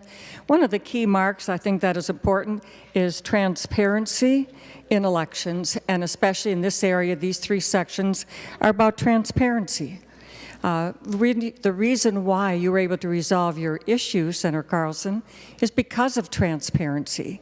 You had openness, and you had the ability to check and to verify and go through that process. That's a good thing. What we want to do here as well, with election judges being appointed by political parties, the information returning back to them and who served on behalf of their political party. It's only fair that that information go back to the political parties. Public information, voter lists in regards to challenged voters and other kinds of information. Prior to 2006, this was available. It was available, and it wasn't a problem. And it was very important to do election research and studies, and for election purposes, it was very, very helpful. In regards to provisional challenge ballots, the same thing.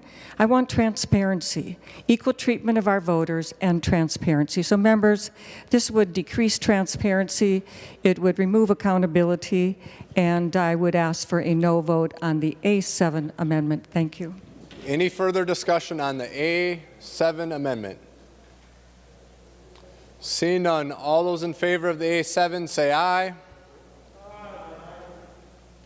Opposed, say no. No. The motion does not prevail. The amendment is not adopted. Further discussion on House File 1952. Senator Clausen.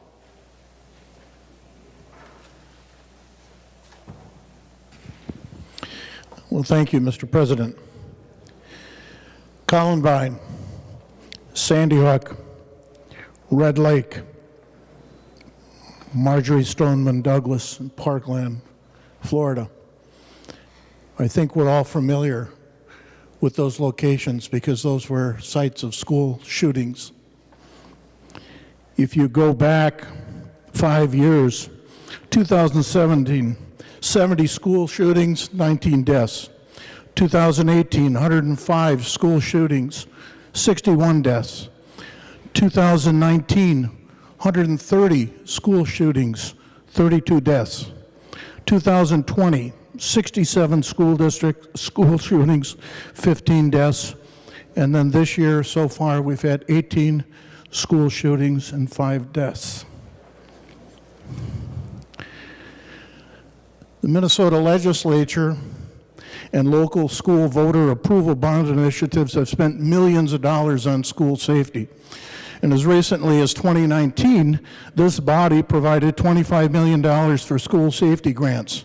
And the money could not meet the demand for the requests. Mr. President? Senator Pratt, for what reason do you rise? Thank you, Mr. President. Can you remind the body what we're discussing? Yep, I was going to give it just a little bit more leeway, but members, we are on House File 1952. Senator Clausen, do you have an amendment that you're getting to? I do.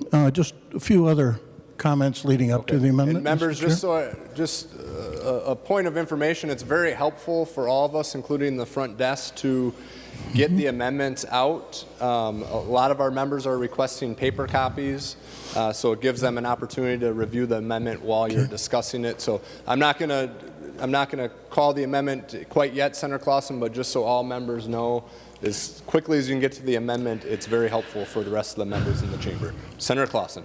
Thank you.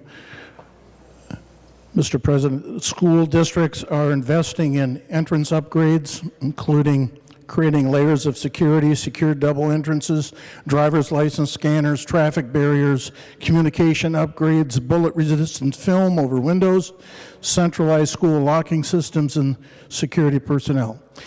But there are days when the school door is open to all, and that's on election days. On election days, when schools are designated polling locations. So, Mr. President, I would like to offer the A8 amendment. Senator Clausen offers the A8 amendment. The Secretary will report the amendment. Senator Clausen moves to amend House File Number 1952 as amended pursuant to Rule 45 as follows. Page 110, after line 20, insert. This is the A8 amendment. To the amendment, Senator Clausen. Thank you, Mr. President. During the 2020 legislative session, I shared safety concerns of schools being polling locations with Senator Kiffmeyer, and she included the provision in the 2020 election bill. At this time, I am asking this provision become permanent in election law. And I understand that schools are a desirable polling location. They're spread out amongst the community. They have large parking lots, big areas like gymnasiums for polling. So I understand that. But this is what the A8 amendment says. A8 amendment states that schools must only be designated as a polling location when no other public or private location is reasonably available for use as a polling place. And if a school is designated as a polling location, the election staff must work with school staff to ensure the contact between students and voters is minimized. Colleagues, Mr. President, we need to protect students, teachers, school staff when school is in session, and school shootings are all too prevalent in our society. And this is a safety precaution we can take to protect lives. At one point, I was reluctant to offer this because I know there's some pushback. Those that have to search for polling locations, cities, they're concerned. They've shared that with me.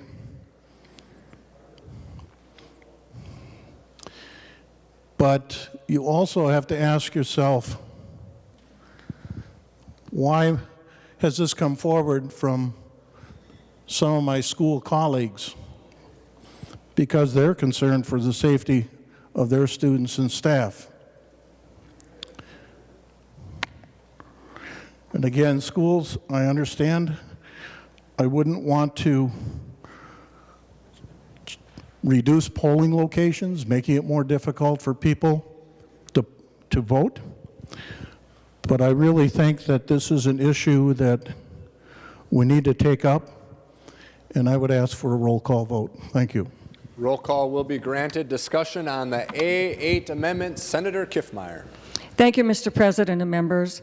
Well, on its surface, I can understand why bringing this forward, but I think it is very misguided. It also speaks as though our local units of government, our school districts, cities, counties, don't have the ability and common sense to choose safe places to vote. But they also have to balance that with the right to vote and the access to the voting and the parking and all of those things. I believe this is where the uniqueness of Minnesota, from War Road down to Chatfield, over to Laverne, up to Duluth and north of Duluth, which is a long way, by the way, north of Duluth yet up to the Canadian border. Each one of those needs some special customization in regards to their polling locations. And as I considered this legislation last year, I heard from many different locations that said they felt undue pressure to not use those locations that they saw fit, and it was harming their ability to get the polling places that they needed for their voters. Sometimes it's growing areas, sometimes it's population changes. And so I do trust the locals in this regard to make those kinds of choices, keep their voters safe, keep their students safe, and the ability of the individual local school districts to make those decisions. So members, I respectfully ask for a no vote on the A8 amendment. Thank you. Discussion on the A8 amendment. Senator Clausen. Thank you, Mr. President. I just want to point out again that this isn't not a mandate. This says schools must only be designated as a polling location when no other public or private location is reasonably available for use as a polling location. So it's not a mandate, but it certainly is an option for cities to look at polling locations throughout their community, and hopefully that other locations could be identified. So thank you. Any further discussion on the A8 amendment? Seeing none, the secretary will take the roll.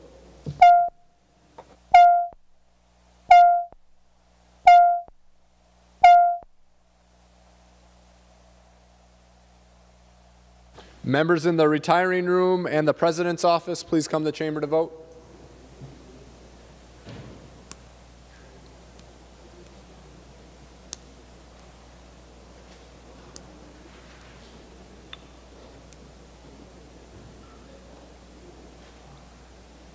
Members in rooms 323 and 206, please come to the chamber to vote.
I'll call on Senator Frentz to report the votes of the members voting under Rule 40.7. Senator Frentz. Thank you very much, Mr. President. Senator Dietzick votes aye. Dietzick votes aye. Senator Frentz. Senator Eaton votes aye. Eaton votes aye. Senator Frentz. Senator Fateh votes aye. Fateh votes aye. Senator Frentz. Senator Kent votes aye. Kent votes aye. Senator Frentz. Senator Isaacson votes aye. Isaacson votes aye. Senator Frentz. Yes. Senator Champion votes aye. Senator Champion votes aye. Senator Frentz. Senator Latz votes aye. Latz votes aye. Senator Frentz. Senator McEwen votes aye. McEwen votes aye. Senator Frentz. Senator Newton votes aye. Newton votes aye. Senator Frentz. Senator Rest votes aye. Rest votes aye. Senator Frentz. Senator Torres Ray votes aye. Torres Ray votes aye. Senator Frentz. And Senator Wickland votes aye. Wickland votes aye. Senator Jasinski. Thank you, Mr. President. Senator Anderson votes no. Anderson votes no. Senator Jasinski. Senator Coleman votes no. Coleman votes no. Senator Jasinski. Senator Matthews votes no. Matthews votes no. Senator Jasinski. Senator Weber votes no. Weber votes no. Senator Jasinski. Senator Goggin votes no. Goggin votes no. Senator Jasinski. Senator Ingebrigtsen votes no. Ingebrigtsen votes no. Senator Jasinski. Senator Newman votes no. Newman votes no. Senator Jasinski. Senator Senjum votes no. Senjum votes no. Senator Jasinski. Thank you, Mr. President. Senator Draheim votes no. Draheim votes no. All members having voted who have the desire to vote, the Secretary will take the roll. There being Secretary will close the roll. There being 28 ayes and 29 nays, the motion has not prevailed. The amendment is not adopted. Further discussion on House File 1952, Senator Herr.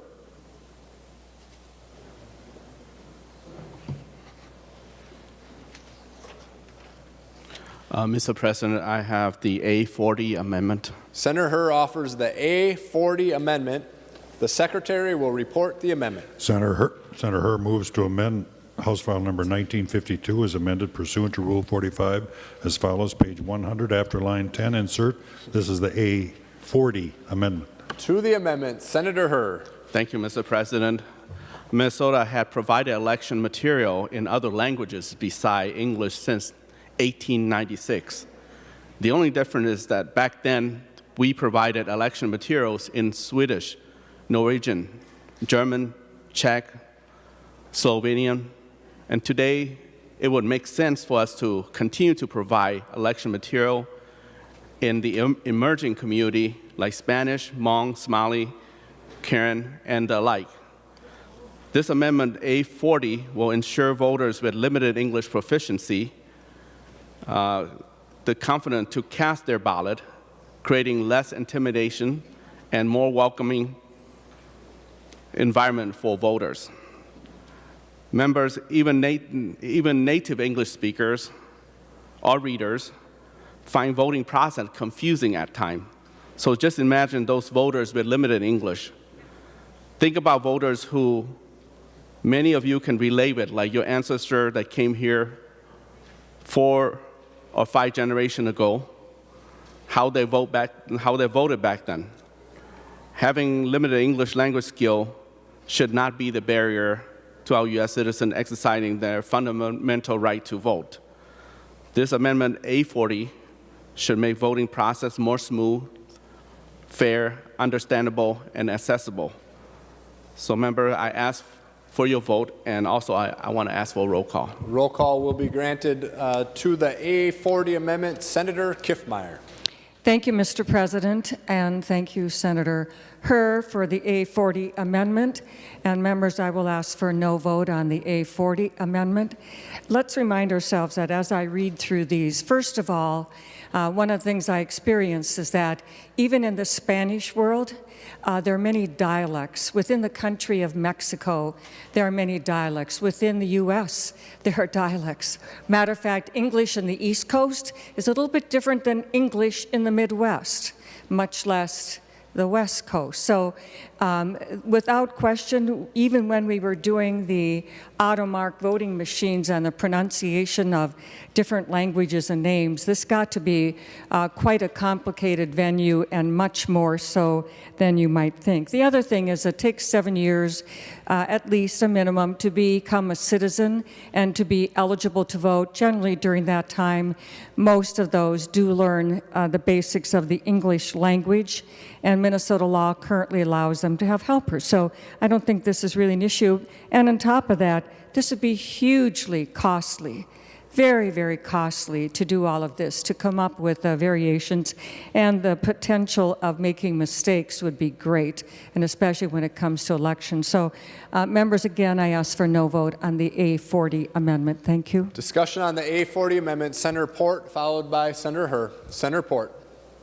Thank you, Mr. President. I rise in support of this amendment.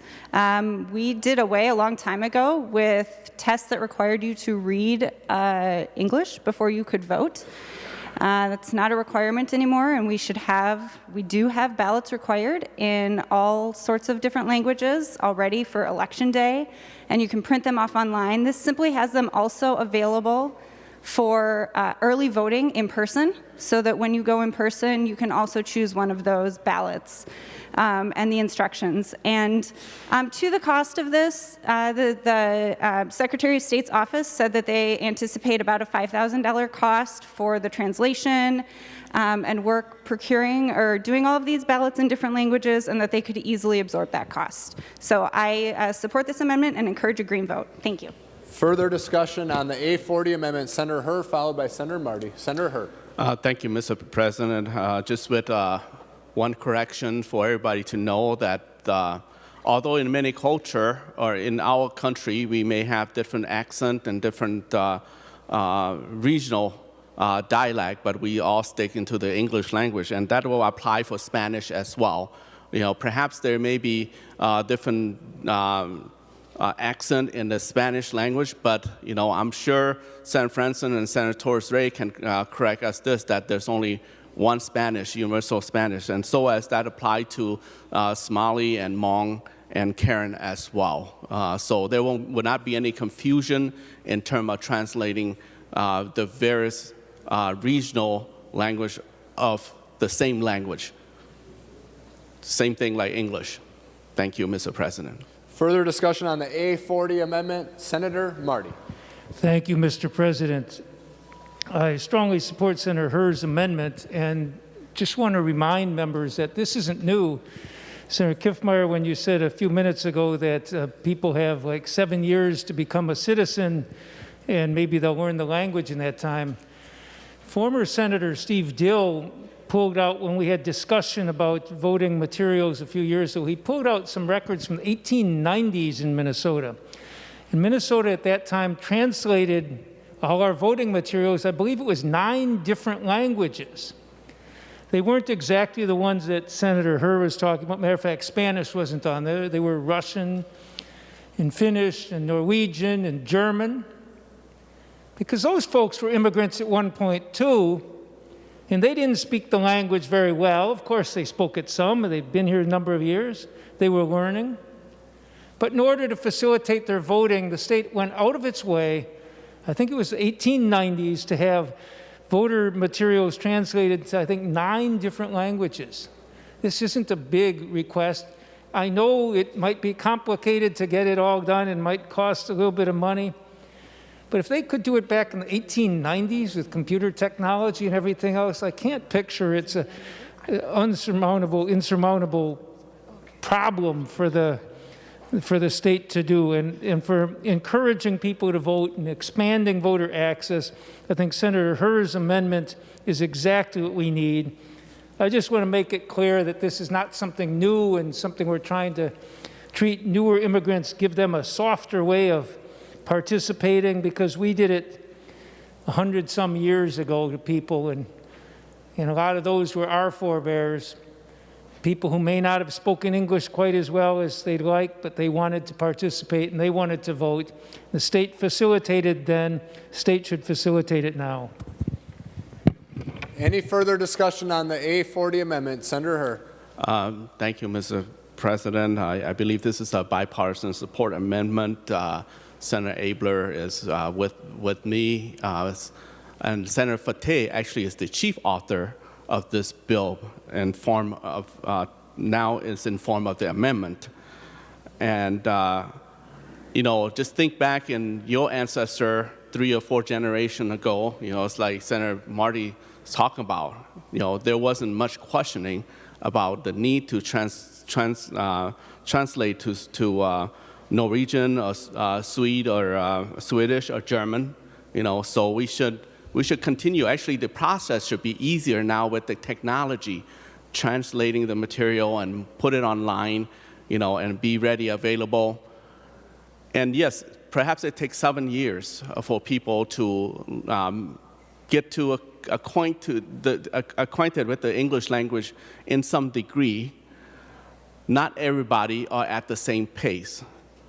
Some may not need it, but most who are becoming citizens, who are American citizens. You know, in large number, within the last year alone, we have large number of people becoming citizens of this country. It will give them a more comfortable environment for them to cast their ballot by providing translated material up front, just to tell them about our absentee process and our voting process. So this amendment addressed that, so I ask member for your support. Thank you. Any further discussion on the A40 amendment? Seeing none, the secretary will take the roll.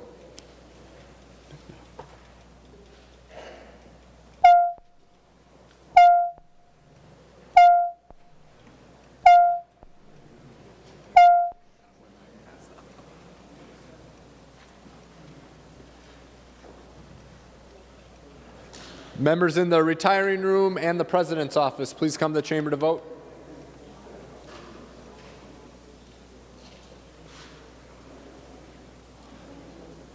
Members in rooms 323 and 206, please come to the chamber to vote.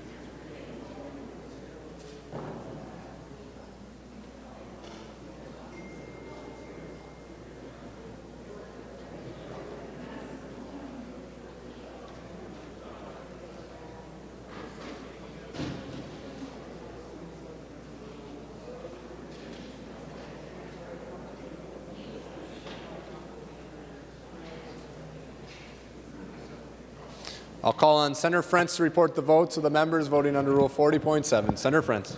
Thank you, Mr. President. Senator Champion votes aye. Champion votes aye. Senator Frentz. Senator Dietzick votes aye. Dietzick votes aye. Senator Frentz. Senator Eaton votes aye. Eaton votes aye. Senator Frentz. Senator Fateh votes aye. Fateh votes aye. Senator Frentz. Senator Kent votes aye. Kent votes aye. Senator Frentz. Senator Isaacson votes aye. Isaacson votes aye. Senator Frentz. Senator Latz votes aye. Latz votes aye. Senator Frentz. Senator McEwen votes aye. McEwen votes aye. Senator Frentz. Senator Newton votes aye. Newton votes aye. Senator Frentz. Senator Rest votes aye. Rest votes aye. Senator Frentz. Senator Torres Ray votes aye. Torres Ray votes aye. Senator Frentz. And Senator Wicklund votes aye.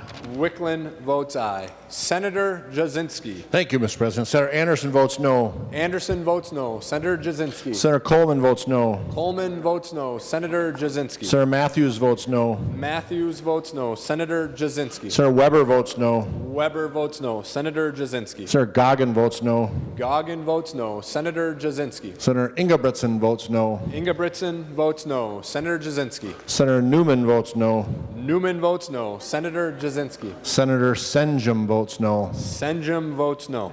And thank you, Mr. President. Senator Draheim votes no. Draheim votes no.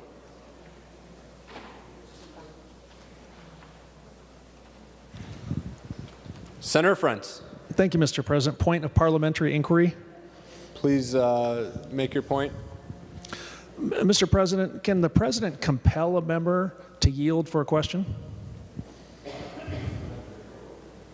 Senator Frentz, we're under a roll call vote right now. Oh, are we? Well, then I withdraw my parliamentary inquiry. Oh, come on. All members having voted who have the desire to vote, the secretary will close the roll. There being 33 ayes and 34 nays, the motion does not prevail. The amendment is not adopted. Senator Frentz. Well, thank you, Mr. President. I have a point of parliamentary inquiry. Please state your point, Senator Frentz. Mr. President, can the President of the Senate compel a member of the body to yield for a question?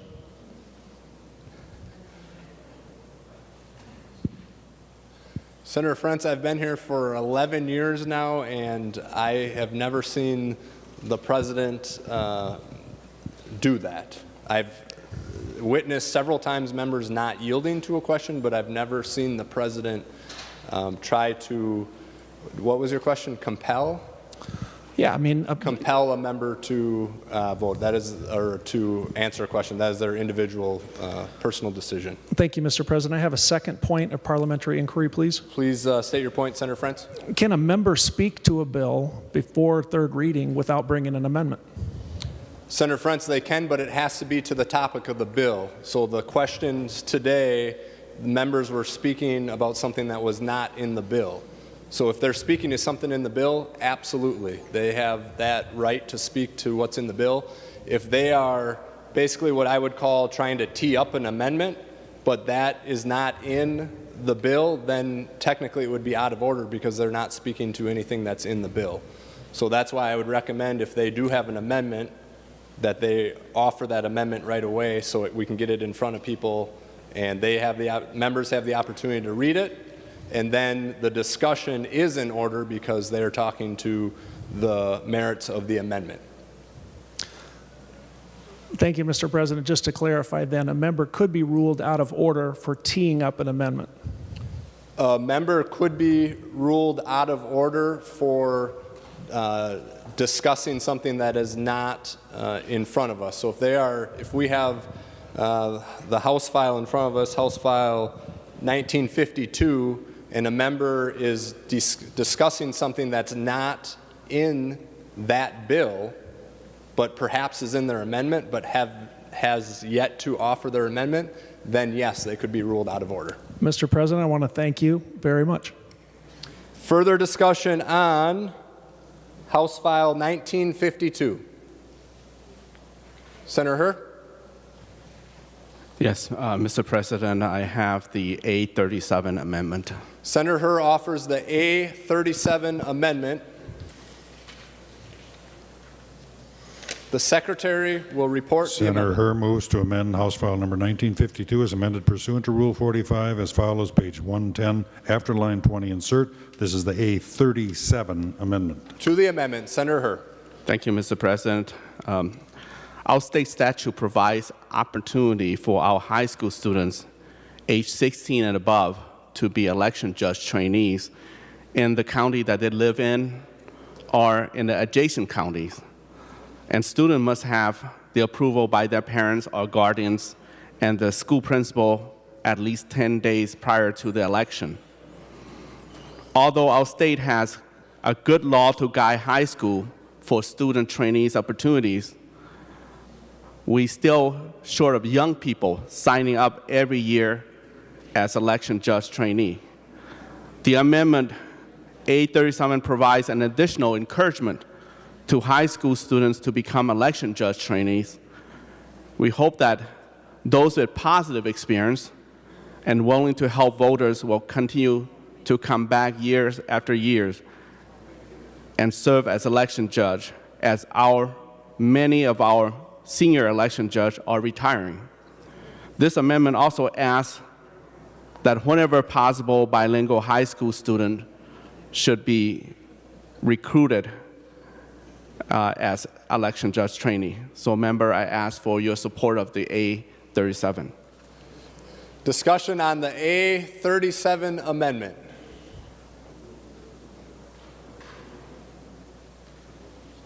Senator Kiffmeyer. Thank you, Mr. President. Well, this amendment, members, is a confusing amendment. It goes into the language here that says may, and another one, whenever possible. And the school board at this time already has the authority that they need to give credit for items that they choose to do so. And they also don't need to be having these kinds of instructions to them. And you, as anybody can right now, can appear in front of a school board and make this kind of request. So I would prefer, members, in regards to this, the language here is very vague and very fluid, and so I will not be supporting the A37 amendment.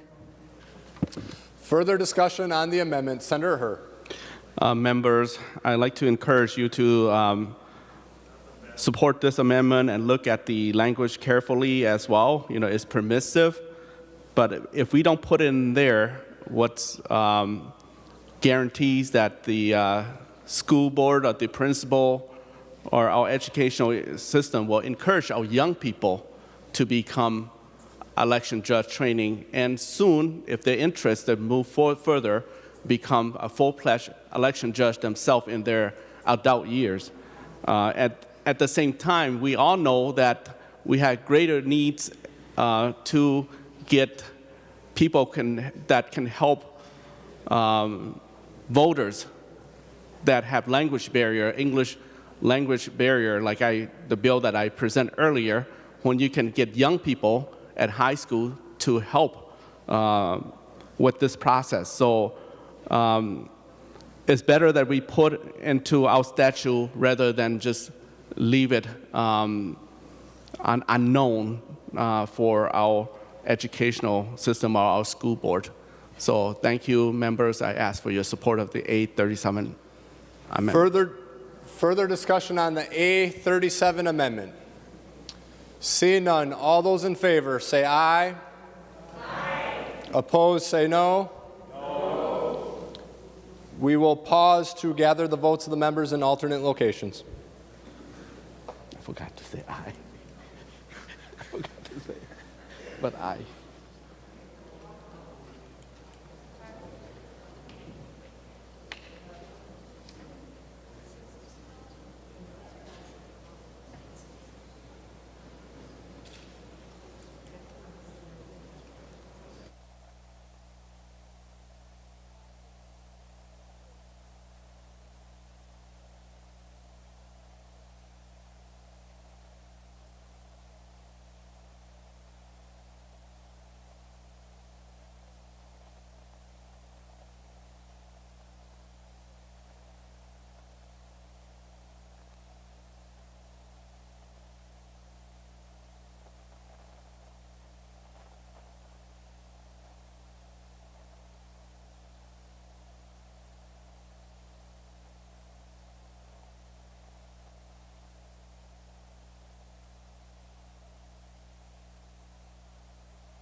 Okay, members, we're on the A37 amendment. For those of you who are in the chamber and are an aye vote, a yes vote on the A37, please stand at your desk.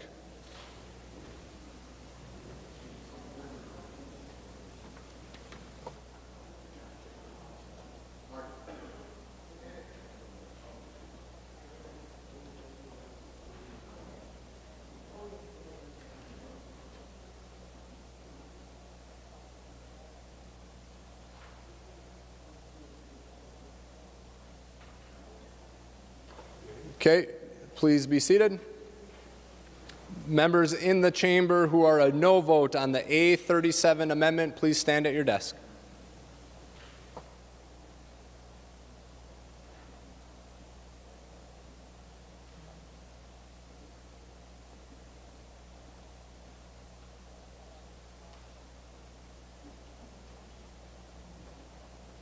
All right, please be seated.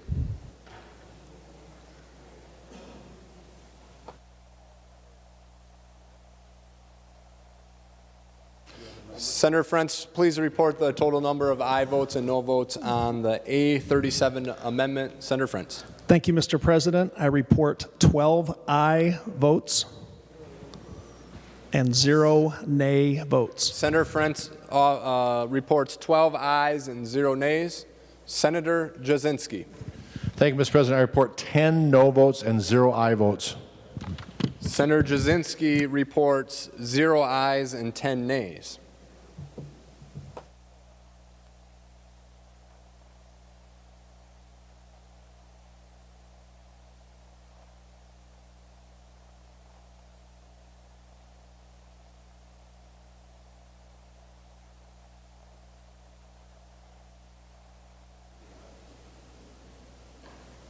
The amendment does not receive a sufficient number of votes to pass. The motion does not prevail. The amendment is not adopted. Further discussion on House File 1952. Senator Putnam. Thank you, Mr. President. Members, I offer the A16 amendment. Senator Putnam offers the A16 amendment.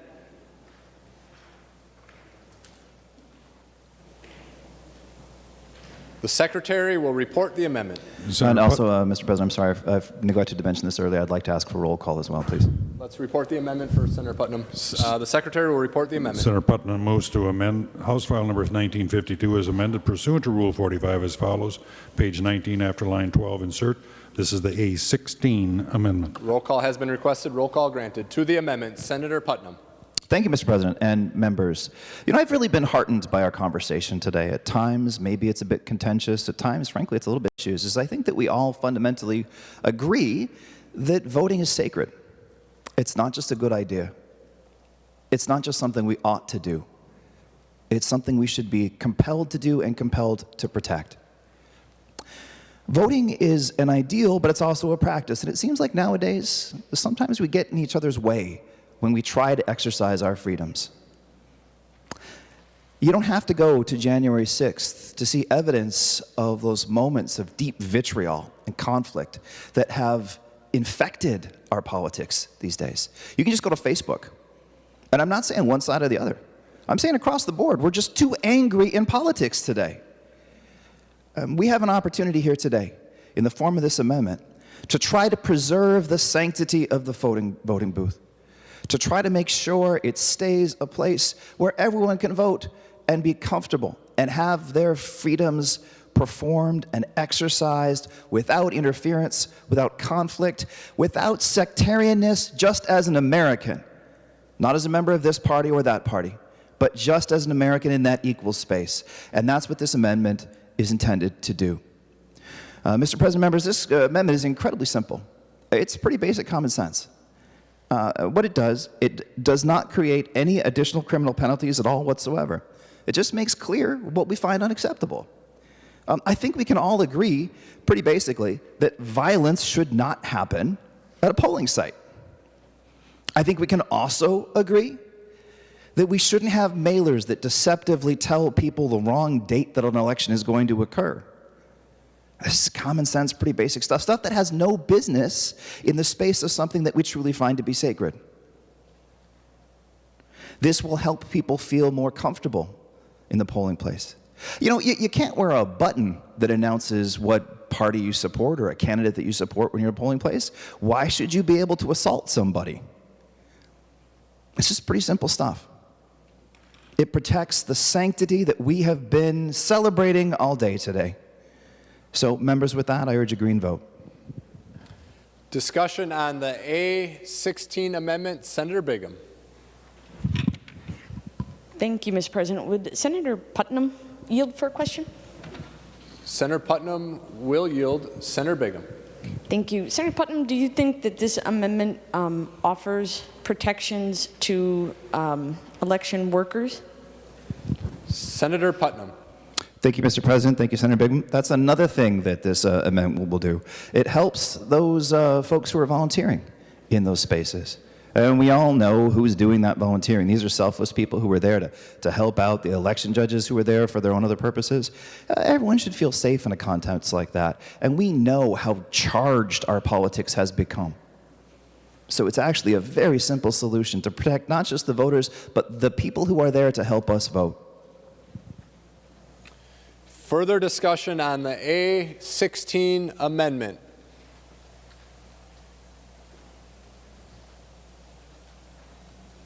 Any further discussion on the A16 amendment? Senator Kiffmeyer. Thank you, Mr. President and members. So in regards to this particular bill, was not heard in committee. It's rather extensive. It includes a language like guilty of a crime, guilty of a crime, guilty of a crime, enforcement provisions in current law, 211B31 to 211B36 does not apply to violations, which is current law. There are penalties, guilty of a gross misdemeanor. This would need to go to judiciary because of the gross misdemeanor. Was not heard in committee of members. I ask for a no vote on the A16. Any further discussion on the A16 amendment? Senator Benson. Mr. President, I rise to a point of order under, I'm sorry, 35-2, paragraph 1. This relates to both a criminal penalty and to campaign practices. 211B is campaigns, and we do not deal with campaign practices in this bill. Senator Benson rises to raise a point of order under Rule 35.2 that the amendment is not germane. Advice? Senator Putnam? Thank you, Mr. President and Senator Benson, for raising this concern. Primarily, this bill deals with the space where voting happens. The campaigning might happen in that space, but the actual point behind this is about the voting space itself. This is about the ballot box, not about campaigning. And secondly, in terms of the potential penalties that are here, what this bill actually does is it empowers the Attorney General to explore those penalties. It is not about those penalties as much per se. It's about the authority of the Attorney General to pursue them. Mr. President? Further advice, Senator Benson. Page 2, line 9 says within 60 days of an election. That is not specific to location. That is about a behavior which would fall under campaign practices. Further advice, Senator Limmer. Thank you, Mr. Chairman. As I've been listening to this discussion, I also see that this expands the power of the Attorney General, making reference to Section 8.31, which is the section limiting the power of the Attorney General. So I think Senator Benson has it right, although she did not raise that particular aspect. That, too, I believe violates the germaneness issue. Further advice, Senator Friends. Mr. President, I rise in opposition to the point of order. Today we've debated for hours how we're going to vote, when we're going to vote, who votes, what dates we're going to vote, when we're going to count them, and this amendment goes directly to the heart of that, which is what can happen as we vote. I'd encourage you to find this amendment germane to the bill. Thank you, Mr. President.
I rule that the point of order is well taken and the amendment is not germane.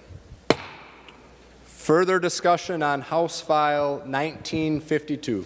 Senator Putnam. Mr. President, pursuant to Senate Rule 14.4, I appeal the ruling of the President and request a roll call.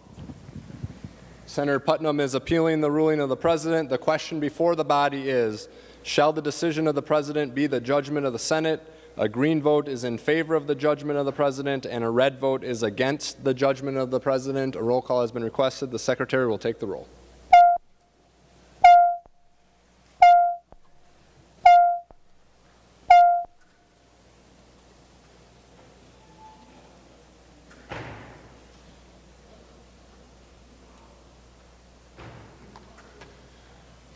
Members in the retiring room and the President's office, please come to the chamber to vote.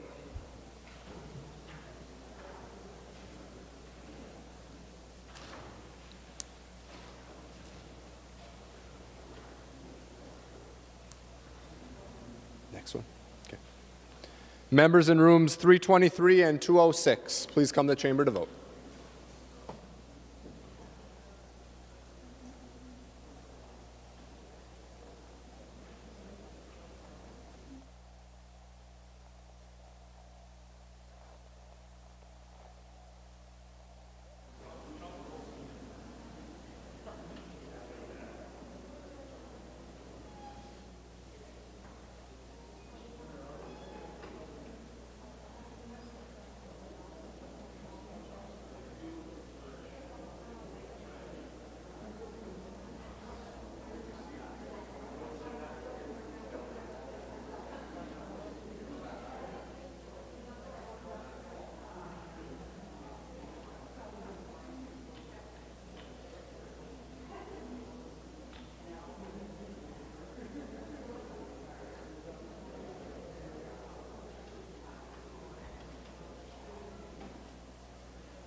I'll call on Senator Jasinski to report the votes of the members voting under Rule 40.7. Senator Jasinski. Thank you, Mr. President. Senator Anderson votes aye. Anderson votes aye. Senator Jasinski. Senator Coleman votes aye. Coleman votes aye. Senator Jasinski. Senator Matthews votes aye. Matthews votes aye. Senator Jasinski. Senator Weber votes aye. Weber votes aye. Senator Jasinski. Senator Goggin votes aye. Goggin votes aye. Senator Jasinski. Senator Ingebrigtsen votes aye. Ingebrigtsen votes aye. Senator Jasinski. Senator Newman votes aye. Newman votes aye. Senator Jasinski. Senator Senjum votes aye. Senjum votes aye. Senator Jasinski. And thank you, Mr. President. Senator Draheim votes aye. Draheim votes aye. Senator Tomassoni. Mr. President, Senator Bach votes aye. Bach votes aye. Senator Frentz.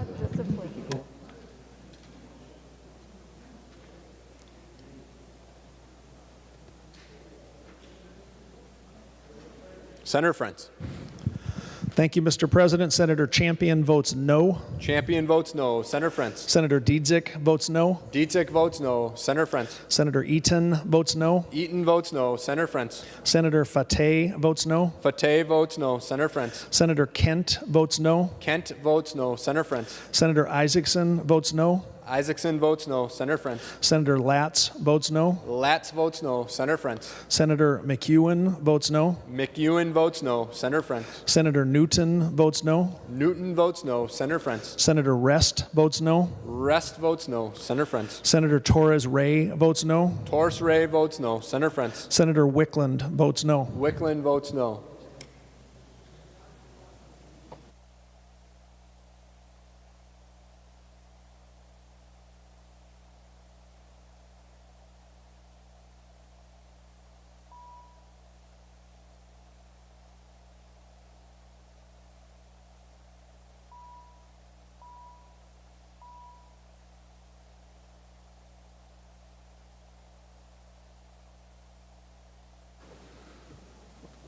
All members having voted who have the desire to vote, the Secretary will close the roll. There being 36 ayes and 31 nays, the judgment of the President is sustained. Further discussion on House File 1952, Senator Clausen. Thank you, Mr. President. While the 2020 election is behind us, but those election results were historic when you look at the numbers. The second largest voter turnout percentage in the history of Minnesota. There were over 3.2 million voters. 79.96% of the eligible voters voted, and over 1.9 million voters voted absentee and mail-in. Minnesota had the highest voter turnout in the nation, which shows Minnesota voters have faith in the election process. But I do believe we can do better administratively by reporting election results in a more timely manner. In that vein, Mr. President, I offer the A19 amendment. Senator Clausen offers the A19 amendment. The Secretary will report the amendment. Senator Clausen moves to amend House File Number 1952 as amended pursuant to Rule 45 as follows, page 93, after line 31, insert this is the A19 amendment. To the amendment, Senator Clausen. Thank you, Mr. President. Well, the A19 amendment expands the timeline for early voting, opening, and depositing from 7 to 14 days, those election results. I'd like a roll call, Mr. President. Roll call will be granted. Senator Clausen. The 2020 election really demonstrated that broader mail-in voting is possible, and it's favored by Minnesotans. However, the increase in the number of voters casting early ballots in the 2020 election outnumbered those voting in person, which created a delay in election night in reporting accurate voter tallies. In some areas of the state, early voting numbers were not tabulated and made available to the public until the early hours of November 4th due to the volume of early voter ballots.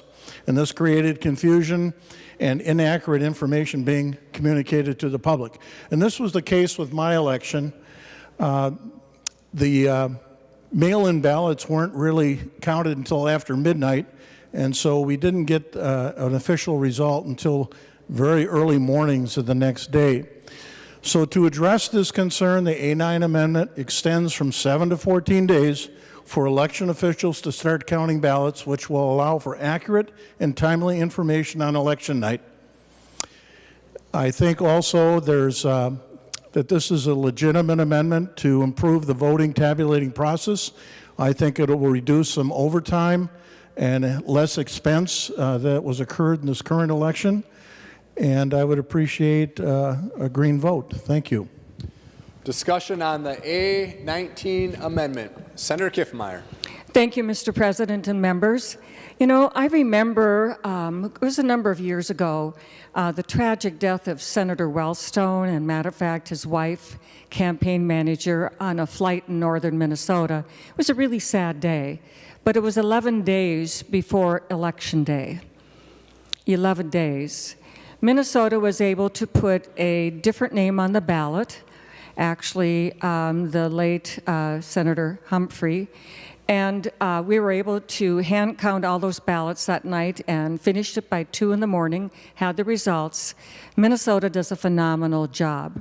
But the most important thing was, if this bill had been in place, those ballots would have been in the ballot box, no ability to pull them out. And it would have been a really sad day in Minnesota because for the Democrat Party, they would not have had a viable choice on their ballot. We do not know in those last weeks the things that can happen. 1 week of early voting is actually very mainstream across the country. And so, members, I will oppose the A19 amendment and stick with current law of a 7-day early voting, which means you cannot pull the ballot out. It is a no return, no change your mind, no nothing. And so 7 days in Minnesota for early voting is sufficient, and I oppose the A19. Thank you. Further discussion on the amendment. Senator Begum. Thank you, Mr. President. Well, I think this is a fantastic idea. In fact, I wish it went to 30 days, Mr. President, because this will really help save costs. And for counties, it's also a lot more crystal clear with our process.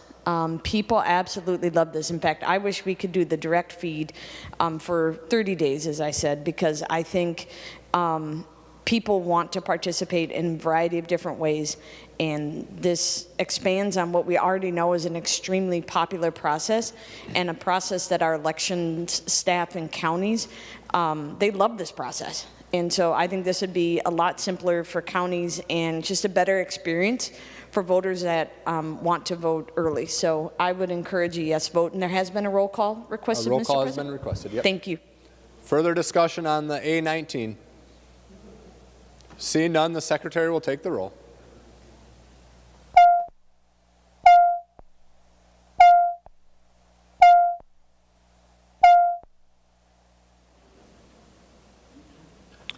Members in the retiring room and the president's office, please come to the chamber to vote.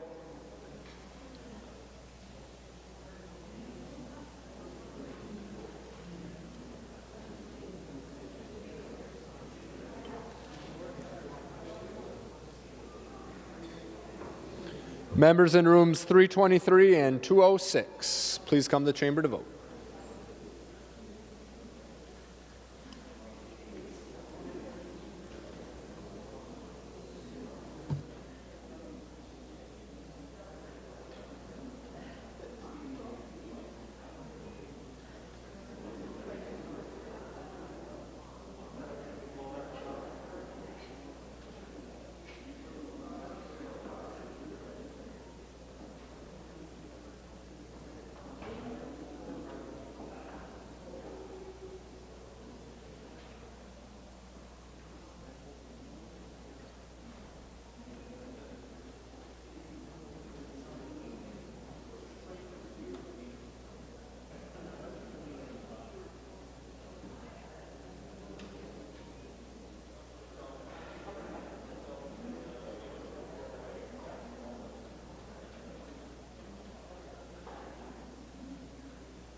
I'll call on Senator Frentz to report the votes of the members voting under Rule 40.7. Senator Frentz.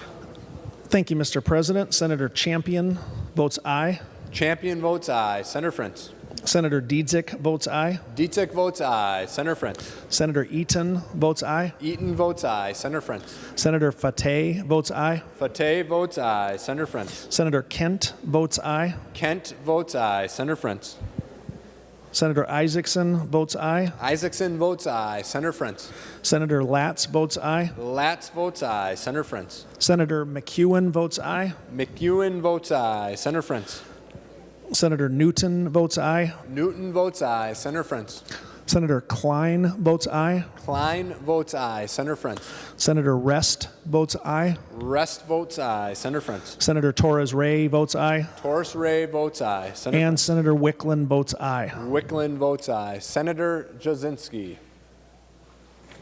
Thank you, Mr. President. Senator Anderson votes no. Anderson votes no. Senator Jasinski. Senator Coleman votes no. Coleman votes no. Senator Jasinski. Senator Matthews votes no. Matthews votes no. Senator Jasinski. Senator Weber votes no. Weber votes no. Senator Jasinski. Senator Goggin votes no.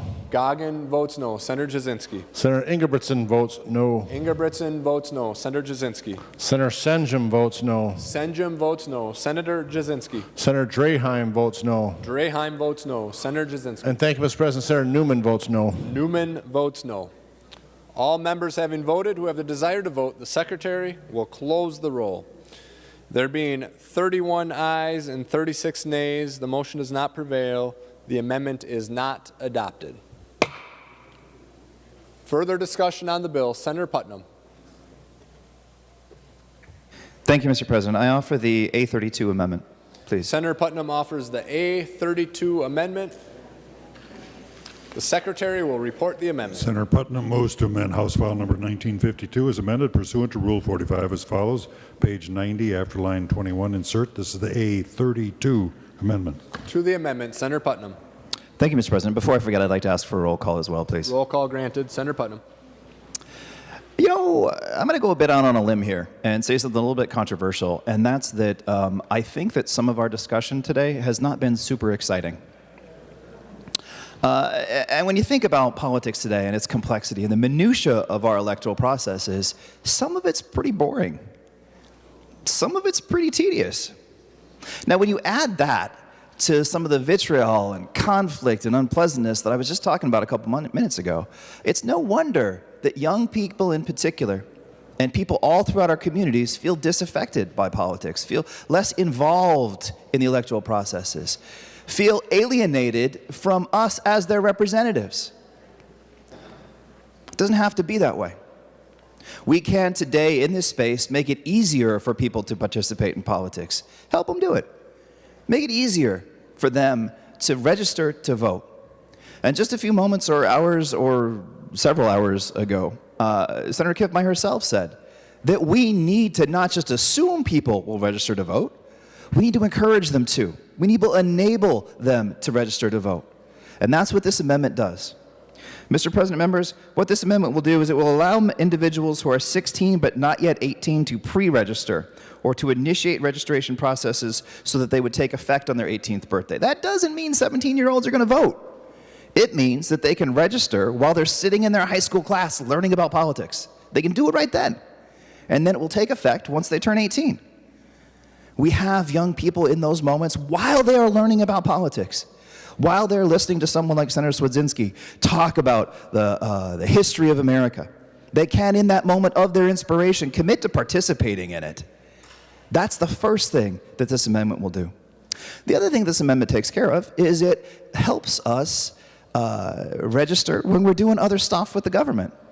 You know, this amendment would also allow automatic voter registration. So when you interact with a government agency, you're getting your driver's license, you're applying for medical assistance or Minnesota Care, or you're just getting a hunting license. You do any of those things, you can be automatically registered to vote. Now, obviously, you can also opt out. That'll be clear. If you don't want to do it, you don't have to do it. But it will be done for you in that moment. And not only does this enable more people to register to vote, not only does it make it easier for more people to vote, it also helps us with some of the security concerns that, again, Senator Kiffmeyer was just mentioning moments ago. That if we can do some of this work earlier, we can do it more safely, more thoroughly, and more carefully. So when we have more people registering early, more people registering and when it's convenient for them, we have more time to vet those registrations. So this is also about voter security. And last, I think just as important, people don't like government that much sometimes. We don't want to have to interact with government bureaucracy more than we have to. No one wants to go to the DMV. But by doing this, by enabling this kind of voter registration, we can let voters themselves not have to interact with government quite so much, so that we can be out fishing instead of, because we got our voter registration when we got our fishing license, we can do that instead of having to worry about registering to vote. This, members, is a very simple, very clear, very basic, very commonsensical amendment that helps us with a lot of the things that we were talking about today, and so I urge a green vote. Discussion on the A32 amendment. Senator Kiffmeyer. Thank you, Mr. President and members. This sounds good on its surface, but members, this is not good policy for the state of Minnesota. In particular, this is an automatic and processing. It is not only important that in regards to this opt-out kind of situation, it's a lot of language, wasn't heard in committee, I have a lot of questions and concerns about this. But not only that, you would have to effectively decline the voter registration.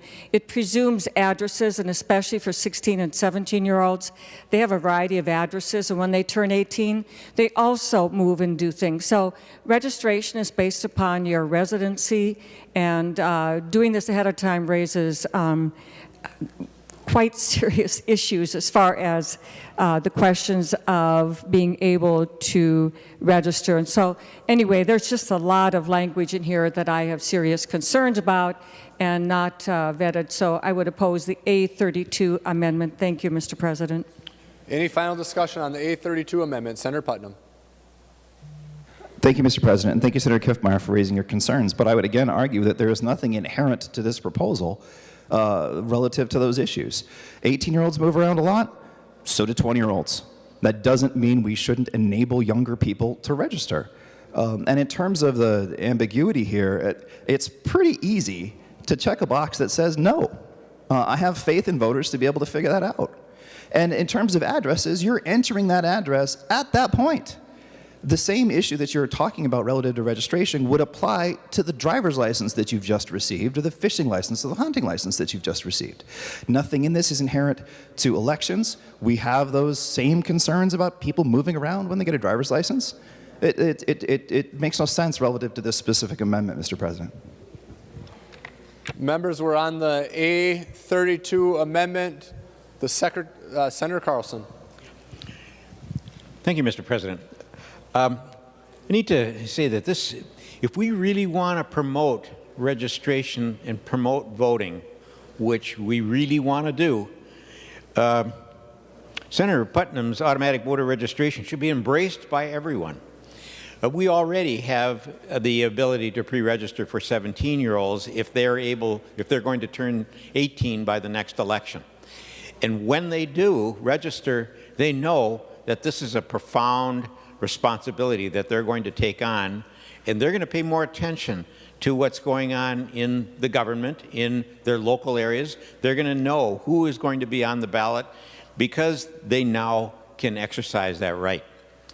So, and what we need to do is we need to make sure, because I have heard that before, that 16-year-olds are too young to vote. This is not about voting.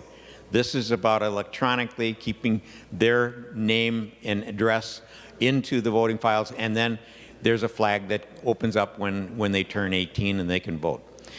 Not only that, but this spreads the work all over the 12 months instead of just a couple of months before the election, and also it spreads out that hit of election day registrations or same day or whatever you want to say they are.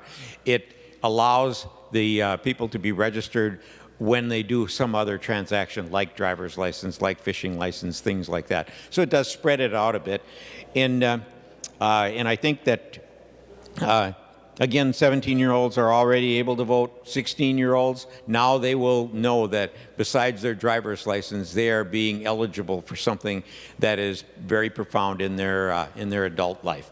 So I think that we should embrace Senator Putnam's amendment here, and if we really are interested in making sure that as many people vote as possible, as many people are cured before Election Day so that they can vote, they can be duly registered, duly investigated, and are legitimate voters, that we pass this amendment and we allow early registration for 16-year-olds. Thank you, Mr. President.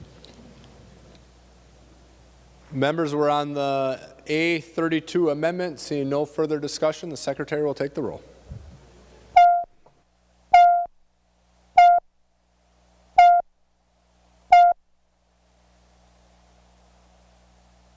Members in the retiring room and the President's office, please come to the chamber to vote.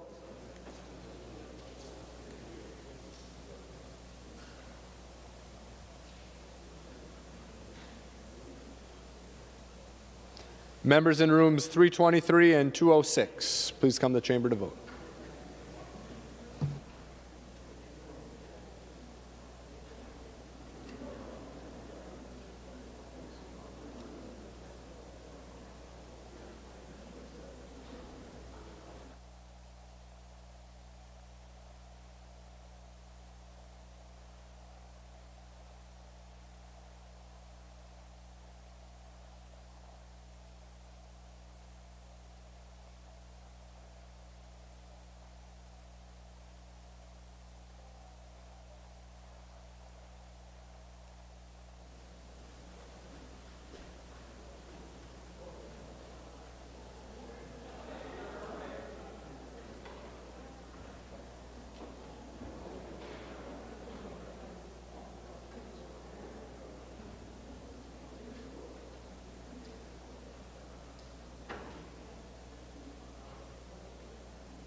Call on Senator Frentz to report the votes of the members voting under Rule 40.7. Senator Frentz. Thank you, Mr. President. Senator Champion votes aye. Champion votes aye. Senator Frentz. Senator Dietzick votes aye. Dietzick votes aye. Senator Frentz. Senator Eaton votes aye. Eaton votes aye. Senator Frentz. Senator Fateh votes aye. Fateh votes aye. Senator Frentz.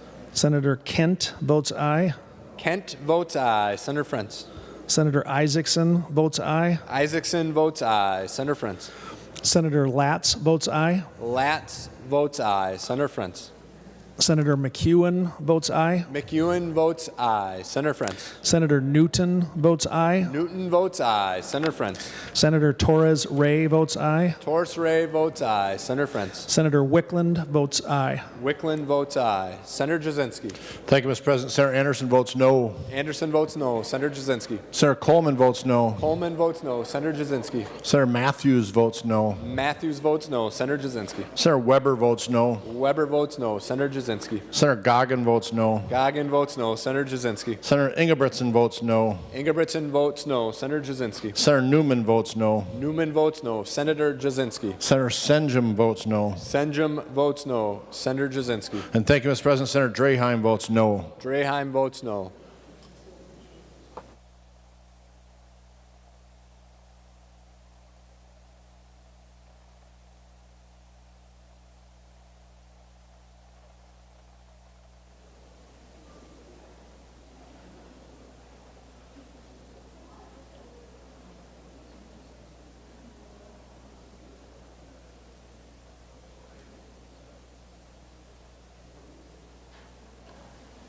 Senator Frentz. Thank you, Mr. President. Senator Rest votes aye. Rest votes aye. All members having voted who have the desire to vote, the Secretary will close the roll. There being 32 ayes and 35 nays, the motion does not prevail. The amendment is not adopted. Further discussion on House File 1952, Senator Port. Thank you, Mr. President. We've talked a lot today about elections and about trust in elections and trust in voting. And based on studies that we've seen all across the country, one of the reasons people have distrust in our system is because the amount of money that we have in our system, and particularly the amount of dark money that we have. And that money comes from sources that folks just don't know where it's coming from. In my race this last time, over 60 pieces of mail were sent, and less than a dozen of them were sent from me and my opponent. The rest came from independent expenditures. I have to report my donors. My opponent had to report his donors, but those independent expenditures do not have to report their donors. They have a hugely outsized voice, and voters don't know who they are. And to that point, Mr. President, I'd like to bring the A24 amendment. Senator Port offers the A24 amendment. The Secretary will report the amendment. Senator Port moves to amend House File Number 1952 as amended pursuant to Rule 45 as follows. Page 78 after line 2, insert. This is the A24 amendment. To the amendment, Senator Port. Thank you, Mr. President. This is a pretty simple amendment. It just requires that outside groups, not candidates, that are expressly advocating in elections are required to add a disclaimer to their advertisers, as they currently are.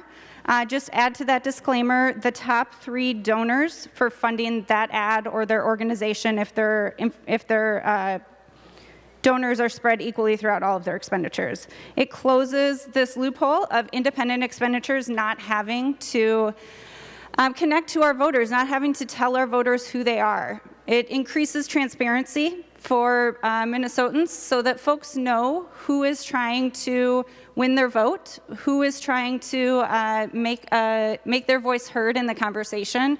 It often looks like it's coming from the candidates, but it's not.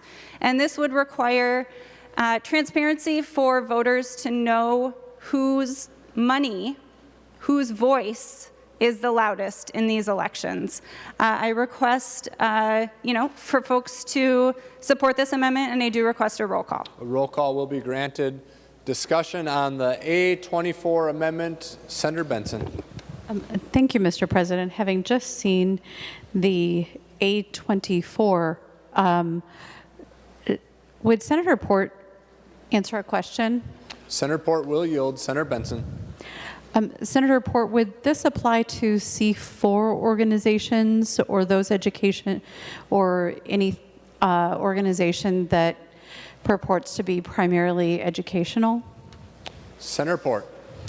It would apply to those who are expressly advocating for a candidate or a campaign issue.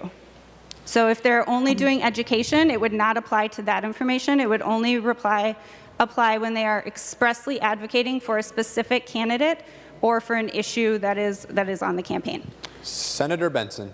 Mr. President and Senator Port, page 1, line 13, that communication promotes, supports, criticizes, or opposes a candidate, regardless of whether the communication expressly advocates the election or defeat of that candidate. So it's not a general, it allows a sort of indication of position without naming the candidate, either supporting or defeating. So I'm not sure that this doesn't apply to those organizations that purport to be primarily educational. Mr. President, could Senator Port answer a question in clarification again? Senator if Port regardless, will yield. Please state your question, Senator Benson. Senator Port, do you mean to have the sentence regardless of whether the communication expressly advocates the election or defeat of a candidate? Your previous answer indicated otherwise. Senator Port. I'm sorry, I missed that last part. Senator Benson, can you repeat the question? Sorry, I missed the last Senator part. Benson. Sure. Mr. President and Senator Port, your last communication indicated this amendment only applied to the express advocacy for election or defeat of a candidate, but the language on page 1, line 13, starting near the end, regardless of whether the communication expressly advocates. So which is it? Does this apply to organizations doing express advocacy or not? Senator Port. Thank you, Mr. President. If that communication supports or criticizes or opposes a candidate, which is currently what they would have to still provide a disclaimer at that point, it would require this additional disclaimer. Yes. Further discussion on the A24 amendment, Senator Benson. Mr. President, could Senator Port help me with a question? Senator Could Port she will answer a yield. question? Please state your question, Senator Benson. Mr. President, Senator Port, there's no electioneering in this bill. We have already addressed that in a previous amendment. This specifically addresses electioneering. Senator Port, could you point to the underlying bill where electioneering is dealt with? Senator Port. This deals with the Campaign Finance Board and the requirements thereof. On page 78, line 78.3, this deals with that same 10A.01 portion of the campaign finance rulings. Further discussion on the A24 amendment, Senator Johnson. Point of order, Mr. President. Senator Johnson, please state your point of order. All right. Under 35.2 subparagraph 1, relates to a substantially different subject. The amendment is speaking to 211B.04, and in the underlying bill, we aren't looking at that provision within the bill itself, Mr. President. Senator Johnson raises a point of order under Rule 35.2 that the amendment is not germane. Advice for the President. Senator Port.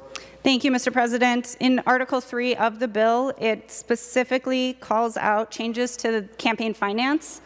You can page 78, 79, 80, 81. They all deal with the campaign finance. This is clearly germane. We are talking about changes to campaign finance, transparency for voters. This is the only, if it's not germane to this bill, I struggle to understand what bill it could ever possibly be germane to, because this elections bill deals with state government and the Campaign Finance Board. This is clearly germane.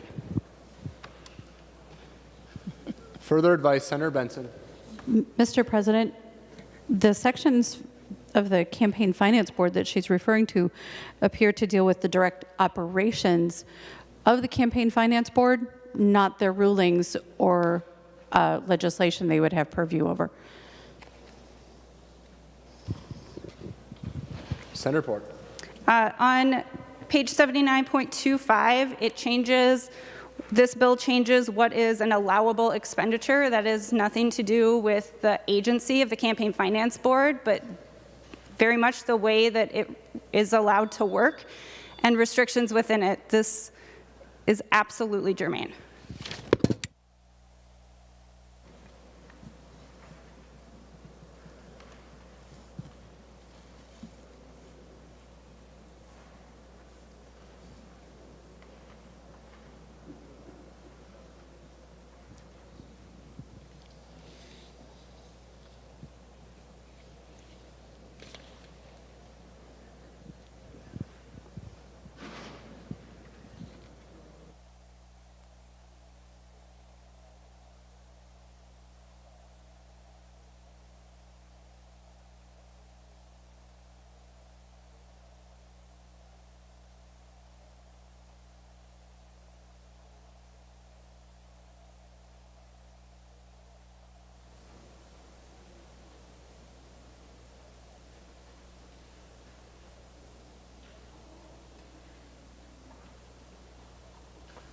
Further advice, Senator Marty?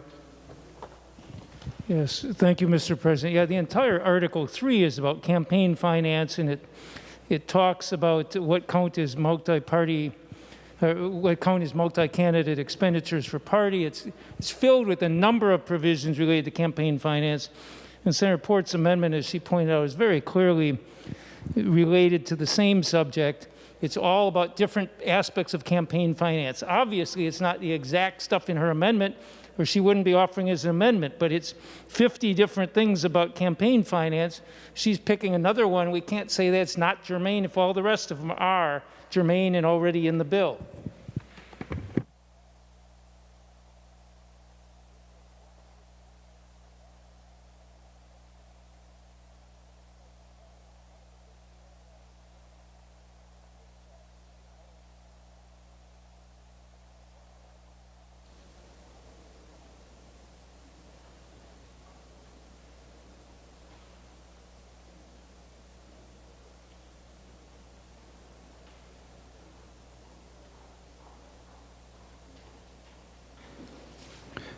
Mr. President, if you would accept further advice.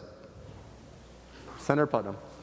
Thank you, Mr. President. I'd just like to speak again on behalf of the germaneness of this issue, especially when we think about contemporary politics, how impossible it is to disarticulate the processes that go into elections from the elections themselves. In addition to the very clear and very specific points that Senator Marty and Senator Port have made about how this issue is already in this bill, if we think seriously and honestly about the issues that we face relative to elections and politics, no issue could be more germane. I rule that the point of order is well taken and the amendment is not germane. Mr. President, Senator Port. pursuant to Senate Rule 14.4, I appeal the ruling of the President and request a roll call. Senator Port is appealing the ruling of the President. The question before the body is, shall the decision of the President be the judgment of the Senate? A green vote is in favor of the judgment of the President, and a red vote is against the judgment of the President. The Secretary will take the roll.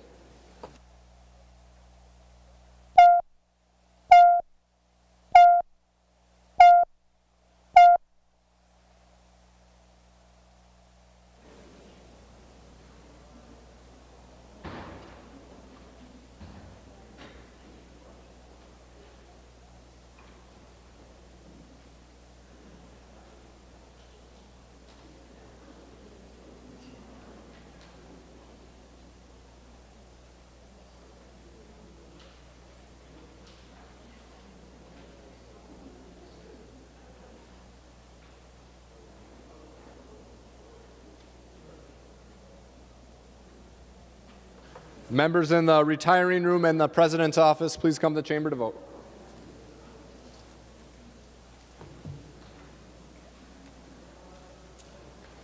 Let's see, Murphy's got it. Members in rooms 323 and 206, please come to the chamber to vote.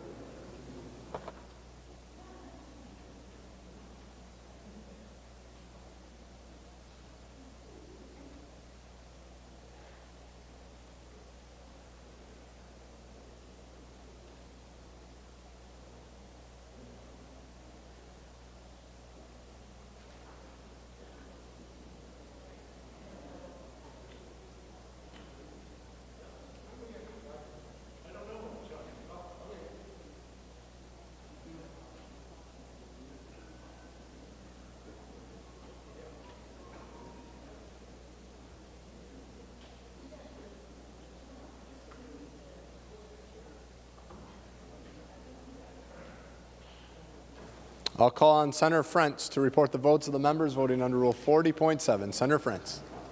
Thank you, Mr. President. Senator Champion votes no. Champion votes no. Senator Frentz. Senator Dietzick votes no. Dietzick votes no. Senator Frentz. Senator Eaton votes no. Eaton votes no. Senator Frentz. Senator Fateh votes no. Fateh votes no. Senator Frentz. Senator Kent votes no. Kent votes no. Senator Frentz. Senator Isaacson votes no. Isaacson votes no. Senator Frentz. Senator Latz votes no. Latz votes no. Senator Frentz. Senator McEwen votes no. McEwen votes no. Senator Frentz. Senator Newton votes no. Newton votes no. Senator Frentz. Senator Rest votes no. Rest votes no. Senator Frentz. Senator Torres Ray votes no. Torres Ray votes no. Senator Frentz. And Senator Wickland votes no. Wickland votes no. Senator Jasinski. Thank you, Mr. President. Senator Anderson votes aye. Anderson votes aye. Senator Jasinski. Senator Coleman votes aye. Coleman votes aye. Senator Jasinski. Senator Matthews votes aye. Matthews votes aye. Senator Jasinski. Senator Weber votes aye. Weber votes aye. Senator Jasinski. Senator Goggin votes aye. Goggin votes aye. Senator Jasinski. Senator Ingebrigtsen votes aye. Ingebrigtsen votes aye. Senator Jasinski. Senator Newman votes aye. Newman votes aye. Senator Jasinski. Senator Senjum votes aye. Senjum votes aye. Senator Jasinski. Thank you, Mr. President. Senator Draheim votes aye. Draheim votes aye. All members having voted who have the desire to vote, the Secretary will close the roll. There being 36 ayes and 31 nays, the ruling of the President is sustained. Further discussion on the bill, Senator Murphy. Good afternoon, Mr. President and members. I have been upstairs, so not here on the floor for this debate, but we are talking right now about one of my favorite topics. I was raised in a family that taught me about the importance of politics and elections, and I will confess that I love elections. For me, they are very hopeful, they're powerful, and they are an expression of the work we can do together to build our future. Today, I'm sure everybody's seen the news, but today we learned that we will keep all 8 of our congressional seats in Minnesota, which I view as really good news. It is good work on the part of everybody who filled out their census, and high praise to everybody who did the work to turn out the people, to turn in their census. I think we kept our seat by 89 people. 89 people is not very many people, so praise to those who did that important work. Every decade, we create new maps to reflect where we live, to assure that we the people, are fairly distributed among the various districts across the state to balance our power, the power of the people. The process to redistrict these maps must be made public. It is central to the work of our elections every 10 years. And we must together make sure that the public has every opportunity, good information, access to data that's transparent, and access to maps, so they can bring their powerful voices to the issue of redistricting, because it is so central to their power and their ability to vote. Thank you, Senator Benson. So for that reason, I have the A39 amendment, and I'd ask for a roll call, please. Senator Murphy offers the A39 amendment.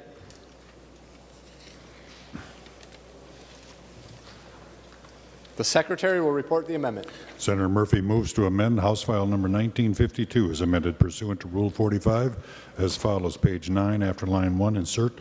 This is the A39 amendment. Roll call was requested. Roll call granted to the amendment. Senator Murphy. Thank you very much, Mr. President. I wish that we were having a debate today about our plans to do redistricting. I serve on the committee chaired by Senator Johnson, and we've had a couple of meetings, but just like everything else with regard to redistricting, we are behind the process. And so because we haven't brought any of that work forward to the floor, I'm offering this amendment to the State Government Finance Bill because we are dealing so centrally with elections. This amendment is an amendment to make sure that the process for the public is public and that they have every means to participate. It provides the public reliable information so they can fully participate and shape the discussion. And it calls for public hearings in every congressional district. It requires transparency in the data and the maps that are drawn. I think for the public to participate, they need good information. This amendment provides it, and that's why I'd ask for a green vote. Discussion on the A39 amendment. Senator Kunish.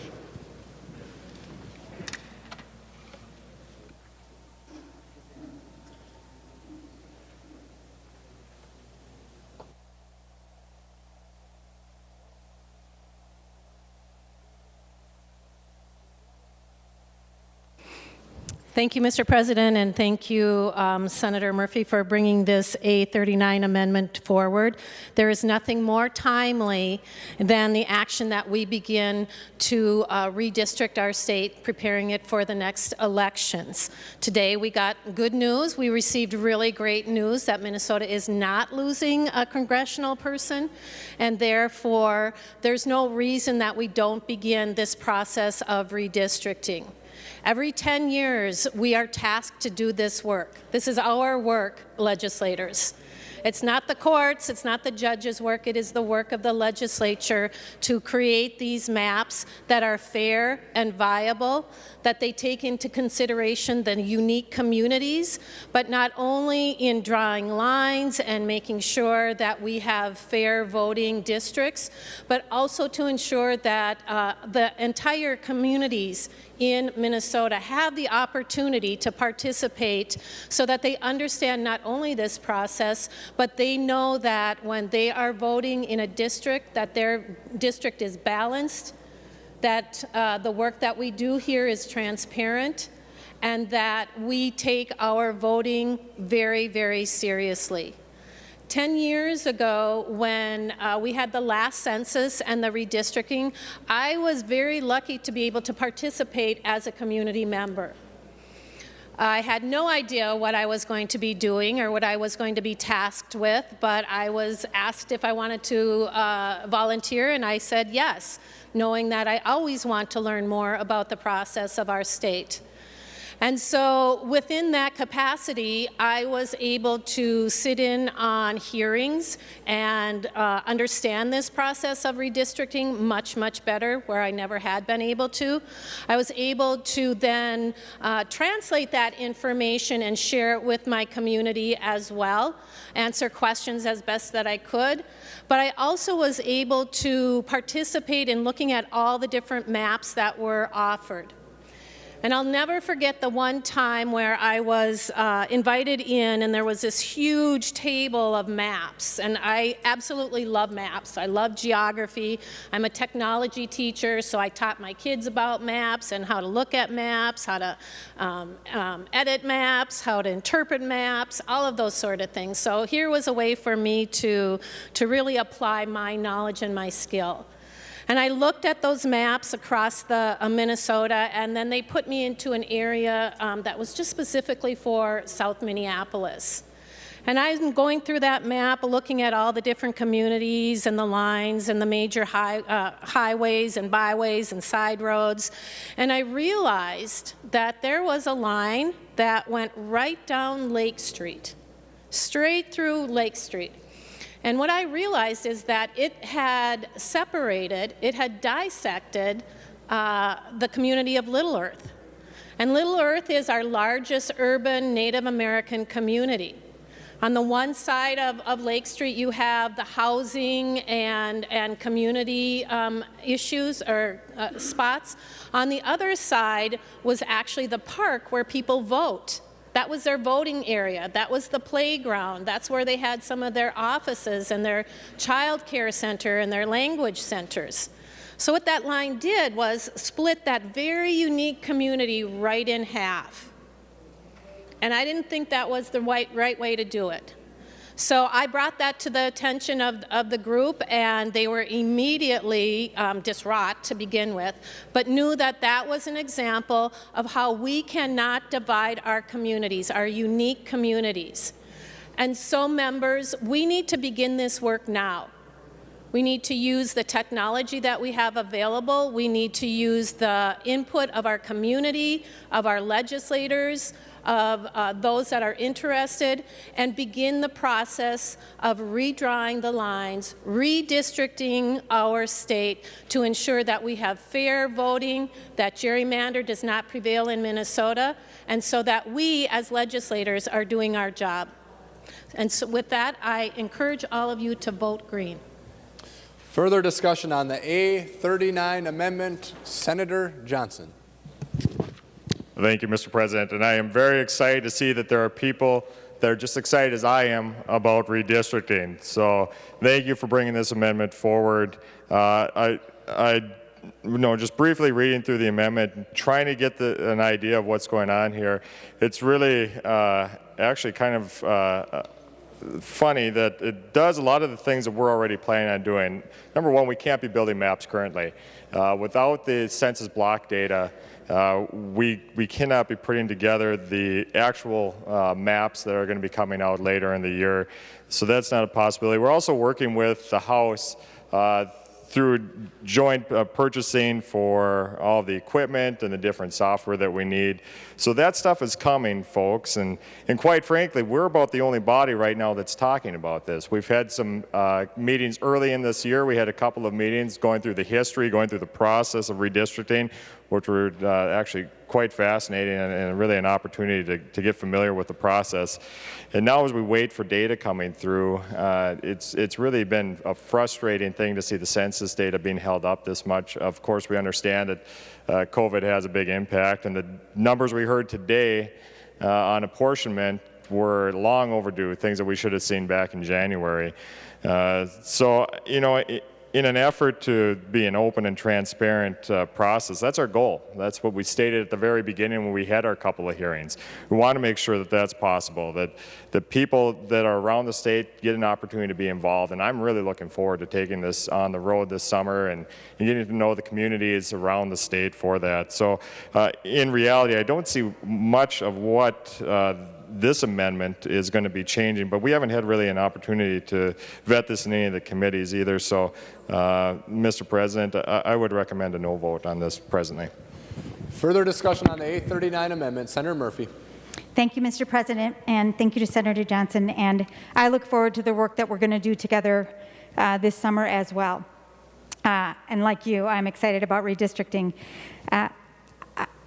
Over the last number of years, I have watched, as have Minnesotans watched, this legislature, both the Senate and the House, take more and more of the work that needs to be done transparently and with the people behind closed doors. We just heard about it again last week, the pullback away from public hearings on public safety and taking that into a conference committee. In this Capitol right now, we're behind a chain link fence. The public is not really able to join us, not even outside of the Capitol in any meaningful way. The trend of moving more and more of our work away from the public behind closed doors is one that Minnesotans are talking about. They notice it, and it is a concern for us. And the reason why I think this amendment is important is because by voting for it, we are making a commitment to the public today, ahead of maybe some of the details that Senator Johnson is talking about, but we're making a commitment today to the public that we are going to do everything in our power to make sure that the data is transparent, that the maps are transparent, and we are going to hold hearings in every congressional district so Minnesotans have a meaningful way to participate. I think that that commitment from this body today is important, and it would be the next installment of the work that Senator Johnson is talking about, this body being one of the only bodies talking about redistricting. So let's take our talk, let's put it into action, let's show Minnesotans that we are committed to them, to their voices, and their ability to shape our democratic future by voting yes. Please vote yes on this amendment. Thank you, Mr. President. Further discussion on the A39 amendment. Senator Kiffmeyer. Thank you, Mr. President and members. Basically, members, though, this amendment is out of order. It does not comport with the underlying bill. But I'd like to take a little different approach here to Senator Murphy. First of all, there are several things in here, as Senator Johnson mentioned, who's already had 2 hearings this year and has gone as far as he can go without the census data. What's important to realize that none of this can be done without census data. And right now, it's not due to be released until maybe middle of August, end of September. But there are several areas, too, because this has not been vetted, has not been heard in a committee. Some language is similar, some is different.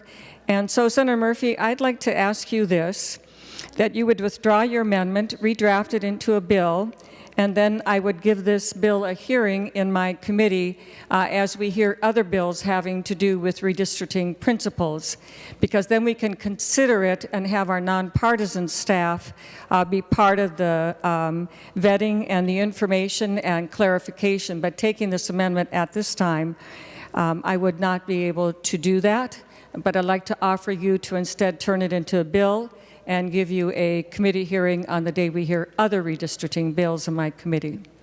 Further discussion on the A39 amendment. Senator Murphy. Thank you, Mr. President, and thank you, Senator Kiffmeyer. I'm glad you're not making a motion of germaneness because, of course, there is redistricting language in the bill in Article 4. So, you know, I'm grateful that we're not taking that tack and that we're actually debating this and that we're going to take a vote. And I appreciate the offer of taking this issue up if it were to be introduced as a bill. It actually is introduced in a bill, Senator Port's bill, dealing with voting in elections. It's quite a significant bill, introduced very early in the session. I also want to say that we have introduced a bill dealing with the principles of redistricting. That was introduced a number of weeks ago. Which I think is another reason why we should take this next step, because we could, without the census data, be out talking with Minnesotans about the principles that we believe are imperative for fair redistricting, fair maps, and for their voices. And so I think there's a lot that we can be talking about with Minnesotans right now. So while I appreciate the offer to withdraw the amendment, I'm not going to do that. I would take you up on your offer to hear Senator Port's bill and to hear the bill about the principles that we've been introduced. And, Mr. President, I have one question for Senator Kiffmeyer, if she would yield. Senator Kiffmeyer, will you yield for a question? She will yield. Senator Murphy. Thank you, Mr. President. And Senator Kiffmeyer, it has never been very clear to me about the jurisdictions between the Redistricting Committee and State Government Finance. So can you share with me and with the body why the principles around redistricting are held within your committee and not in the Committee of Redistricting? It seems to me that the principles of redistricting should be thoroughly vetted and considered in the Redistricting Committee, where we're going to be doing the work of the people in setting those district boundaries going forward. Senator Kiffmeyer. Thank you, Mr. President and members and Senator Murphy. The committee jurisdiction was set up, and the principles of redistricting and other policy areas are within the state government jurisdiction, and the directing the plans and making those final decisions will be within the jurisdiction of the redistricting committee. It exposes the languages to more members of both political parties, which I think is an advantage. State government has knowledge and experience with this subject area that is valuable to the conversation, and then those would go further into the actual redistricting committee. Senator Murphy. Thank you, Mr. President. Thank you, Senator Kiffmeyer. I believe this is a very important amendment. Let's vote. Any further discussion? Senator Kiffmeyer. Thank you, Mr. President, members. On virtue of what Senator Murphy has said and declining that, I would ask for a no vote on the A39. Thank you. Members, we're on the A39 amendment. Any final discussion? Seeing none, the Secretary will take the roll.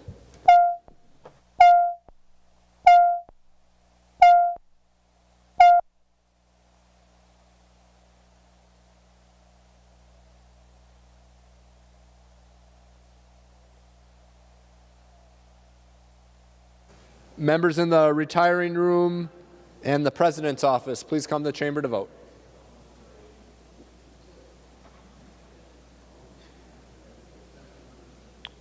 Members in rooms 323 and 206, please come to the chamber to vote.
I'll call on Senator Jasinski to report the votes of the members voting under Rule 40.7. Senator Jasinski. Thank you, Mr. President. Senator Anderson votes no. Anderson votes no. Senator Jasinski. Senator Coleman votes no. Coleman votes no. Senator Jasinski. Senator Matthews votes no. Matthews votes no. Senator Jasinski. Senator Weber votes no. Weber votes no. Senator Jasinski. Senator Goggin votes no. Goggin votes no. Senator Jasinski. Senator Ingebrigtsen votes no. Ingebrigtsen votes no. Senator Jasinski. Senator Newman votes no. Newman votes no. Senator Jasinski. Senjum votes no. Senator Senjum votes no. And thank you, Mr. President. Senator Draheim votes no. Draheim votes no. Senator Frentz. Thank you, Mr. President. Senator Champion votes aye. Champion votes aye. Senator Frentz. Senator Dietzick votes aye. Dietzick votes aye. Senator Frentz.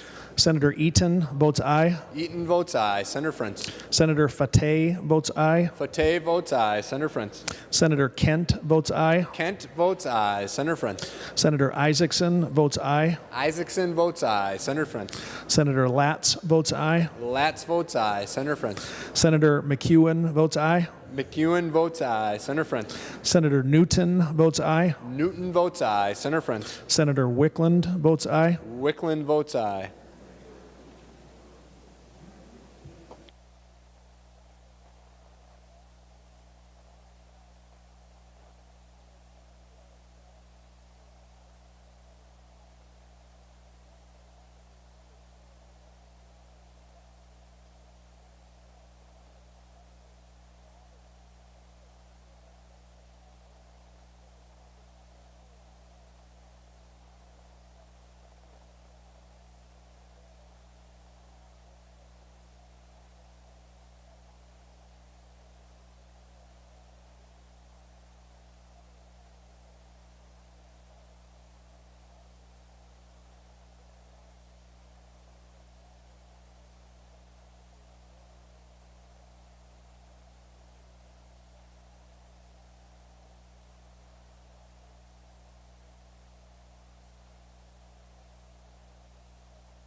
All members having voted who have the desire to vote, the Secretary will close the roll. There being 29 ayes and 36 nays, the motion does not prevail. The amendment is not adopted. Further discussion on House File 1952. Seeing none, Senator Pratt.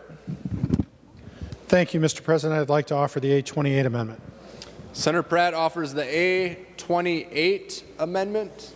The Secretary will report the amendment. Senator Pratt moves to amend House File number 1952 as amended pursuant to Rule 45 as follows, page 32 after line 15, insert. This is the A28 amendment. To the amendment, Senator Pratt. Thank you, Mr. President. The A28 amendment simply recognizes India Day on August 15th and directs the governor to issue a proclamation. This was Senate File 689. It was heard in the State Government Committee on February 24th. Our version we felt was okay, but the House made some additional changes. This would be conforming language, and I request a green vote. Discussion on the A28 amendment.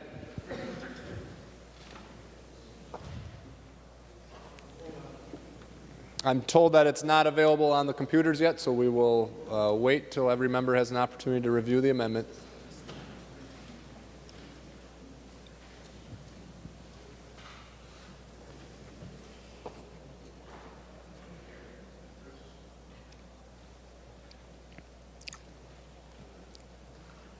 I'm told that it is available on the computer, but I'm still going to give members a quick opportunity to review the amendment.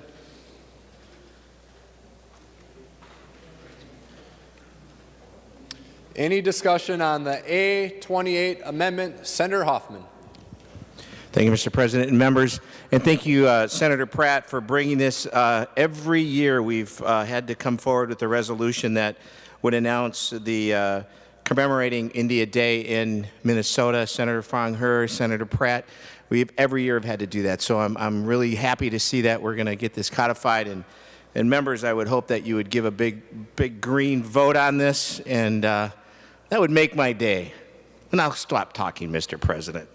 So far, Senator Hoffman will be a loud vote.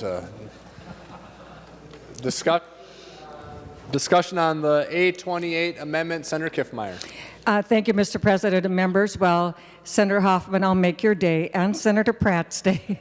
I will consider this a friendly amendment and ask for a yes vote on the A28.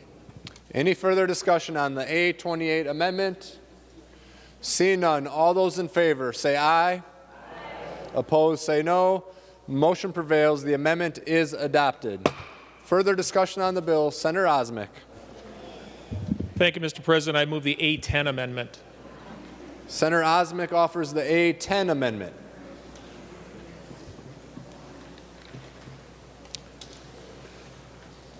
The Secretary will report the amendment.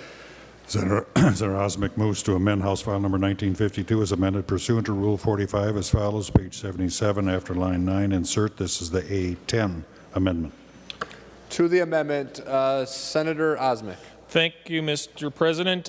This is a good governance amendment that was discussed over in the other body at length. This simply says that within 30 days of executing a contract during a declared peacetime emergency, that we need to receive from the administration information regarding the vendor and the contract value. Essentially, what we're asking for is that the administration, in a peacetime emergency, as we are right now, provides information on what is being spent and who it's being spent with. It's a good governance bill. It again provides transparency for not only the legislative branch, but also the citizens of Minnesota, and I would appreciate a support on this bill, or on this amendment. Discussion on the A10 amendment. Seeing none, Senator Kiffmeyer. Thank you, Mr. President and members. I will accept the A10 Osmek amendment. Thank you, and ask for a yes vote. Discussion on the A10 amendment. Seeing none, all those in favor say aye. Aye. Opposed say no. Motion prevails. The amendment is adopted. Discussion on House File 1952.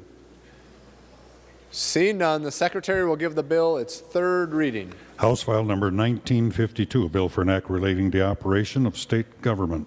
Third reading. Final discussion on the bill. Senator Marty. Thank you, Mr. President.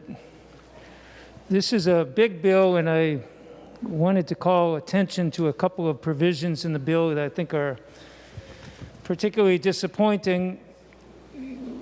One of which deals with the state historic sites. We're taking any of the ones that are in state property, and we're taking administration of them away from the Historical Society, where they've been well managed and they've been operated for many, many years. And we're turning them over to the State Historic Preservation Office in the Department of Administration. This is a small provision. It came kind of out of nowhere. The Department of Administration, which would be responsible for this and wasn't given funding for it, didn't know where it came from. Nobody had consulted with them about it. They're not in favor of it. The Historical Society doesn't favor it. This is a really bad idea. State Historic Preservation Office deals with administering historic determinations of what are historic sites and so on. They don't have, I think they have like 10 or 15 employees. They don't have the staff to operate our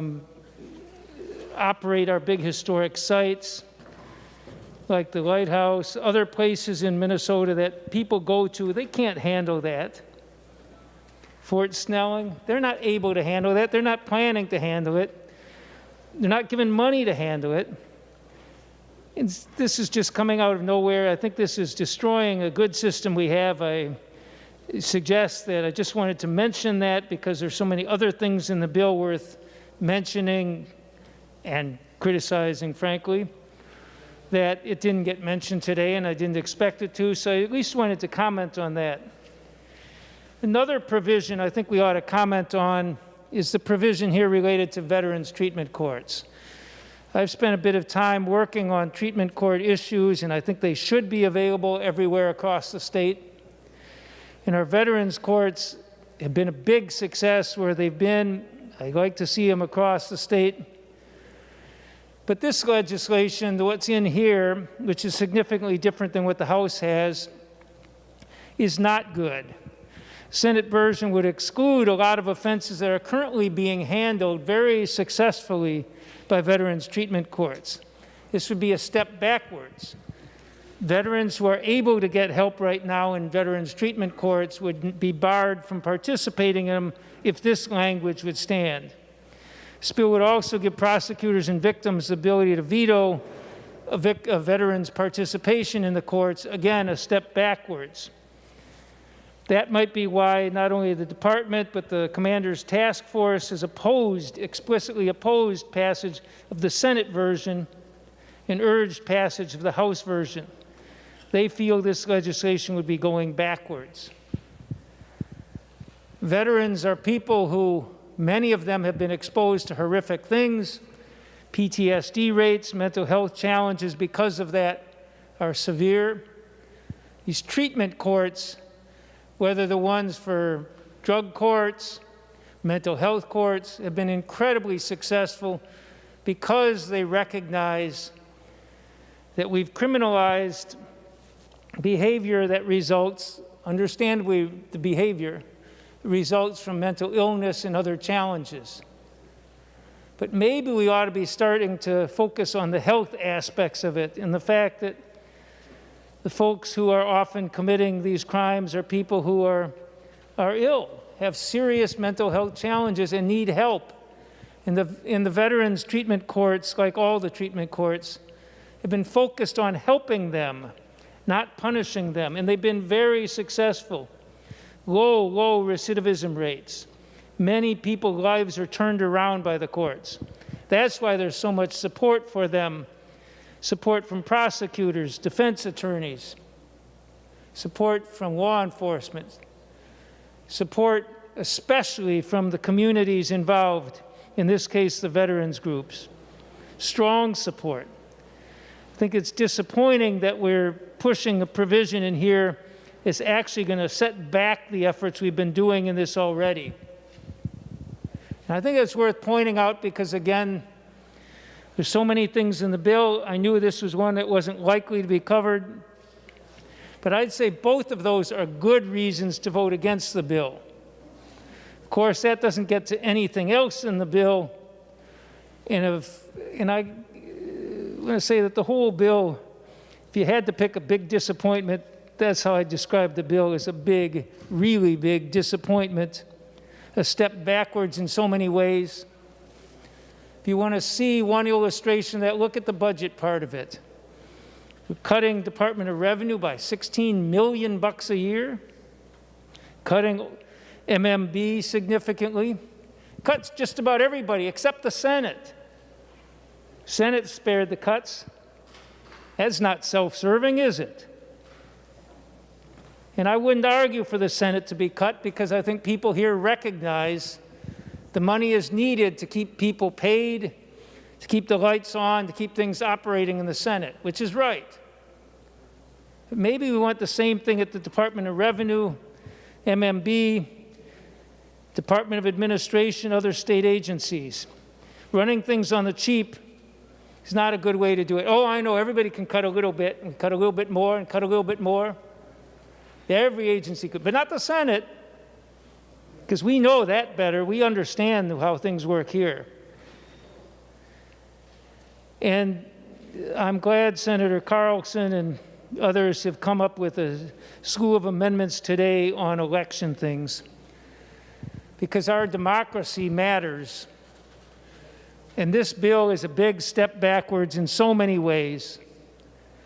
People are beginning to realize that the laws we pass change how our elections work. They change who's able to vote. They change how difficult it is for people to vote. We should be working, our nation was founded with the words, in order to form a more perfect union. They knew it wasn't perfect then. They had a lot of flaws. Most of the people in this room wouldn't have been able to vote back then. But they learned, and we've been moving forward and allowing more and more people the right to vote. People fought for years, for decades, for women's right to vote, for black right to vote, for Native right to vote.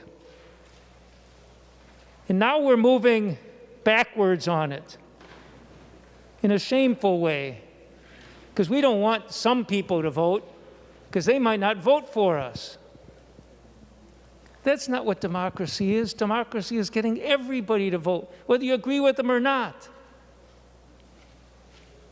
Every person in this room, I hope, has friends who may not be of the same party as them. I hope you want them to vote. You want to help them vote.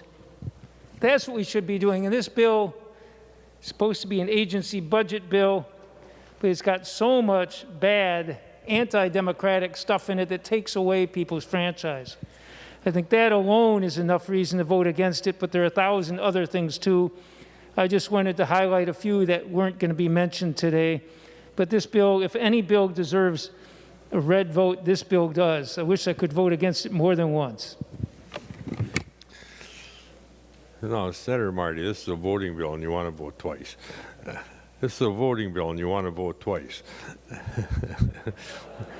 we might do that on the range, but not down here. Senator Park. Thank you, Mr. President. You know, elections are maybe the single way where voters feel, the single place voters feel most connected to us, most connected to government.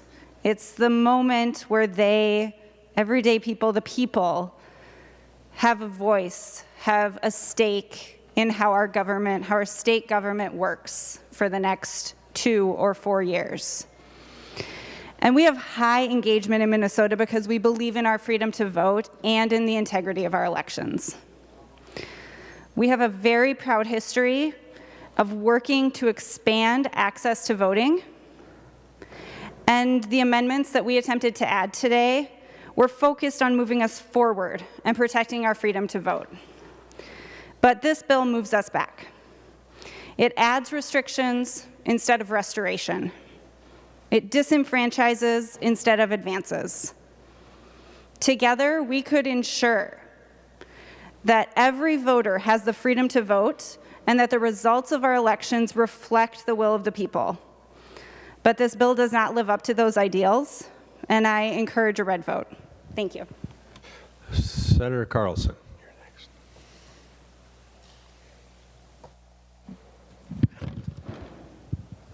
Thank you, Mr. President.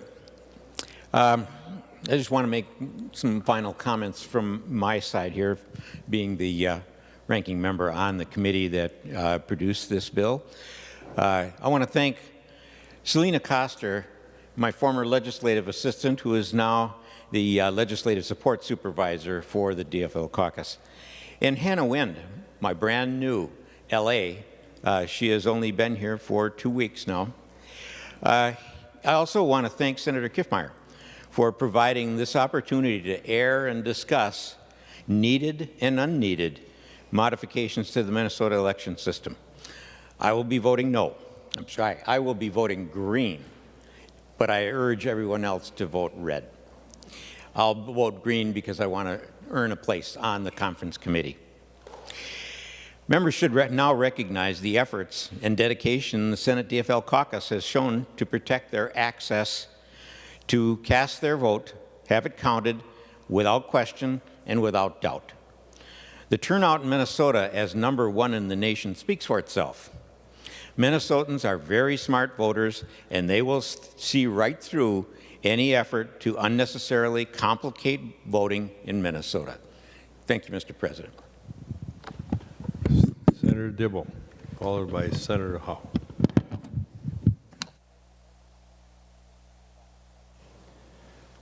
Thank you, Mr. President. Mr. President, members, I wanted to call attention to what some might think is a small piece in the bill, but it's actually kind of indicative of a lot of what I think are values that underlie this bill and a lot of the values that underlie a lot of what's happened in this chamber during this session.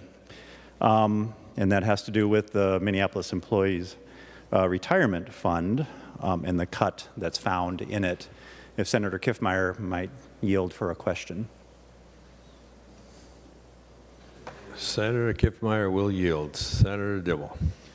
Thank you, Mr. President. Senator Kiffmeyer, I can't help but notice there's a fairly substantial cut to the state's obligation and responsibility to contribute to the MRF fund that has been dissolved and merged into PIRA. Senator Kiffmeyer, was this proposal introduced as a bill and heard in front of your committee before it was put in your omnibus bill? Senator Kiffmeyer. Mr. Chair and Senator Dibble, this bill was heard as we had the committee hearing on the underlying omnibus bill. Senator Dibble. So thank you, Mr. President. If Senator Kiffmeyer would yield for just one more question. She will yield. Senator Dibble. Thank you. Senator Kiffmeyer, did you have any prior conversations with any of the jurisdictions whose former employees, I think they're all former, there might be some still active employees, some of the older ones, from the City of Minneapolis, the public schools, the Park and Recreation Board, Hennepin County, or the Metropolitan Council, or the Minneapolis Airports Commission?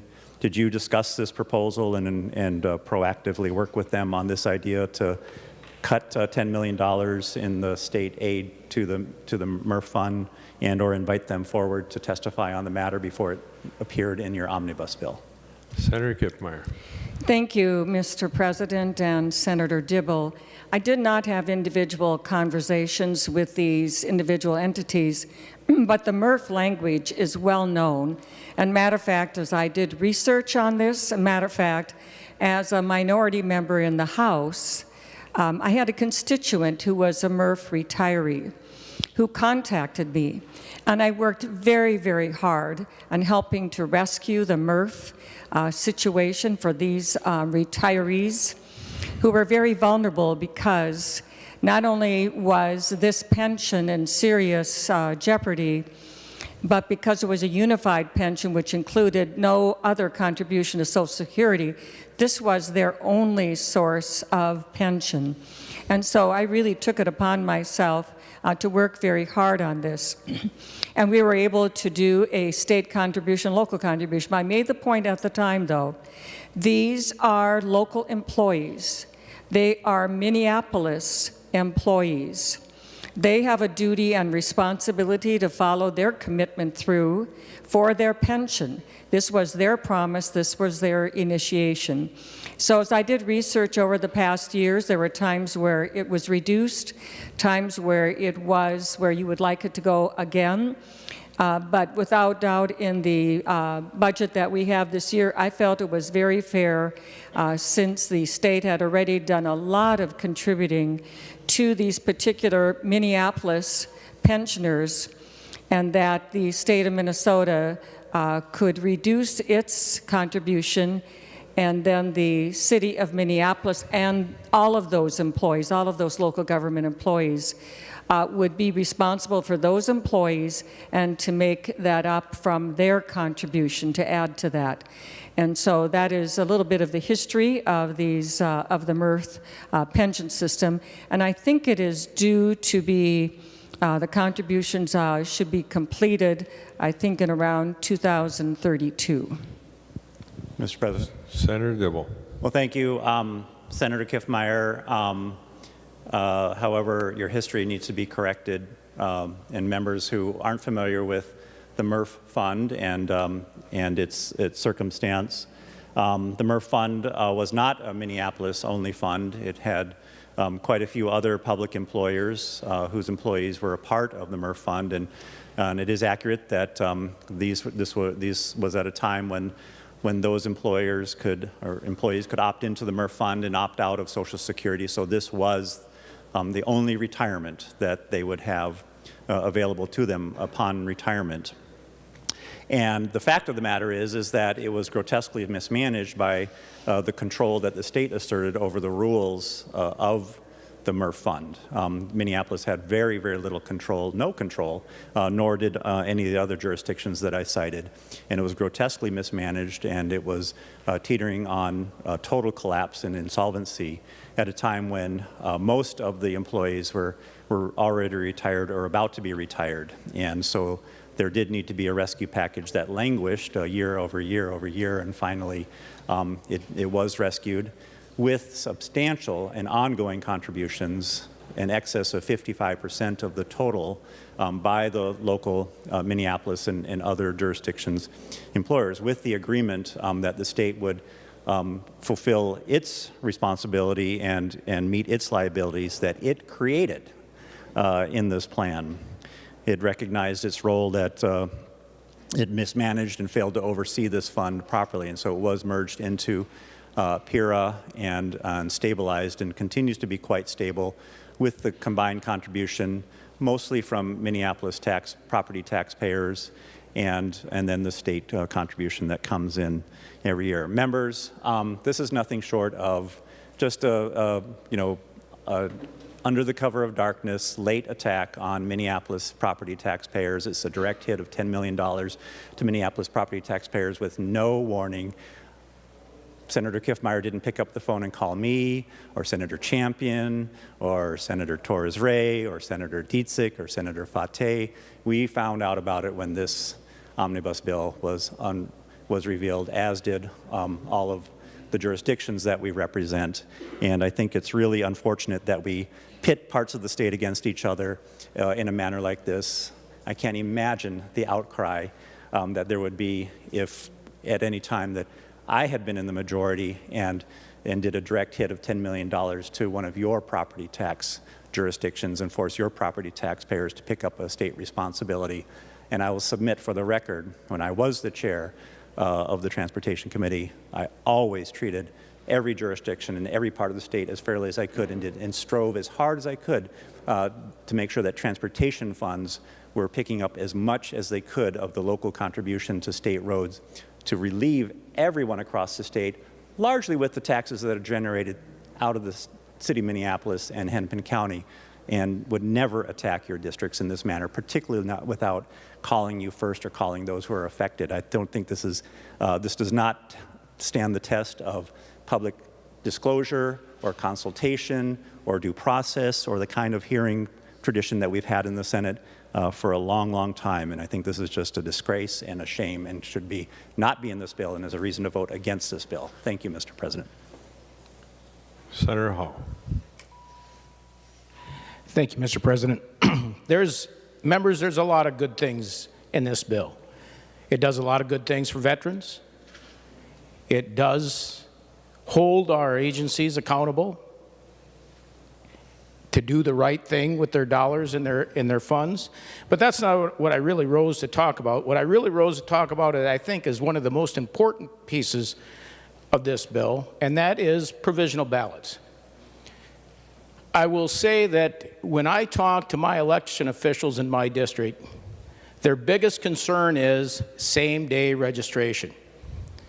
And those election judges, looking at those registration cards, with the lines going out the door, are under a tremendous amount of pressure to go ahead and validate those registration cards. And I'll give you a case in point. A very good friend of mine, she was convinced she could vote. Other folks had convinced her that she could vote, even though what she had was a permanent green card. So her and her husband went on election day, and she registered to vote. She voted in the 2016 election. She voted in the 2018 election. And then her and her husband both retired. They were going to travel in their retirement and thought it might be important and easier for her to travel if she was a U.S. citizen. So she filed for citizenship. She got notified that even though she hadn't been to her native country, the Philippines, that they were going to deport her, they were going to try her for a felony for voting when she wasn't a citizen, and deport her back to the Philippines. Provisional ballots would have prevented this because it would have checked. It would have validated that. They went back and pulled the registration card, and her intent was not to defraud because she checked the right box. She checked that she wasn't a citizen, but in the rush to get people through because of the line, the election judge made a mistake. So this person almost went back to the Philippines after being in this country for over 35 years because someone made a mistake and it wasn't her.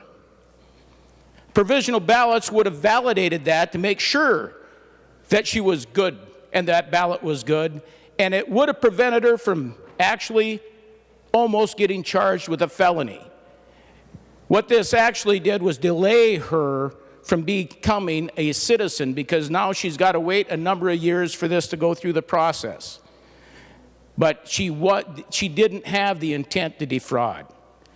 So that's why it's important to have these provisional ballots. You don't have the pressure on these election judges to make the decision right there, right now, at that point.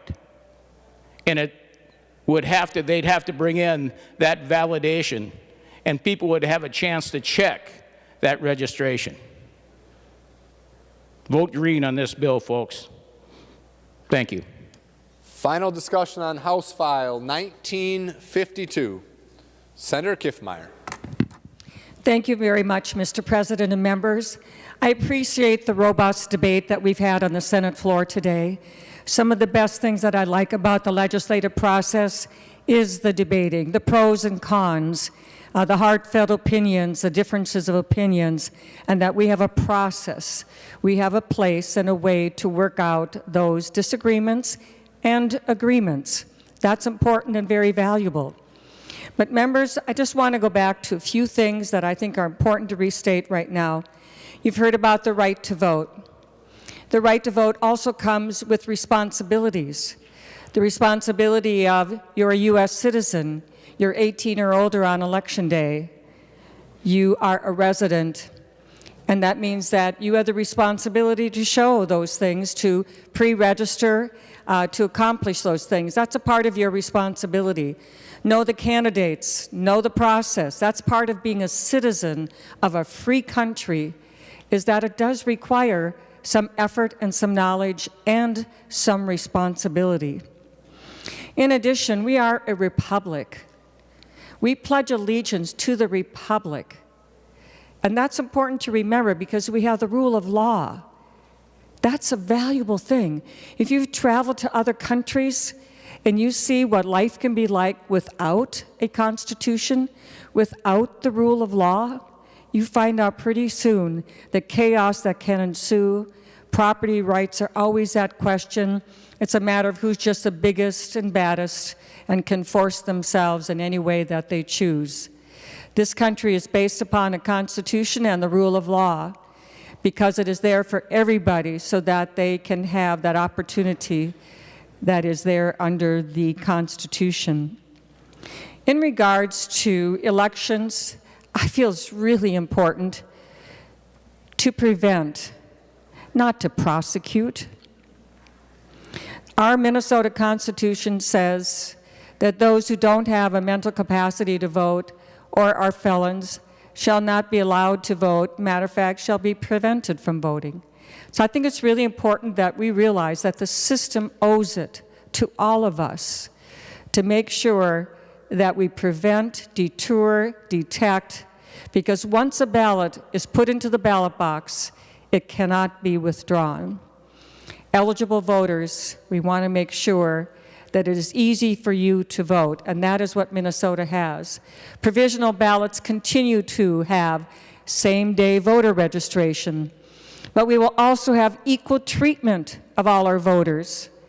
Whether you pre-register or register a few weeks before or on election day, all voters will receive equal treatment in regards to the verification of their eligibility.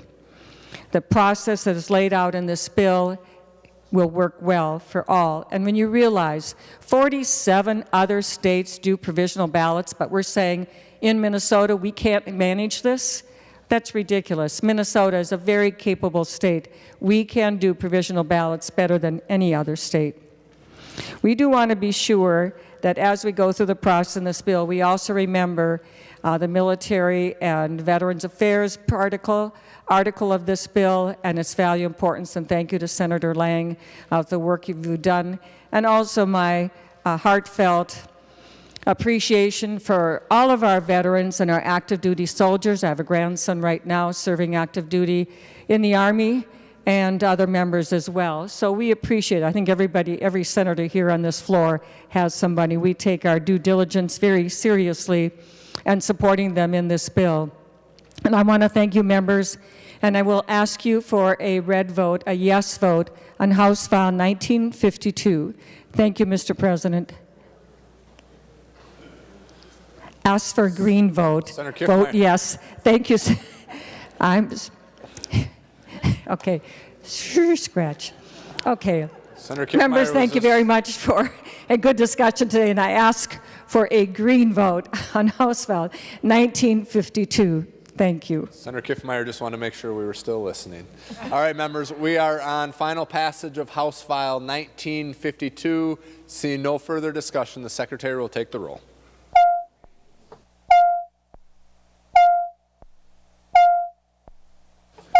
Members in the retiring room and the President's office, please come to the chamber to vote.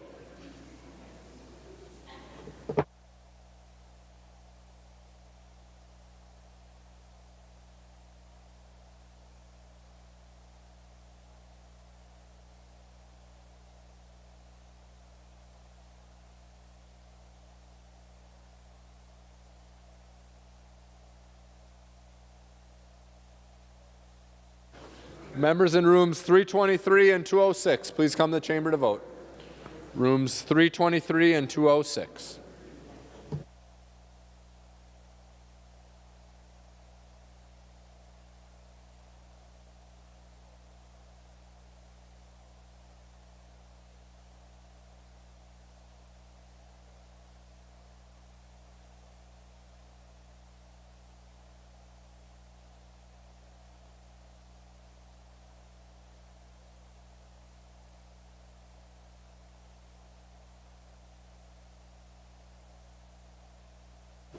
I'll call on Senator Jasinski to report the votes of the members voting under Rule 40.7. Senator Jasinski. Thank you, Mr. President. Senator Anderson votes aye. Anderson votes aye. Senator Jasinski. Senator Coleman votes aye. Coleman votes aye. Senator Jasinski. Senator Osmic votes aye. Osmic votes aye. Senator Jasinski. Senator Matthews votes aye. Matthews votes aye. Senator Jasinski. Senator Weber votes aye. Weber votes aye. Senator Jasinski. Senator Goggin votes aye. Goggin votes aye. Senator Jasinski. Senator Ingebrigtsen votes aye. Ingebrigtsen votes aye. Senator Jasinski. Senator Newman votes aye. Newman votes aye. Senator Jasinski. Senator Senjum votes aye. Senjum votes aye. Senator Jasinski. Senator Draheim votes aye. Draheim votes aye. Senator Jasinski. And thank you, Mr. President. Senator Abler votes aye. Abler votes aye.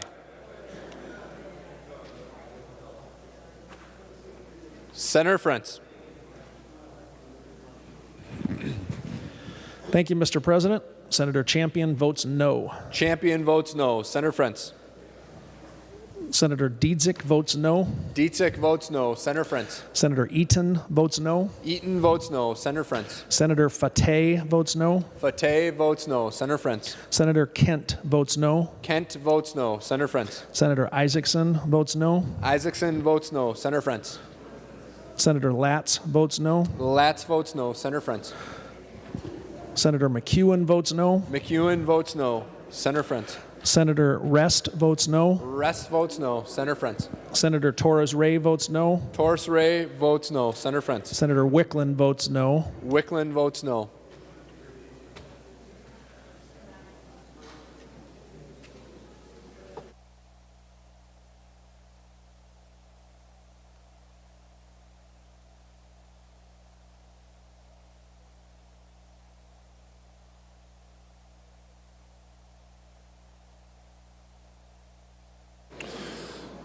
All members having voted who have the desire to vote, the secretary will close the roll.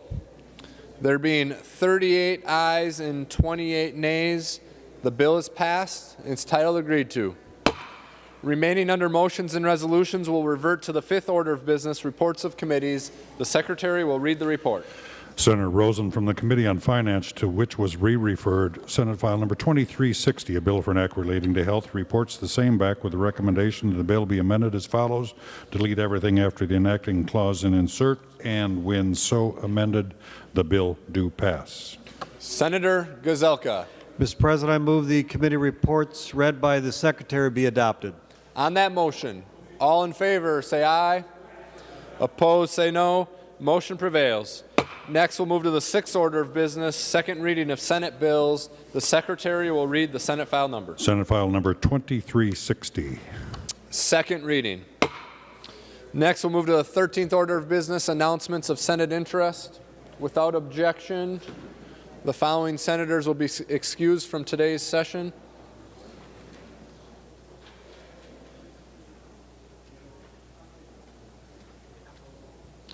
Senators Rest and Torres Ray from 5 to 5:15 p.m. Senator Newton from 5:30 to the end of session. Announcements of Senate interest. Senator Pappas. Thank you, Mr. President. Point of personal privilege. Please state your point of personal privilege. I would like to publicly apologize to Senator Michelle Benson for refusing to yield to her question last week. Any other announcements of Senate interest? Senator Benson. Mr. President, I would like to say thank you to Senator Pappas. She and I talked, and we understand what happened. I appreciate it. Thank you, Senator Pappas. Senator Murphy. Thank you, Mr. President and members. Last week, we took a vote on Senate Resolution number 49. Senate Resolution 49, from my perspective, violated the First Amendment, the Third Amendment rights of Minnesotans, as well as both federal and state law regarding union membership and duly elected members. And today I submitted for your reading, enjoyment, a letter of protest and dissent on that matter. Thank you. Thank you, Senator Murphy, and that will be printed in the Senate Journal for anyone who wants to take a look. Further announcements, Senator Franzen. Thank you, Mr. President, and another point of personal privilege.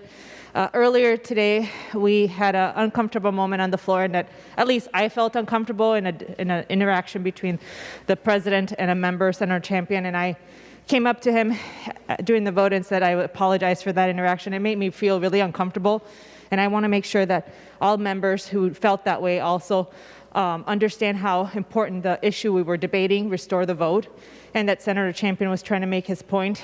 He is no longer here in the body, and I just want to say that we owe each other respect and decorum, and when some of the issues that we debate are heated, that we recognize that we have rules and procedures in our Senate floor to respect each other. I just want to mention that as a person of color and as a person member of the Posse Caucus, that I was uncomfortable with that interaction, and I know that it was not a personal issue, but certainly sometimes our our arguments can become a little heated in this body, and I just wanted to, on behalf of Senator Champion, express my apologies for that interaction. Hopefully that we can really be respectful of each other during this debate and understand that some of these issues are so personal at a very deep level, like an issue like restore the vote on this bill. So members, I just wanted to mention that, and I hope maybe Senator Miller and Senator Champion can make amends. Thank you. Thank you, Senator Franzen. And yes, there's a lot of passion on a lot of issues that we debate here in the Senate, but we still have to follow the rules of the Senate, and it's very important that we do not impugn the motives of any other members on the Senate floor. And I've pointed that out to members of both political parties.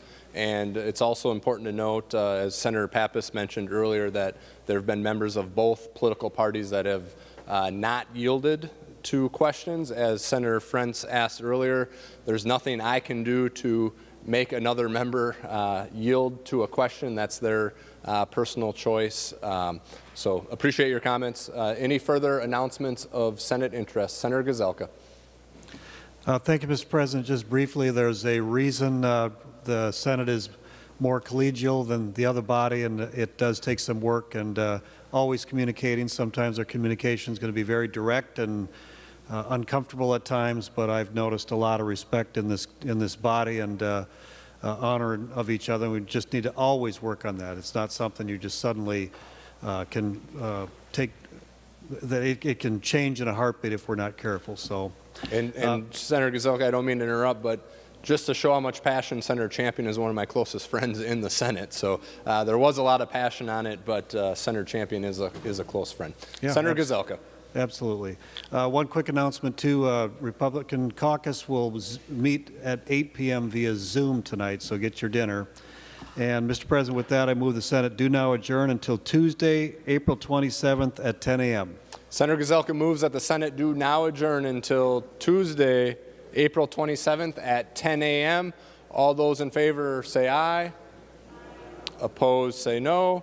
Motion prevails. The Senate is adjourned.